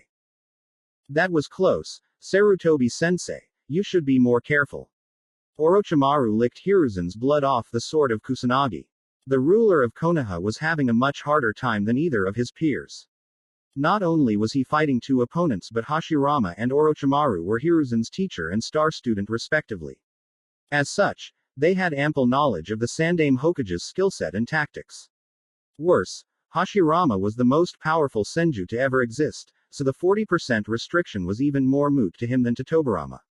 Even with Enma in his staff form, Hiruzen struggled with Hashirama's wood release and Orochimaru was more than happy to take advantage of every opening that presented itself. His latest attack almost earned him Hiruzen's head, and the Sandaime Hokage barely shifted his body in time to receive a slash to his left shoulder blade instead. Fighting both of you at once is quite a challenge. Hiruzen panted. It seems I can no longer be conservative with my methods. Douden. Kongo Jukaku. Earth release. Adamantine Castle, the current god of shinobi expended nearly all of his remaining chakra into creating over 30 spherical walls around himself. Mokuden. Mokuryu no Jutsu. Wood release. Wood dragon technique. In response, Hashirama conjured a gigantic wood dragon that encircled the outermost wall. To Hashirama's shock and joy, his construct was incapable of instantly crushing Hiruzen's defense and needed over 2 minutes to reduce just this first wall to rubble. Ha! This is awesome. Hiruzen-kun must have come up with this on his own after Tobirama and I died. Indeed, Orochimaru frowned. It is with very good reason that my old teacher was once hailed as the second god of shinobi. However, his day is now over, and mine has just begun. With a thought, Orochimaru commanded Tobirama and Minato to join Hashirama in breaching Hiruzen's barricade. I and Mei were tempted to intervene but knew that their colleague would not invest the chakra needed to create such a formidable defense without a plan in mind. The two foreign Kage made their own preparations for the battle's next stage. It took over 20 minutes for the combined efforts of Hashirama, Tobirama, and Minato to breach the last of Hiruzen's walls. This final, thickest defense produced an immense amount of dust upon its destruction. Over the course of my life, I've gained many titles that have defined my shinobi career. Hiruzen's words echoed across the rooftop. The Professor, Sandaime Hokage, God of Shinobi, these names will never leave the hearts and minds I have known and touched throughout my years. However, before I gained any of those lofty accolades, I earned another title, one that has long since faded from the memories of all who knew me in those days. No. No. No. No. No. No. Orochimaru balked in horror as the dust began to settle. Hiruzen was right. His ex-student had forgotten about this particular aspect of Hiruzen's arsenal. If Orochimaru had remembered, then he would have done everything he could to ensure that Hiruzen perished before he had the opportunity to utilize it. Praise the log. I knew Hiruzen-kun had what it takes to master this. Too bad I didn't live to see him complete the training. Hashirama's eyes beamed with delight and pride as his student became visible once more. Hiruzen had nearly doubled in size and the upper portion of his black jumpsuit was destroyed by the sudden growth, revealing a physique muscular enough to nearly make eye envious. His gray hair was now silver, and his eyes had yellow irises and white pupils like his clan's progenitor, Son Goku. His arms were covered in red monkey fur and two thin tails of the same color waved back and forth behind him. Large tufts of fur also covered portions of his torso. Emma remained with his master in his staff form, but the yellow ends of the adamantine weapon had shifted in color to match Hiruzen's fur. My beloved teacher, my traitorous ex-student, you face the descendant of Son Goku, Hiruzen Sarutobi, the monkey sage. Why yes, well done for a decrepit bag of bones. Orochimaru steeled himself. But, my dear teacher, have you forgotten that you are not the only sage here? The Serpentine Shinobi mentally commanded all three resurrected Kage to enter their respective sage modes, but his order went unheeded for the first time since the battle began. Nope. Can't do it, Orochimaru-san. Hashirama wore a shit-eating grin. Jiraiya-sensei used to tell me about you, that your ultimate goal was to master every jutsu and unravel all the mysteries of nature at any cost. Minato's eyes narrowed in disgust. But that's the thing, Orochimaru. Gathering and channeling sage chakra requires you to be one with nature. How can we possibly accomplish that while undead? Precisely. Tobirama smirked. Those revived by Edo Tensei are anathema to nature, neither dead nor truly alive. Such a state is as unnatural as one can possibly get. To synchronize with the planet's energy as an Edo Tensei is as unachievable as holding the sun in the palm of your hand. As enlightening as this discussion has been, Sage Hiruzen Dono is far from your only concern. Mei produced a scroll covered in Latin writings and unfurled it, revealing a picture of a weapon that seemed to be a cross between a trident and a halberd. She bit her thumb hard enough to draw blood and smeared it on the scroll. Both the sanguine liquid and the drawing vanished from sight, and the weapon materialized from thin air into Mei's hands. While three golden blades adorned the head of the weapon, only the central blade was the straight, triangular shape of a true trident. The two side blades were each the shape of a crescent moon, designed more for slashing than piercing. The shaft of the weapon was made of bronze, but the spear ended in a silver stake crafted to resemble a corkscrew. Three tassels, colored brown, red, and blue, were tied to the weapon where the shaft met the head. To earn their rank, each head of the Terumi clan must create a marvel of alchemy. My Sanmeguyari, thrice blessed spear, has already spilled the blood of one cage. Now, it shall lay 3 more to rest. By the grace of my ancestor Minerva, Roman goddess of wisdom, war, and craftsmanship, this battle ends now. Orochimaru, your foul jutsu has dishonored the dead and manipulated time. Such forces are best left untouched by mortals such as us. I preached. It is not lightly that I invoke the full power bestowed upon me by my progenitor, Thor-sama, but your actions this day beg divine punishment.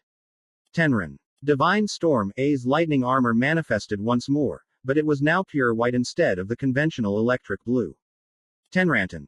Sakuho. Divine Storm Release. Erasure I held both his hands in a triangular gesture and fired a blast of lightning at Minato. The yellow flash of Konoha tried to dodge, but the divine lightning bolt was among the fastest jutsu he'd ever encountered. By the time he realized he would need to use Hiruzen to evade, it was too late. Minato's left arm was blown off. As with every other injury he'd endured since this fight began, the limb regenerated. However, the rate of regeneration was now less than half as fast as before. Well, that's new. Minato teleported behind I and formed a Rasengan with his remaining arm. HMPH. Knowing he didn't have the time to form a lariat, I simply punched through Minato's jutsu with a Tenrantan-clad fist. The abused Hokage's right arm was now missing its entire lower half. You're amazing, I-san. Minato cheered. Where were these moves during the Third Shinobi World War? Only the Raikage is permitted to learn them, and I was not Raikage then. Even if I had been, Thor-sama's teachings prohibit their use unless absolutely necessary. I responded. Fair enough, but it doesn't seem like your divine jutsu can completely halt my regeneration. Minato's left arm had finished regenerating, so he now formed a Rasengan in it. We shall see. I lunged at Minato once more. Amazing. Simply amazing. Tobirama resisted the urge to squeal like a schoolgirl as his latest batch of water dragons was absorbed into Sanmeguyari and shot back at him as rivers of lava. Even for the most gifted manipulators of chakra, absorbing one nature transformation and converting it to another is impossible. But your spear violates that principle. I thought myself a genius for all the jutsu I invented, but this is beyond my wildest theories. Hiraishingiri. The Senju's current strategy of overwhelming Mei with ninjutsu was no longer possible given the properties of her spear, so Tobirama was forced to readopt his earlier tactic of teleporting into Mei's acidic air bubble for a direct assault. As he expected, the airspace in Mei's immediate vicinity was far too corrosive for his attack to succeed. Once Tobirama's movements were halted by the acid, Mei slashed his body to pieces with Sanmeguyari. While her alchemical masterpiece was primarily designed to absorb and harness Kaden, Suiden, and Douden chakra, it could also drain other types of chakra in small quantities. With each blow struck, Sanmeguyari drank a sliver of Tobirama's chakra, and Mei was skilled enough with her spear to make dozens of thrusts per second. If the Nadaime Hokage was not careful, he would be so drained of chakra that his corpse body would be rendered unable to move. Damn it all. Orochimaru cringed as Hashirama was sent sailing through the air. The physical amplifications provided by Hiruzen's primate manifestation of Sage Mode were similar to those bestowed upon students of Mount Mayuboku. Both variations of Sage Chakra were capable of striking the user's enemies in imperceptible ways. The main difference was in how the invisible damage was dealt. Frog Kata weaponized the natural energy of the atmosphere surrounding the practitioner, allowing them to expand the range and potency of their physical strikes. Hiruzen's monkey fist utilized the same principle but in reverse. Whenever a physical strike was landed on his opponent, natural energy surrounding them would flow onto the affected body part and be absorbed into it. Since absorbing even the smallest amount of natural energy is fatal to anyone not trained in harnessing it, the monkey fist is not a combat style, but an assassin's art. Only Hashirama's undead status kept him from becoming petrified after first being struck by Hiruzen. Still, the Shodai Hokage's movements were slowed by the natural energy coursing through him, leaving him wide open to several follow-up strikes. Now that my teacher is all but immobilized, you're next, Orochimaru. Hiruzen lunged at his former student and lashed out at him with Enma. Orochimaru tried to counter with the sword of Kusanagi, but the already immense durability of Enma's staff form was substantially enhanced by Hiruzen's Sage mode, and the force behind the swing was incomparable to that of his earlier strikes. While the blade itself was unharmed by the clash, the impact tore the sword of Kusanagi from Orochimaru's grasp, and the hand that held it was nearly dislocated at the wrist. I'm not sure about Mei-san's spear, but I-san and Sarutobi-sensei have a limit on how long they can sustain their empowered states. Orochimaru gathered the three former Hokage to his side. This is now a war of attrition, and I will be the last one standing. Before the snake Sannin could strategize further, Hiruzen landed a brutal gut punch that nearly sent him flying into the flame barrier produced by his guards. Orochimaru stopped himself, then gathered chakra into his finger and burned a crude cursed seal onto his stomach. The pseudo-senjutsu seal drew out the natural energy injected by Hiruzen before dissipating. That was too close. Orochimaru was panting heavily and would have been hit by Hiruzen again if Hashirama hadn't recovered enough to fire a wood dragon at him. Hiruzen, your time limit. Enma warned. I know, but I seriously doubt our enemies will grant me the luxury of standing still. The monkey sage retorted. It took Naruto much longer than he would have liked to return to the Chunin exam arena, but he trusted in Hiruzen's ability to survive until he returned. Zabuza had told him of Mei's presence, and he suspected that I would be there too after encountering the Kumo team in the Forest of Death. Upon his return, Naruto had to resist the impulse to retch. Blood, guts, and various fragments of organs littered the bleachers and arena proper. Naruto heard fighting on the roof, so he rushed to the source but halted upon seeing the flame barrier. Outside the barrier, he was alone on the roof. The Anbu and other Konoha shinobi that once stood in the arena were either dead or had left the Colosseum to deal with the invaders. Perfect. No one's around to witness what I'm about to do. Hinata's taking Sasuke to get medical treatment, while Tamari-san and Gaara-san are meeting up with their Jonin-sensei. Naruto took a couple seconds to steel himself, then drew Tokujin. I know you haven't acknowledged me as your master yet, but I've never tried what I'm about to do and I need your help. I'll allow it this time since it's your adoptive grandfather in there, but not again until you've earned the right to be my master. Tokujin decreed. Naruto closed his eyes in concentration, forming the jutsu Jiraiya and Kurama had drilled into his skull, not in one of his hands, but upon the tip of Tokujin's blade. This would never have been possible with Tenseiga. Even if she could kill by conventional means, Tenseiga was forged from the fang of a pure-blooded Daiyoukai. Tokujin, however, was crafted from the fangs of Goshinki, a fragment of Naraku, who, at the time of Goshinki's detachment, bore the heart of a human. As the reverse-engineered mini Bijudama formed atop Tokujin, Naruto leapt at the flame barrier at full speed. Rasengan. The jutsu crashed into the flame barrier and distorted it substantially, but the fiery barricade was not one of the Sound 4's greatest achievements for nothing. The barrier stopped distending and began to push against the Rasengan, forcing it out. Ha! Naruto unleashed Tokujin's power. The surge of demonic lighting, guided by the blades will, perfectly merged with Naruto's Rasengan. A huge segment of the flame barrier shattered like glass and Naruto tumbled through. Naruto. Minato greeted his son while barely dodging A's latest attack. Dad. How? Naruto gawked. A forbidden jutsu, one that never should have been created. Minato took this opportunity to glare at Tobirama. I'm not apologizing. Tobirama grunted. It served Konoha well during the First Shinobi World War, and I expressly stated in my last will and testament that all records pertaining to its existence and use were to be destroyed upon my death. I must assume that my subordinate, Danzo, defied my wishes. While Tobirama defended himself, Naruto surveyed the battlefield. Hiruzen and I looked like they'd been fighting a war for several days rather than 3 hours. Both were panting heavily and were suffering from muscle spasms all over their bodies. These are telltale signs of chakra exhaustion. Mei looked like she still had some gas in the tank, but whatever she'd been through left her too tired to stand, let alone fight. The three zombified Hokage weren't missing any body parts, but their movements were jerky, as if they were marionettes that didn't have enough strings to properly move all of their parts. You've come to your doom, Naruto-kun. Orochimaru smirked. The Sannin was also panting heavily, but he was better off than any of the living Kage. You may have survived your run-in with Gaara-kun, but you're not fit to be the opponent of anyone here. Orochimaru readied the sword of Kusanagi. That's true, Naruto agreed, but I have a certain Vulpine friend who can mop the floor with all of you. Naruto sheathed Tokujin and sent a pulse of chakra into Kurama's seal, a request for her to open the gate on her end and send her chakra through. To even stand a chance, you'll need to use the cloak. Given your current level of resistance, you have 2 minutes and 30 seconds before my chakra starts killing you. That's not enough time, not with 3 Hokage and a Sannin as my opponents. I need you, Naruto urged. Absolutely not. Kurama roared in protest. Partial control is one thing, but I have never fully possessed a host and I refuse to start now.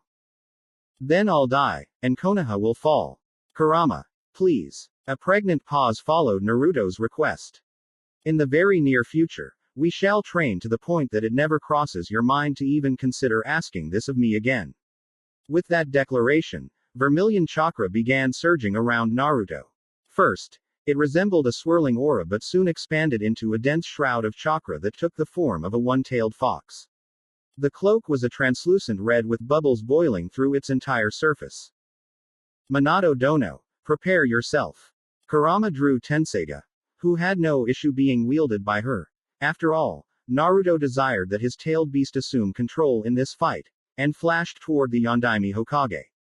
The dozens of exposures to A's divine lightning had crippled the yellow flash's speed. The heavenly blade removed Minato's head from his neck. Kurama-sama. Naruto, thank you. Minato's reanimated head spoke his last before death reclaimed him. In the next instant, Kurama leapt into the air to avoid 10 water dragons fired by Tobirama. Kurama exhaled a wind blast at the Nadaime Hokage. Hiraishingiri. Tobirama teleported behind Kurama, only to find himself impaled on Tenseiga. Too predictable. I slayed several beings capable of teleportation during the false Ragnarok. Kurama pulled Tenseiga out of Tobirama's body. Ah. Dead forever this time. Tobirama sighed with relief as he felt Tenseiga's power destroy his soul. Never again would he be forced to battle his own student. Kurama jumped 100 feet to the left to avoid Hashirama's wood dragon. Something's amiss. I wonder. Kurama's instincts had never failed her before, so she trusted them now as she rammed a giant Rasengan into the wood dragon. The massive construct was destroyed, confirming Kurama's suspicion as she turned to face Hashirama. When last we met, simply being in your presence forced me to resist the urge to sleep. For whatever reason, your chakra is anathema to the tailed beasts. Now, however, that property of your power is gone. Alone, being revived at partial strength would not cause such a thing. The flow of chakra within you is severely distorted, rendering you incapable of utilizing its most devastating aspects. You try having nearly every inch of your body ravaged by natural energy and being able to function normally. Hashirama smiled, knowing his reviver's plans were foiled beyond recovery now. Yes, that would do it. Kurama agreed before launching a blistering series of strikes. Her true form's immense size was not always feasible for fighting human-sized opponents. Eons had passed since she last assumed a human form to defeat her enemies, but the knowledge of how to fight in such a body never left the mightiest tailed beast. Unlike Minato and Tobirama, it took several cuts from Tenseiga to lay Hashirama's soul to rest. This is no great mystery. Hashirama Dono is among the mightiest mortals to ever exist.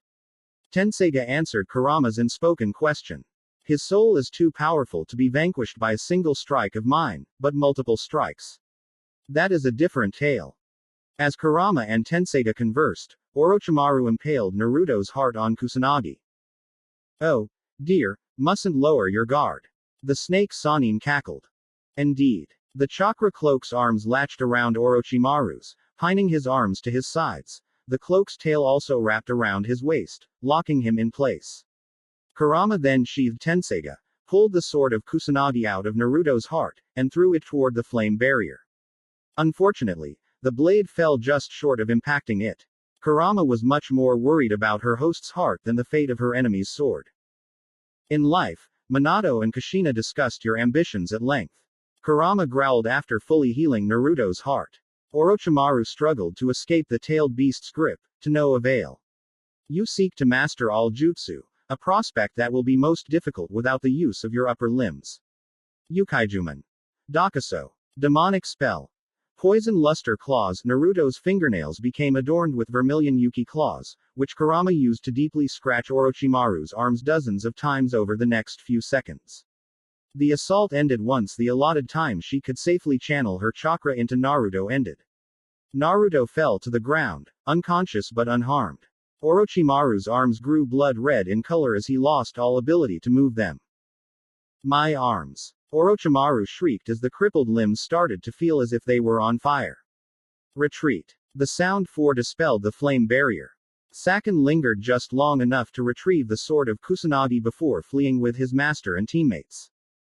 Orochimaru channeled all of his remaining chakra into his arms, enabling them to move just long enough for him to cast a jutsu that triggered hidden seals on all of the Oto ninja who had surrendered after the death of Experiment 9X. Their memories were all completely erased, leaving them little more than infants trapped in adult bodies. Kage-sama, are any of you in need of medical attention? Kakashi asked. The copy ninja, Asuma, Guy, Kurenai, and Anko had returned to the arena just after Orochimaru and his guards shunshined away. Hiruzen Dono suffered the worst of it. Mei Dono and I can wait. I answered. Understood. Asuma said as he, Kurenai, Guy, and Kakashi escorted their master to the nearest intact hospital. So, on a scale of 1 to 10, how much help did my best friend provide? Anko looked dreamily at Naruto's sleeping form. 11. Mei smiled at her savior. If Naruto-kun hadn't arrived when he did, Konoha would need to bury 3 Kage instead of healing 1. Fucking called it. He's a chip off the old block. Anko turned her gaze to the Hokage monument. Rest easy, Minato-sama. Konoha's future is as bright as a cloudless sky. Gaara stood in a vast desert. In all directions, for as far as the eye could see, nothing but sand appeared before him. A gale force wind clawed at him, making him fight to remain upright. The sun was concealed by countless cumulonimbus clouds, only the lightning that constantly raced through and between the clouds illuminated the land. Release. Gaara, thinking he was trapped in genjutsu of some sort, disrupted his chakra flow. His surroundings did not change, but he felt, ever so faintly, an echo of power, resonance from Shukaku's chakra. I'm in my mind. This is what my mindscape truly looks like. Whenever Gaara had been dragged into his mindscape before by Shukaku, the one-tailed beast had obscured his surroundings with a zero-visibility sandstorm. The seemingly true form of his mindscape terrified Gaara. As if the endless storm was not daunting enough, the sand beneath the young man's feet was no shade of brown but the dark red color of blood. No, though it is logical for you to mistake my domain for your own mind, given what you have endured. A voice of cold iron thundered through the desert, and a gigantic lightning strike illuminated its source, a blood-red palace. Without further preamble, Gaara flew through the air toward the palace doors, which barely opened in time to admit him. The Jinchuriki barely suppressed a scream of pain as he crash-landed onto the floor. Gingerly standing from his landing point, Gaara assessed his surroundings. The interior of the palace was also blood-red and was completely devoid of furniture or decorations. While its exterior was massive, there were no apparent doors or hallways leading to any other rooms. The ceiling was evidently held up only by the walls of the palace, for no columns, arches or other support structures existed. I apologize for the rough landing. Such a greeting is unfit for a descendant of mine who has done me no wrong, but I needed to ascertain how much of a threat Shukaku poses to this meeting. Given his total lack of resistance just now, I am convinced that the blow that ended your most recent fight has weakened Shukaku nearly to the point of death. By my estimation, you have 2 years, at least, and 3 years, at most, before Shukaku fully recovers. As the progenitor of the Kage clan spoke, the palace doors closed, but Gaara was too overwhelmed by his distant ancestors' presence to notice. Seated on an iron throne, the being was mostly humanoid. In fact, almost every aspect of his anatomy below his neck was identical to a human, albeit one whose skin was the color of rust. His neck and head were an entirely different matter. Both were the black of a starless night. Only the white sclera of the entity's eyes broke the monotone hue of his face. His nose and mouth occupied the same space on his face, similar to a crocodile, but the protrusion was thinner and more curved, almost like a bird's beak. Long rabbit-like ears sprouted from his head, but they ended with square tips. His midnight blue hair flooded down his neck from behind his ears but stopped just below his shoulders, forming a short, thick mane. While most of his hair stayed fully behind his head, two small, though still thick, strands grew from the bottom of his face down the sides of his neck, stopping midway down each of his pectoral muscles. Though his build was that of an average human, the numerous muscles adorning his form spoke volumes of his physical might. He wore nothing on his torso or legs. A dual-layered, gold-over-white shendet preserved his modesty. The top of the kilt-like garment ended in a vivid, blue sash just below his navel, and its trailing end could be seen jutting out between his right thigh and the armrest of his throne to hang just slightly below the royal seat near his right knee. A metallic bracelet and armband of the same color adorned each of his upper limbs. He wore a wide band of gold beneath his neck that stopped just beneath his frontal hair strands. The being's hands ended in ebon claws. In his left hand, he held a scepter that bore the same color as his hair. Its head was crafted to resemble a stylized depiction of the being's face while its bottom ended in forked points. His right hand rested on his throne, but hanging from its wrist and dangling beneath the armrest was an ankh. I am Set, the Red Lord, Egyptian god of the desert, storms, chaos, and evil, though that final aspect is something I neither encourage nor discourage among my worshippers, or my descendants. The Egyptian god relaxed the pressure he'd been exerting since he first brought Gaara's soul into his domain. With Shukaku all but powerless, there was no need for it. Even after the pressure abated, it took nearly a minute for Gaara to find his voice. Why have I not heard of you before now? I have studied my clan's history, but never have I encountered any trace of your existence. That is your traitorous father's doing. Set's eyes grew as red as his palace. All of my descendants bear traces of my power, and a child with the potential to wield far more is born once every few generations. These children must be trained by me to ensure that the power they inherit does not overwhelm them, but when Rasa discovered your immense affinity for my power, he saw only an infant resilient enough to survive Shukaku's sealing ritual. The storm's intensity increased by an order of magnitude, reflecting its master's rage. He ordered the Kazekage clan to sanitize their historical archives, destroying nearly all records of my existence. He would have succeeded entirely, if not for the efforts of your sister. Tamari. Gaara gasped. Those that refused or hindered Rasa's order were put to death. Tamari risked everything to defy her father and managed to save a great deal of lore. Recall your earliest years. Remember the games you and your sister played in the dead of night. The right wall of the palace shimmered like a crimson mirror before projecting one of Gaara's oldest memories. The game seemed to be a crude teaching exercise that involved matching certain symbols and phrases together. On closer inspection, however, it was revealed to be a history lesson that cunningly taught what Rasa had tried so hard to destroy. I remember this. Those games brought me peace. Shukaku never bothered me while I was playing them. Why did she stop? Gaara shrieked the question. If Tamari's games had continued, Shukaku may never have been able to consume his mind. That would be the fault of your dear brother. Set nearly spat the words, and the storm's ferocity redoubled. He caught the two of you in the act and ran straight to Rasa. Even in his fury, your father's cunning did not abandon him. Tamari, as her games have demonstrated, had an exceptionally keen mind even in her formative years.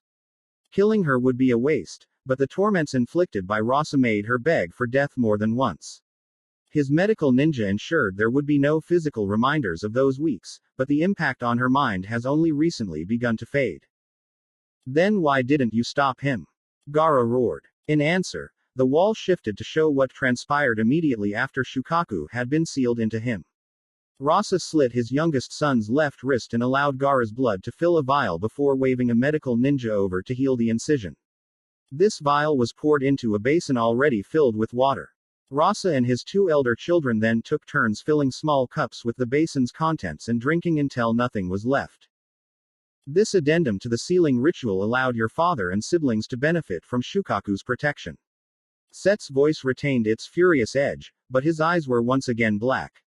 So long as your tailed beast is not in a near-death state, my divine will cannot directly or indirectly affect those three in any way unless they directly ask for my aid. My power is far greater than Shukaku's, but he is anathema to my very existence. The weakest world born is a world born still. Worldborn. Gaara echoed. The soul of this world has been called many names by many people. Set's anger abated as he began his explanation.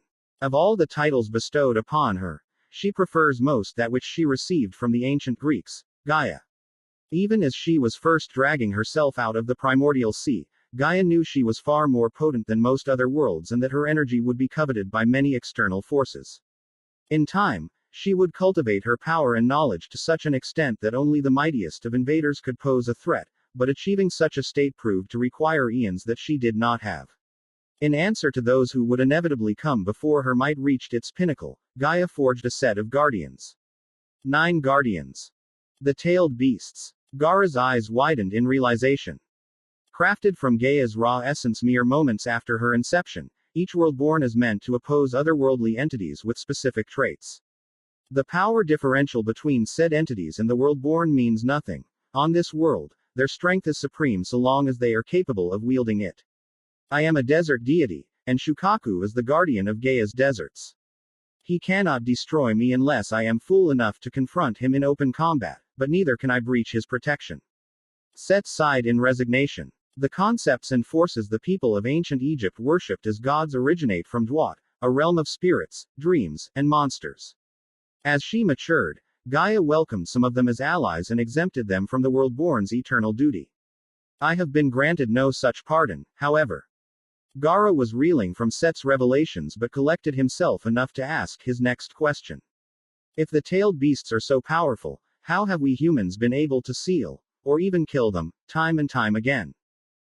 Remember, dear grandson, the worldborn exist to shield Gaia from external threats. Their power, though still very potent, is substantially weakened when pitted against itself. Set smiled, revealing dozens of fangs within his elongated mouth. Many gods claim to have birthed your kind or accelerated its evolution from pre-existing species, but Gaia is humanity's true progenitor.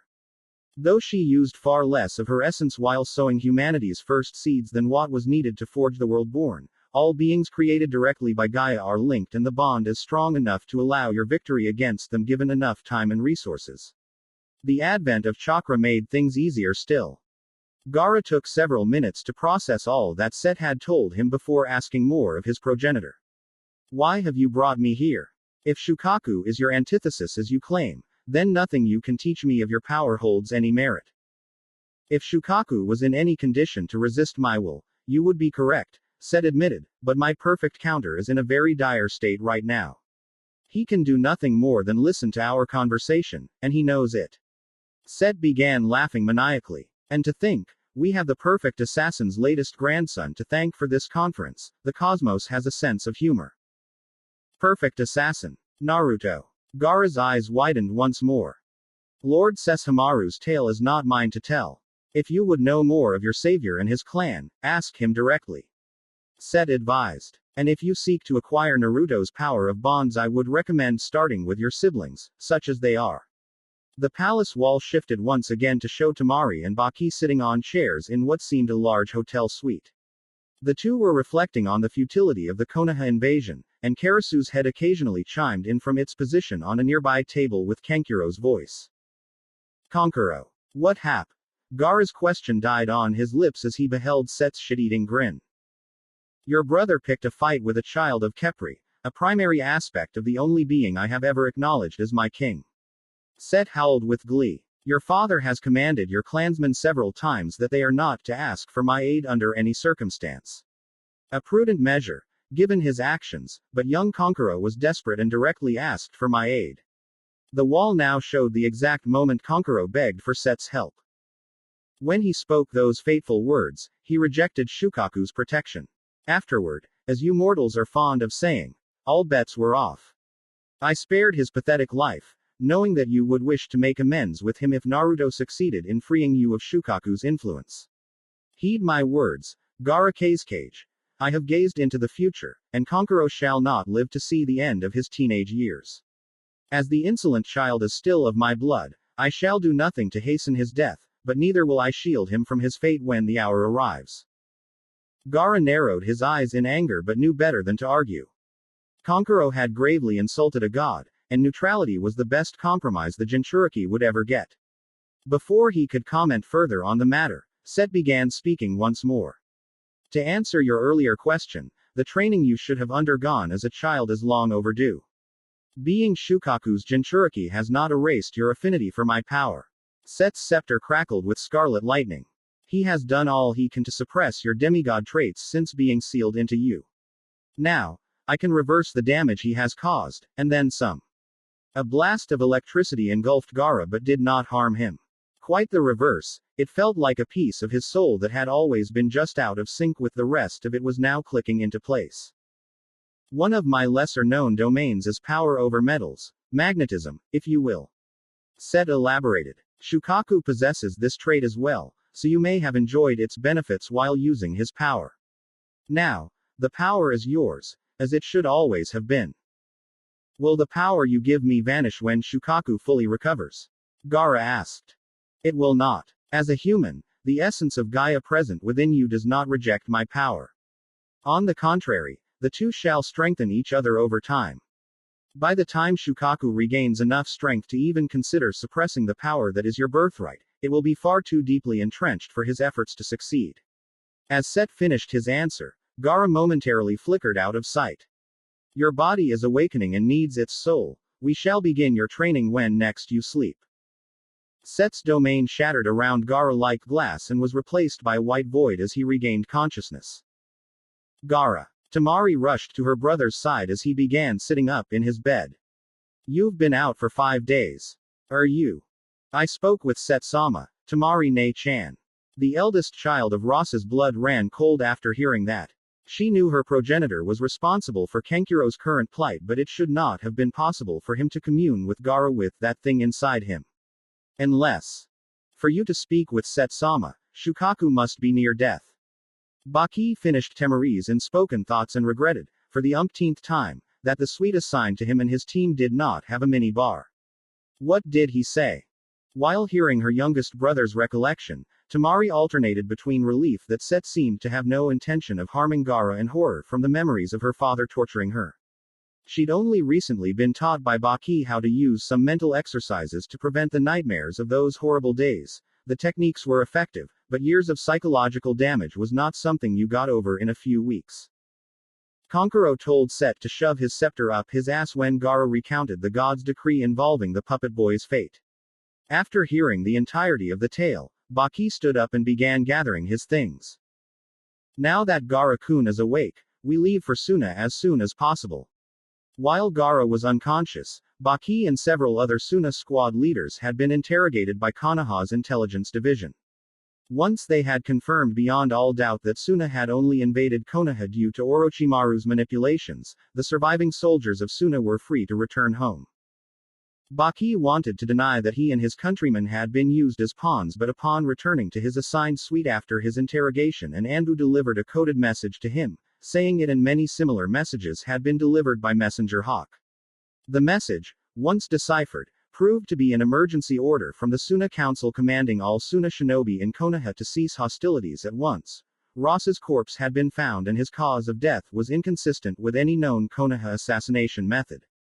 Most of Suna's forces had already begun the trip back home. Gaara, come here. Temari beckoned after she finished packing. When Gaara approached her, she placed her right thumb, index finger, and middle finger on her forehead and closed her eyes.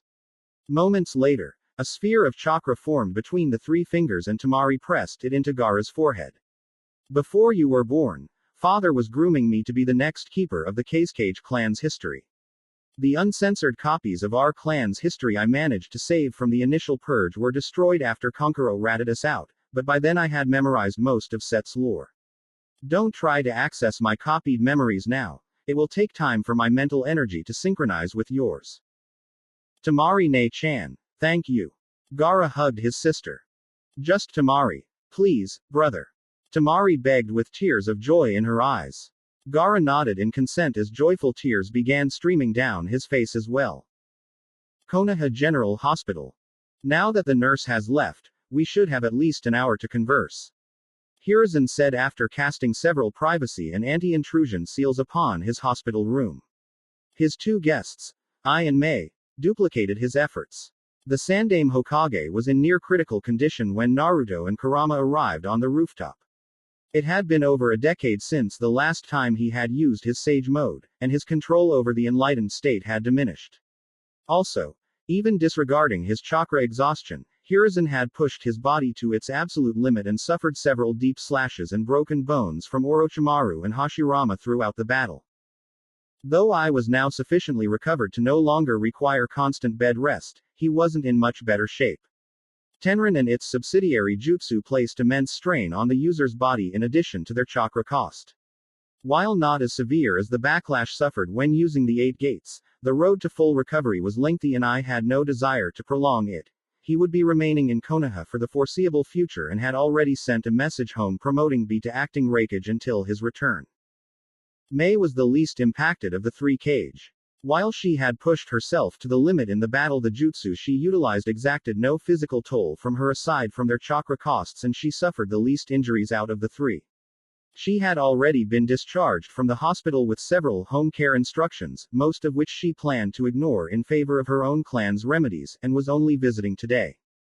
Then, for our first order of business, I would like to conclude our discussion regarding the alliance between Kumo and Konoha. A's smile brightened the entire room. His clan's promise to Sesshomaru-sama, inherited from Thor-sama, was about to be fulfilled. Your proposition has a great deal of merit, I don't know, and I am more than willing to approve it on a cursory level. However, I am afraid you will have to negotiate the bulk of our new treaty with my successor.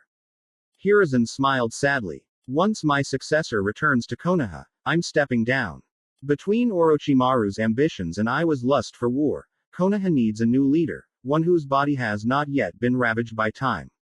Besides, Hiruzen smirked, I can do far more good in the academy training the next generation than wasting away behind the Hokage's desk. Taking your professor title literally, is that it? A small grin spread across A's face as well. I cannot fault your reasoning, but who have you chosen to take your place? Surely not Jiraiya.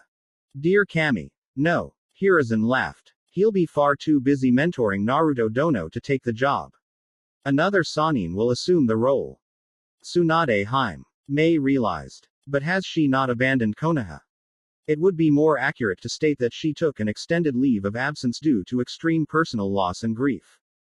Hiruzen clarified. She never formally submitted her resignation and is still the acting head of the Senju clan. Though she has made herself quite difficult to find, Jiraiya knows her location and will be leaving in 2 weeks to retrieve her. Were it not for the damage Konoha incurred during the invasion, he would have already left. And if she does not wish to return to Konoha? I challenged. Jiraiya knows that is a distinct possibility, but he assures me that his contingency for that outcome will succeed. Hiruzen's smile faded. He suspected what that contingency involved and did not want to be right, so he did not pry when the Toad Sage mentioned it. Very well. Then the formal alliance between Kiri and Konoha will be discussed with Tsunade Haim at a later time. Mei sighed. Team Yumino has volunteered to be ambassadors. If a warp point between Konoha and Kiri can be arranged, I'd be willing to grant their request.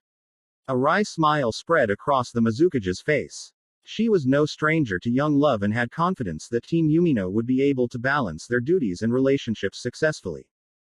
Once Tsunade has been inaugurated and Konoha remaining strength has been fully rallied, I believe it will be time for our 3 nations to deal with our troublesome neighbor to the west. Hiruzen's eyes flashed with fury. I agree. Iwa's blatant disregard of the laws regarding the Chunin exams falls just short of an open declaration of war.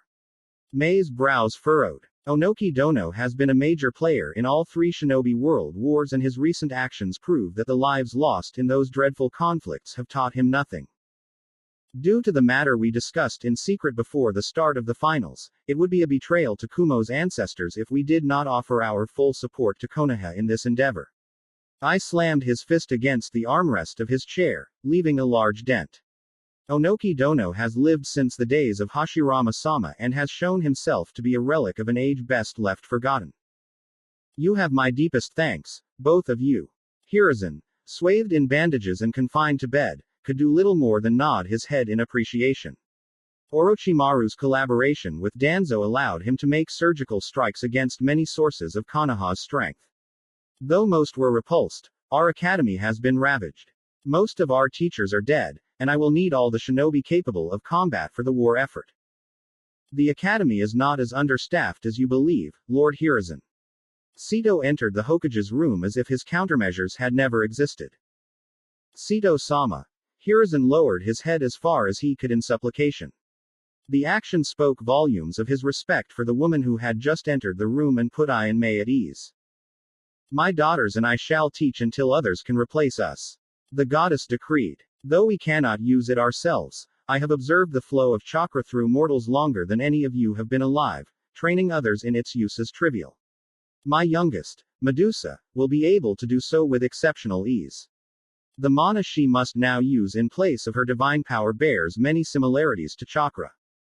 A quick, but stern, glance from Hiruzen halted the questions on his fellow Kage's lips. They would interrogate him about Sito later, but there was a much more pressing matter to discuss.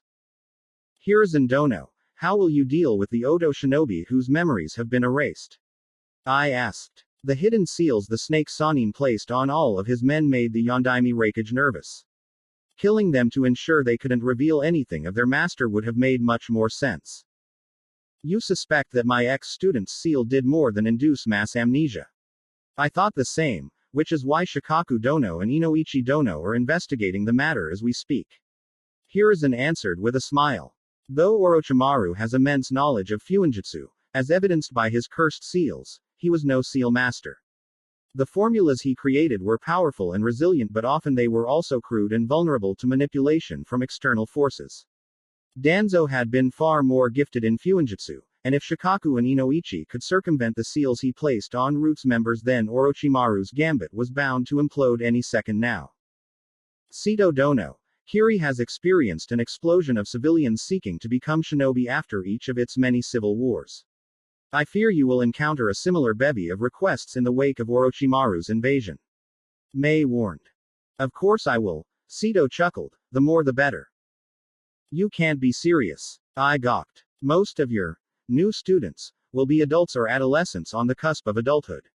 You can't train them to be shinobi because their chakra networks will be so underdeveloped that any attempt to cultivate them will result in death or near total paralysis. Lady Mei. You are descended from Lady Minerva, the Roman form of Lady Athena. Please educate Lord Raikage on the virtues of Gorgon's blood. With that request, Sito left the room. Hiruzen's office. This is an outrage, Jiraiya Dono. Guy yelled. While Hiruzen recovered, Jiraiya was appointed acting Hokage. He hated every second of it, but someone had to bring order to the chaos left over from the invasion. The surviving Suna forces had been sent home, and temporary housing for the amnesia-stricken Odo forces had been arranged until Shukaku and Inoichi could counter the seals his former friend had triggered. According to their initial reports, the seals could be safely destroyed without endangering the victims' lives, but doing so would likely make their amnesia permanent. The pair was currently developing a method to dispel the seals without losing the memories, but Jiraiya was taking no chances. He planned to leave in 2 weeks with Naruto to begin searching for Tsunade. If Shukaku and Inoichi could not demonstrate results by then, the Odo shinobi's memories would remain forever lost. In truth, he preferred that outcome.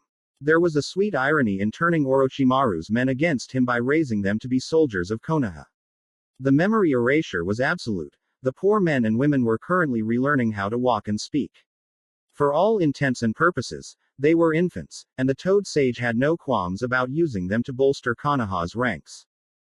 At the moment, however, Jiraiya had much more headache-inducing matters to attend to. I'm sorry, Guy-san, but the academy needs teachers and we are not in a full war setting. Yet. Jiraiya spoke the last word in his head. With Lee-kun and Neji-kun dead, I have no choice but to dissolve Team 9. He hoped referring to Guy's team by its official name would soften the blow. Tenten-chan will be assigned to Zabuza-san. The two of them, along with Haku-chan, will form the new Team 9. Please, sir, Tenten-chan is my only remaining student. Guy begged. Is she? Jiraiya's eyes narrowed. I've read Team 9's training summary reports for the last year. In all of them, you explained Neji-kun and Lee-kun's progress in great detail, but for Tenten-chan almost none of the reports have more than the bare minimum. Guy's eyes became saucers, but Jiraiya moved on just as his lips began to move. If that's not damning enough, then Kurenai-san's post-invasion report certainly is. Do you have any idea how many undead were destroyed by Tenten-chan? Just by reading some dusty old war manuals, she's progressed more in the last month than she has in an entire year with you. Guy's face paled. That's hardly fair. Jiraiya don't know. Tenten-chan told me she met her family's progenitor and received a nearly unbreakable weapon from him. That's a piss-poor excuse and you know it. Jiraiya snapped. A weapon is only as deadly as its wielder, and Tenten-chan is far deadlier now than she was during the preliminaries. Why have you neglected her training for the past year? Guy took a step back. I needed to prioritize Lee Kun's training. His chakra network did not allow him to form chakra for ninjutsu or genjutsu, only for taijutsu so. Did you ever give Tenten-chan chakra paper to determine her elemental affinity? Jiraiya coldly interrupted. Guy gulped. Yes, she does not have an elemental affinity but she does have a high affinity for fuinjutsu. I know almost nothing of fuinjutsu so I couldn't. Then why didn't you ask the Nara clan or Yamanaka clan for assistance? Jiraiya's eyes flashed with rage. With the Uzumaki clan destroyed and the Senju clan dispersed among the other clans and Konoha's citizenry, the Nara and the Yamanaka have become the clans most capable of producing seal masters. Surely, as a Jonin of Konoha, you know this. Guy bowed his head in submission. Faced with the cold truth, he had no answer. He didn't mean for it to happen, but his cultivation of Lee's potential occurred at Tenten's expense.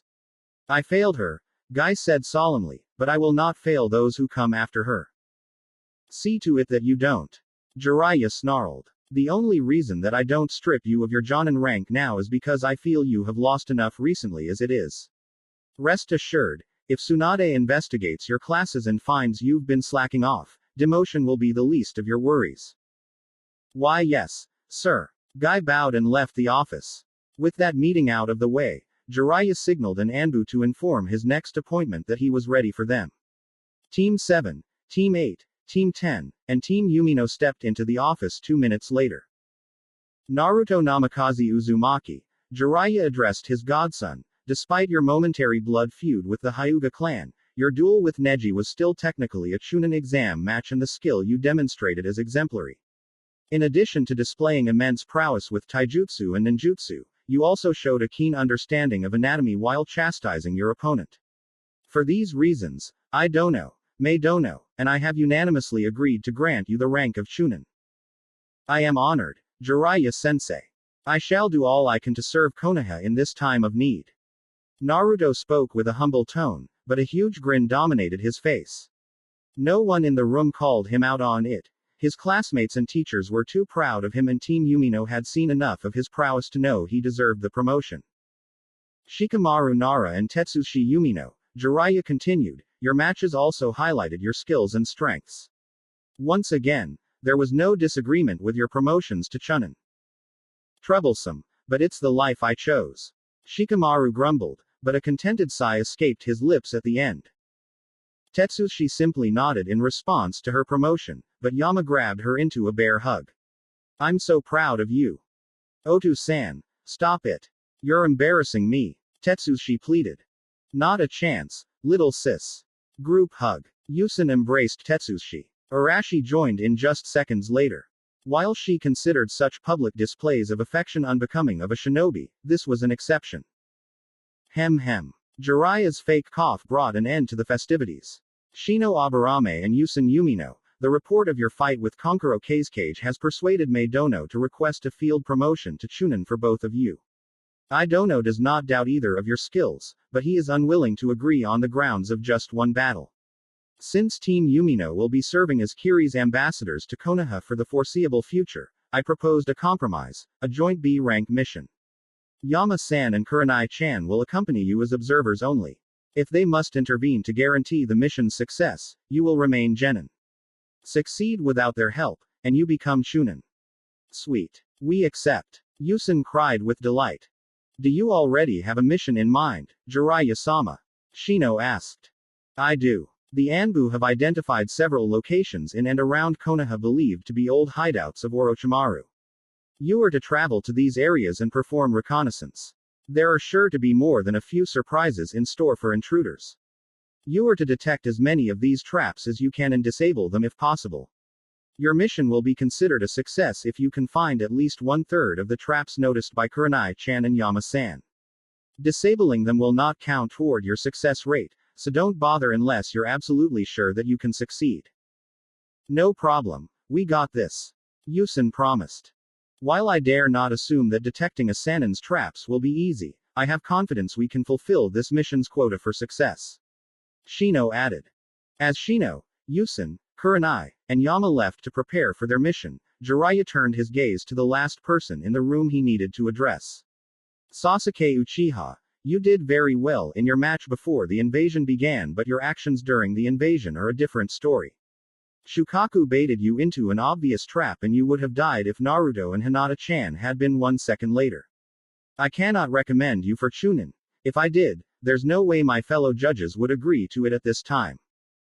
I understand. Sasuke said neutrally. Jiraiya had said nothing that the last Uchiha hadn't told himself dozens of times over the 5 days since the invasion ended. He knew his Hanyu transformation didn't make him invincible, knew that he still had much to learn, but he still got overconfident.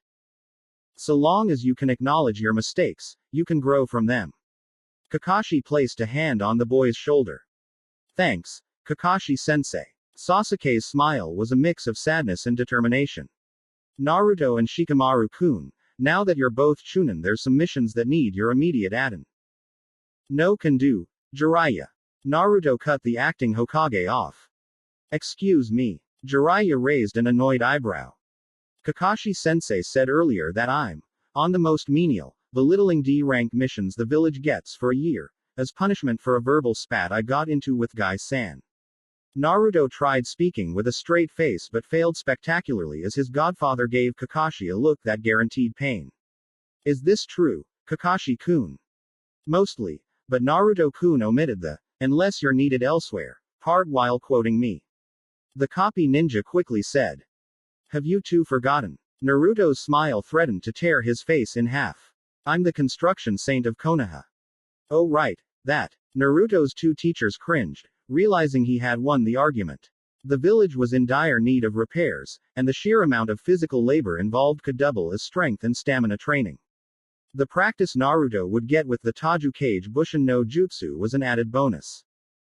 The next day, Training Field 10. Sakura Haruno, Ino Yamanaka, begin. Asuma shouted, and the space between the two kunoichi was dominated by shuriken and bomb kunai.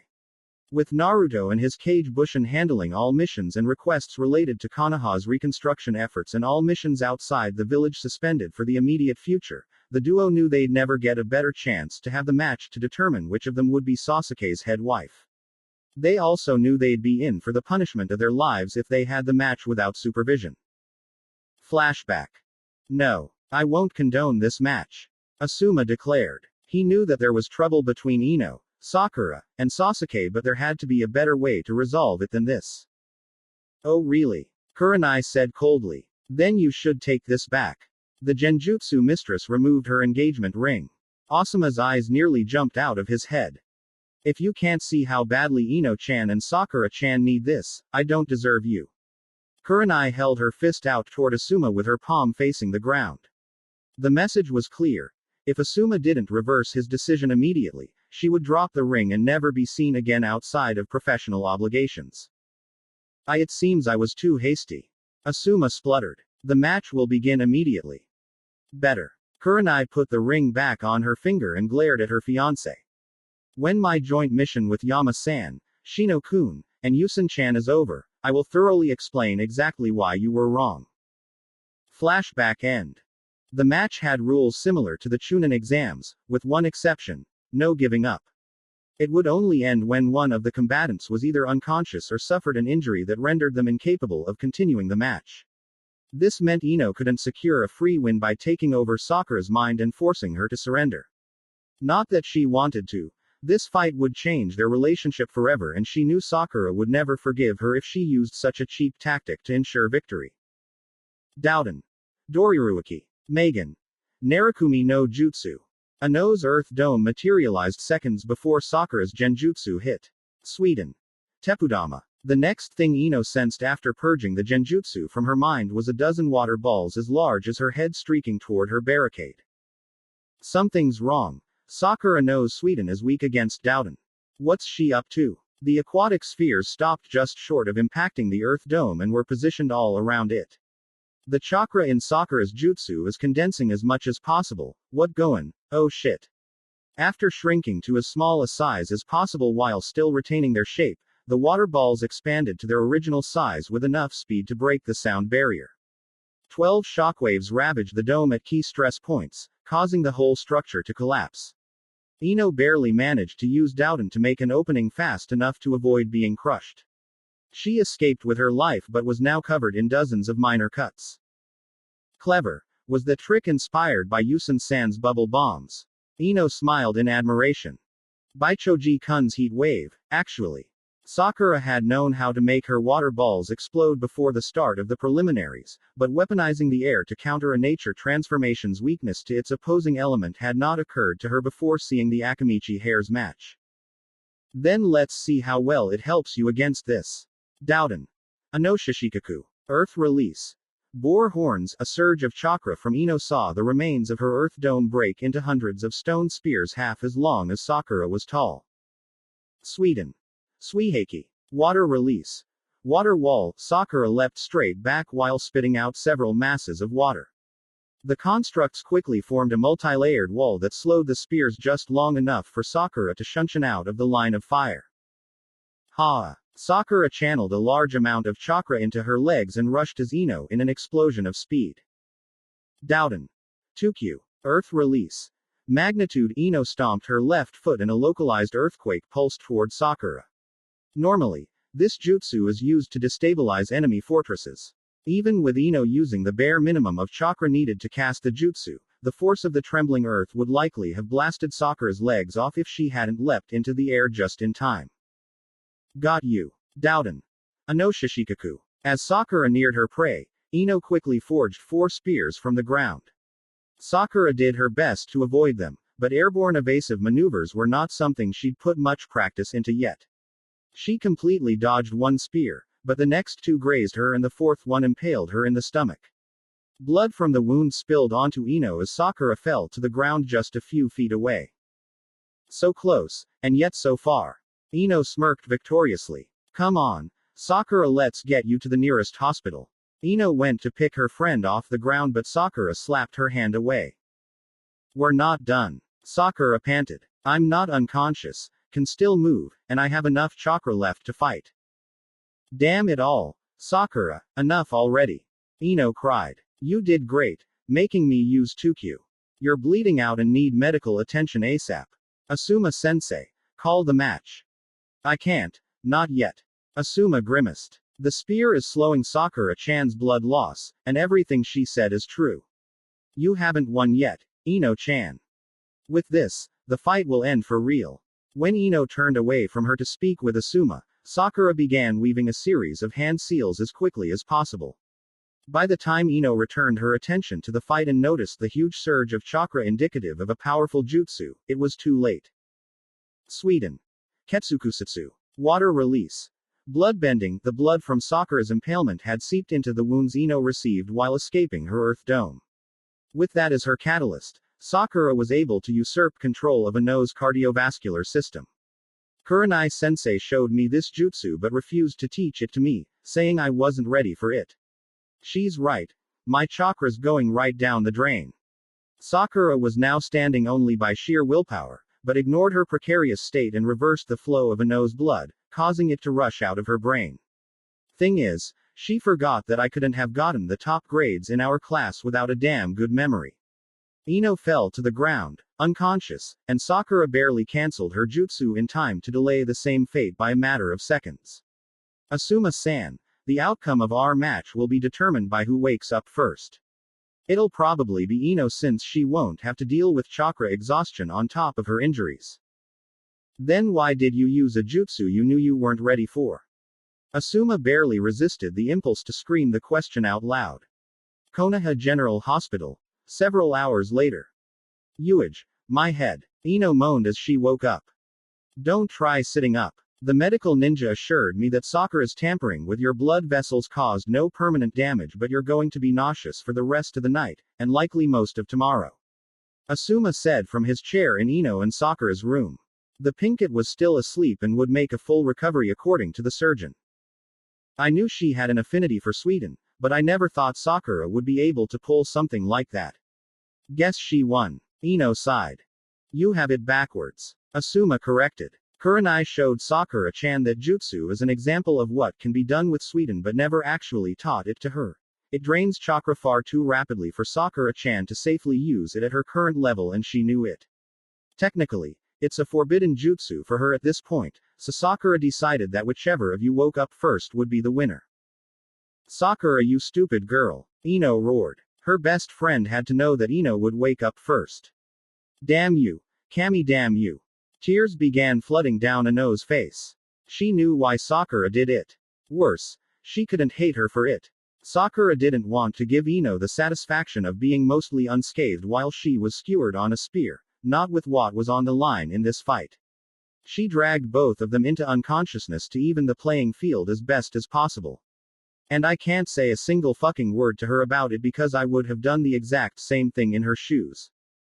Asuma-sensei, can you ask the doctor to give me the strongest sedative they got? I'm mad that I can't be mad.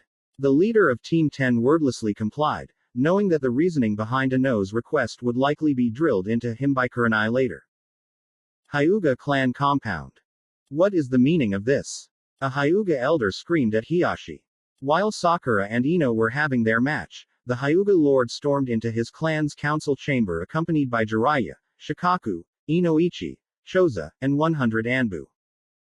Don't you dare play ignorant with me. Hiyashi roared back. Did the lot of you truly believe that concealing Neji's near murder of my daughter would go unpunished?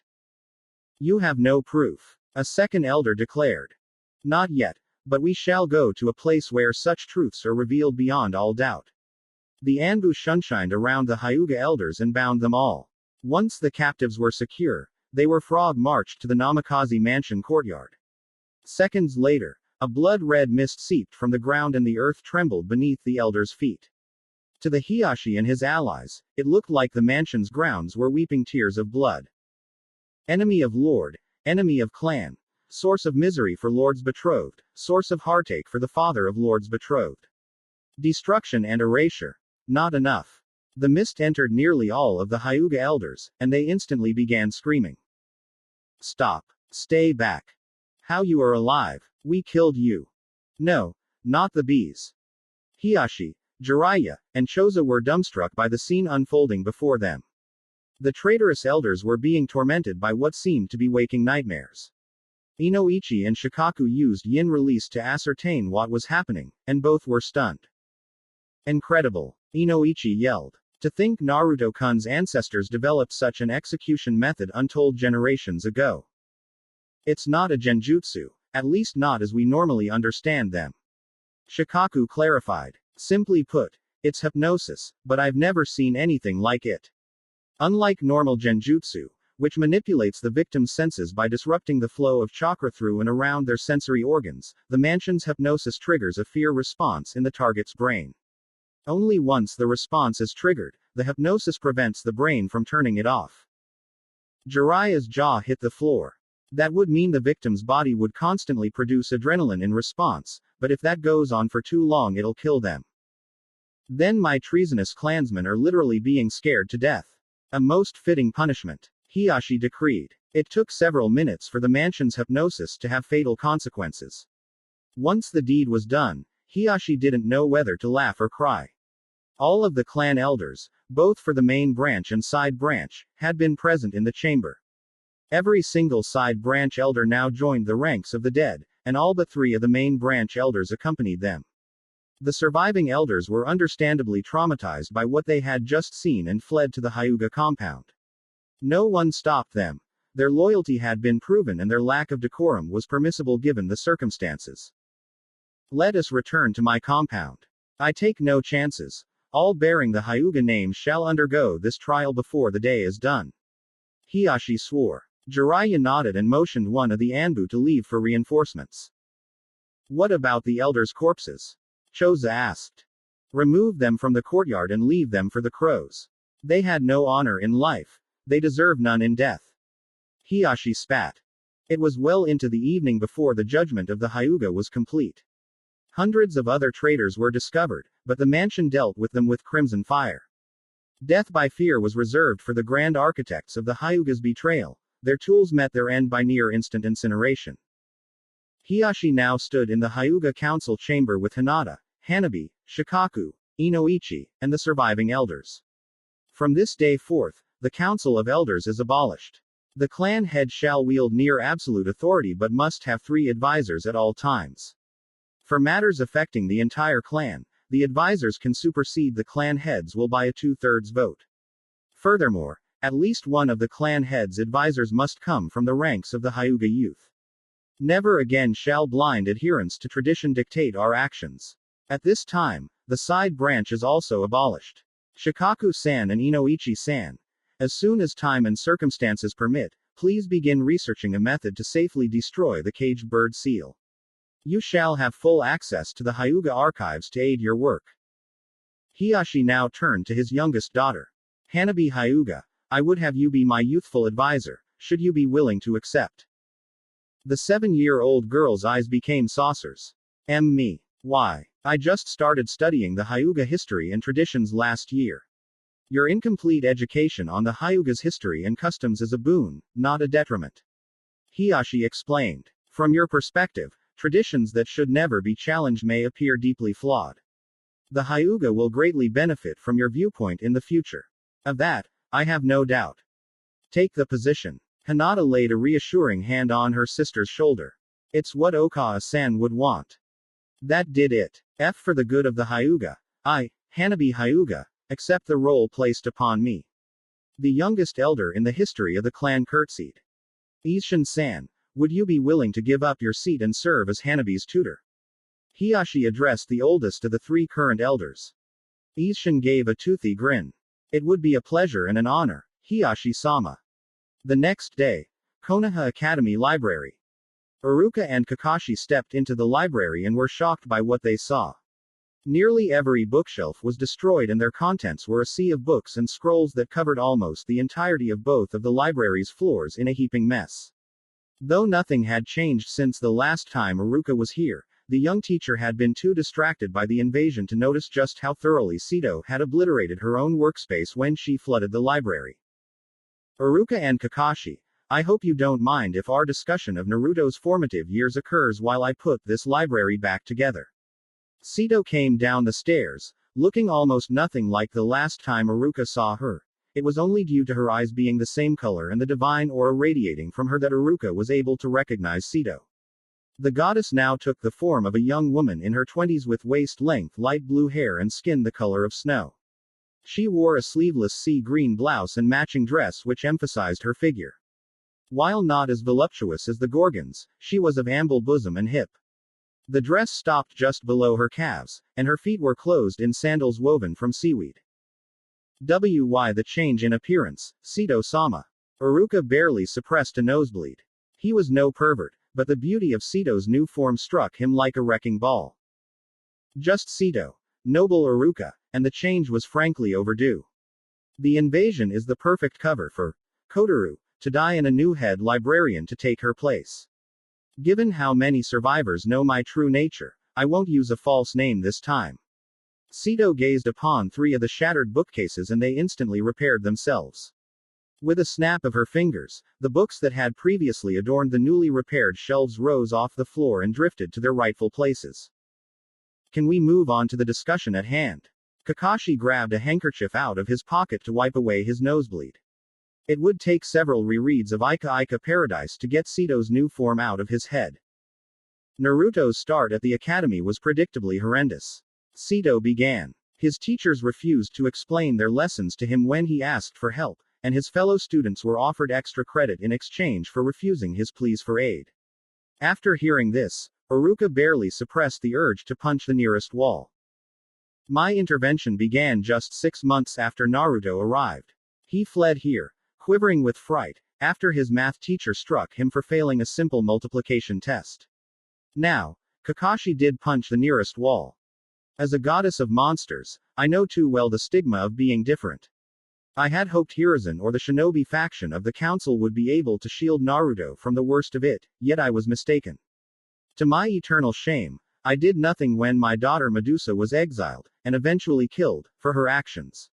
Though she did much to deserve her fate, inaction is the worst sin a mother can commit. A single tear fell from Sito's right eye.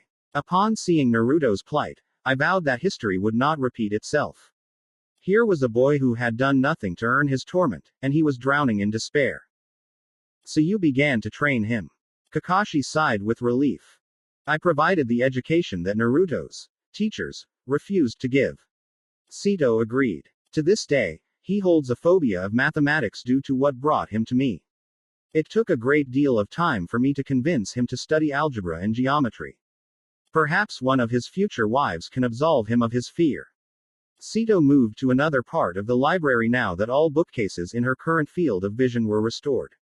History is a passion of his. He sought answers for his plight. Unfortunately, records of Kurama's attack had been purged or heavily censored to conform with Hiruzen's law, and it was not my place to tell him what he had become. Yet Naruto would not be denied the knowledge he craved, and so sought an alternative means to acquire it. Rather than see him punished for a most noble pursuit, I showed him how his Uzumaki legacy could be utilized to provide the answer. Yang release. Iruka realized. You taught him how to sense discrepancies in his own chakra, and Kurama would qualify, even if the seal was completely intact. Indeed. Sito smiled, and the sight bred butterflies in Iruka's stomach. Naruto proved to wield a keen mind when not crippled by instructors seeking his downfall. Rarely did I need to repeat a lesson once the basics of the subject at hand were understood by him. In the 18 months between our first encounter and his entry into your class, he had long surpassed what his fellow students were taught. Biology, physics, language, history, the shinobi arts, particularly Yang release, most such lectures were heeded without flaw. Were it not for his severe deficiency regarding yin release, he could have been considered a prodigy. His mask of ineptitude and hyperactivity was perfect. How did he master it so quickly, and how did you manage to train him outside of his actual lessons? Iruka wondered. Though they didn't enter the academy to monitor him during his classes, Naruto's movements were tracked by Anbu agents at all other times. They'd have noticed if he was staying at the academy after hours. The greatest flaw shared by most mortals, and more than a few immortals, is the tendency to see only what they wish to see. To most of the academy's faculty, Naruto was little more than an animal. My library's fiction section contains several comedies starring a court jester as the main character. Sito smirked. As for how his true education went unnoticed, look behind you. A mass of water had silently materialized and was morphing into a humanoid shape. Iruka and Kakashi turned around just in time to see the last of the clear liquid shift in color to perfectly resemble a 5-year-old Naruto, clothes and all. Even with his Sharingan, Kakashi couldn't detect any differences in the chakra flow between the construct before him and an actual human child. To his and Iruka's shock, the copy of Naruto drew a kunai from his pocket and slit his wrist. The river of blood that gushed from the wound would have deceived all but the most observant medical ninja. Seconds later, the construct, along with the blood pooling on the floor, vanished. Incredible. He could have trained with you for days on end and no one would have been the wiser. Iruka said. Precisely. Our classes often lasted well into the night. Aside from periodic mandatory library days, almost none of the teachers, let alone their students, deigned to come here, and this building is vast enough that his lessons were unnoticed by the few who did, especially once he learned to create privacy seals to suppress sound. He's an Uzumaki, all right. Kakashi smiled. Privacy seals were one of the easier applications of Fuinjutsu, but the delicate application of chakra needed while drawing or casting them was not something most shinobi mastered until they were chunin. If he was able to make the more advanced version of privacy seals, which also camouflage the affected area to make it look like no one's there, you could have used the academy training grounds after dark to hone his combat skills. Training and studying for the entire day and most of the night for years on end would drive most children to near-fatal exhaustion, but the legendary Uzumaki stamina and vitality had served Naruto quite well. Sito nodded. Before his fuinjutsu was capable of concealing him entirely, I used my power to produce the same result. I am the goddess of what lies deep beneath the waves. Concealment falls well within my domain. It took Naruto 1 month to cultivate his fool's mask to what I deemed an acceptable level. From that point on, he would spend 1 day a week in his classes to practice it in person and see if any of his classmates were worthy of his friendship. It was on such a day that he first met Sasuke Uchiha. This was mere weeks after the Uchiha massacre, and Naruto knew he had found a kindred spirit, one who was suffering far more than he. Had Naruto met Sasuke any later, if the despair in the boy's mind had even 1 more day to take root unopposed, the threads of fate would have woven a far darker tale. Sito moved to yet another section of the library. Naruto devoured book after book detailing child psychology and grief counseling. He barely understood what he was reading, but to a drowning child, the thinnest lifeline is far better than none. It was enough to stabilize young Sasuke's mind, though I suspect he developed some manner of dissociative identity disorder as a coping mechanism. He did, but the split personality was quite beneficial to Sasuke's mental recovery and now no longer exists. While training with Kakashi for the finals, Sasuke had told him of child Sasuke's existence and what the mental construct had done for him. Excellent. Sito beamed. Once he was old enough to attend Iruka's classes, Naruto's tutelage under me ended. He had more than enough knowledge to proceed without me and the skill to conceal it. Furthermore, he enjoyed your classes, noble Iruka. Sito proceeded to the last set of bookcases still needing repairs. You were the first teacher that did not discriminate against him. He met others throughout the next 5 years, but you were the closest thing he had to a father for a long time. I never knew. Tears began falling down Iruka's face. I knew he respected me and saw me as one of his few friends but... Iruka lapsed into silence, thinking back on all the times he berated Naruto for his stupidity. The boy had always taken his punishments without complaint. Were all of those pranks just to sell his class clown act, or were at least some of them meant to give him one-on-one time with me? Iruka's self-asked question was rhetorical. Naruto did at least 1 major prank a week in his class, far more than what was needed to keep up appearances. As Iruka finished his trip down memory lane, Sito completed her repairs. Come on, Iruka-sensei. I need a drink or 10 after hearing all that, and I'm sure you do too. Kakashi said before turning to leave the library. Is there more to tell? Iruka asked Sito. Not unless you wish to know precisely what Naruto was taught on a given day. Sito replied. As you are now the most senior teacher left in the academy, many will be looking to you for guidance on how to manage our new students. If you require any assistance, you need only ask. New students. Iruka's eyebrow rose.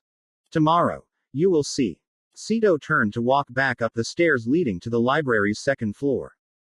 I wonder if she has a living space for herself up there. Iruka mused before leaving the library. Kakashi was waiting for him, and the pair ventured to the nearest bar.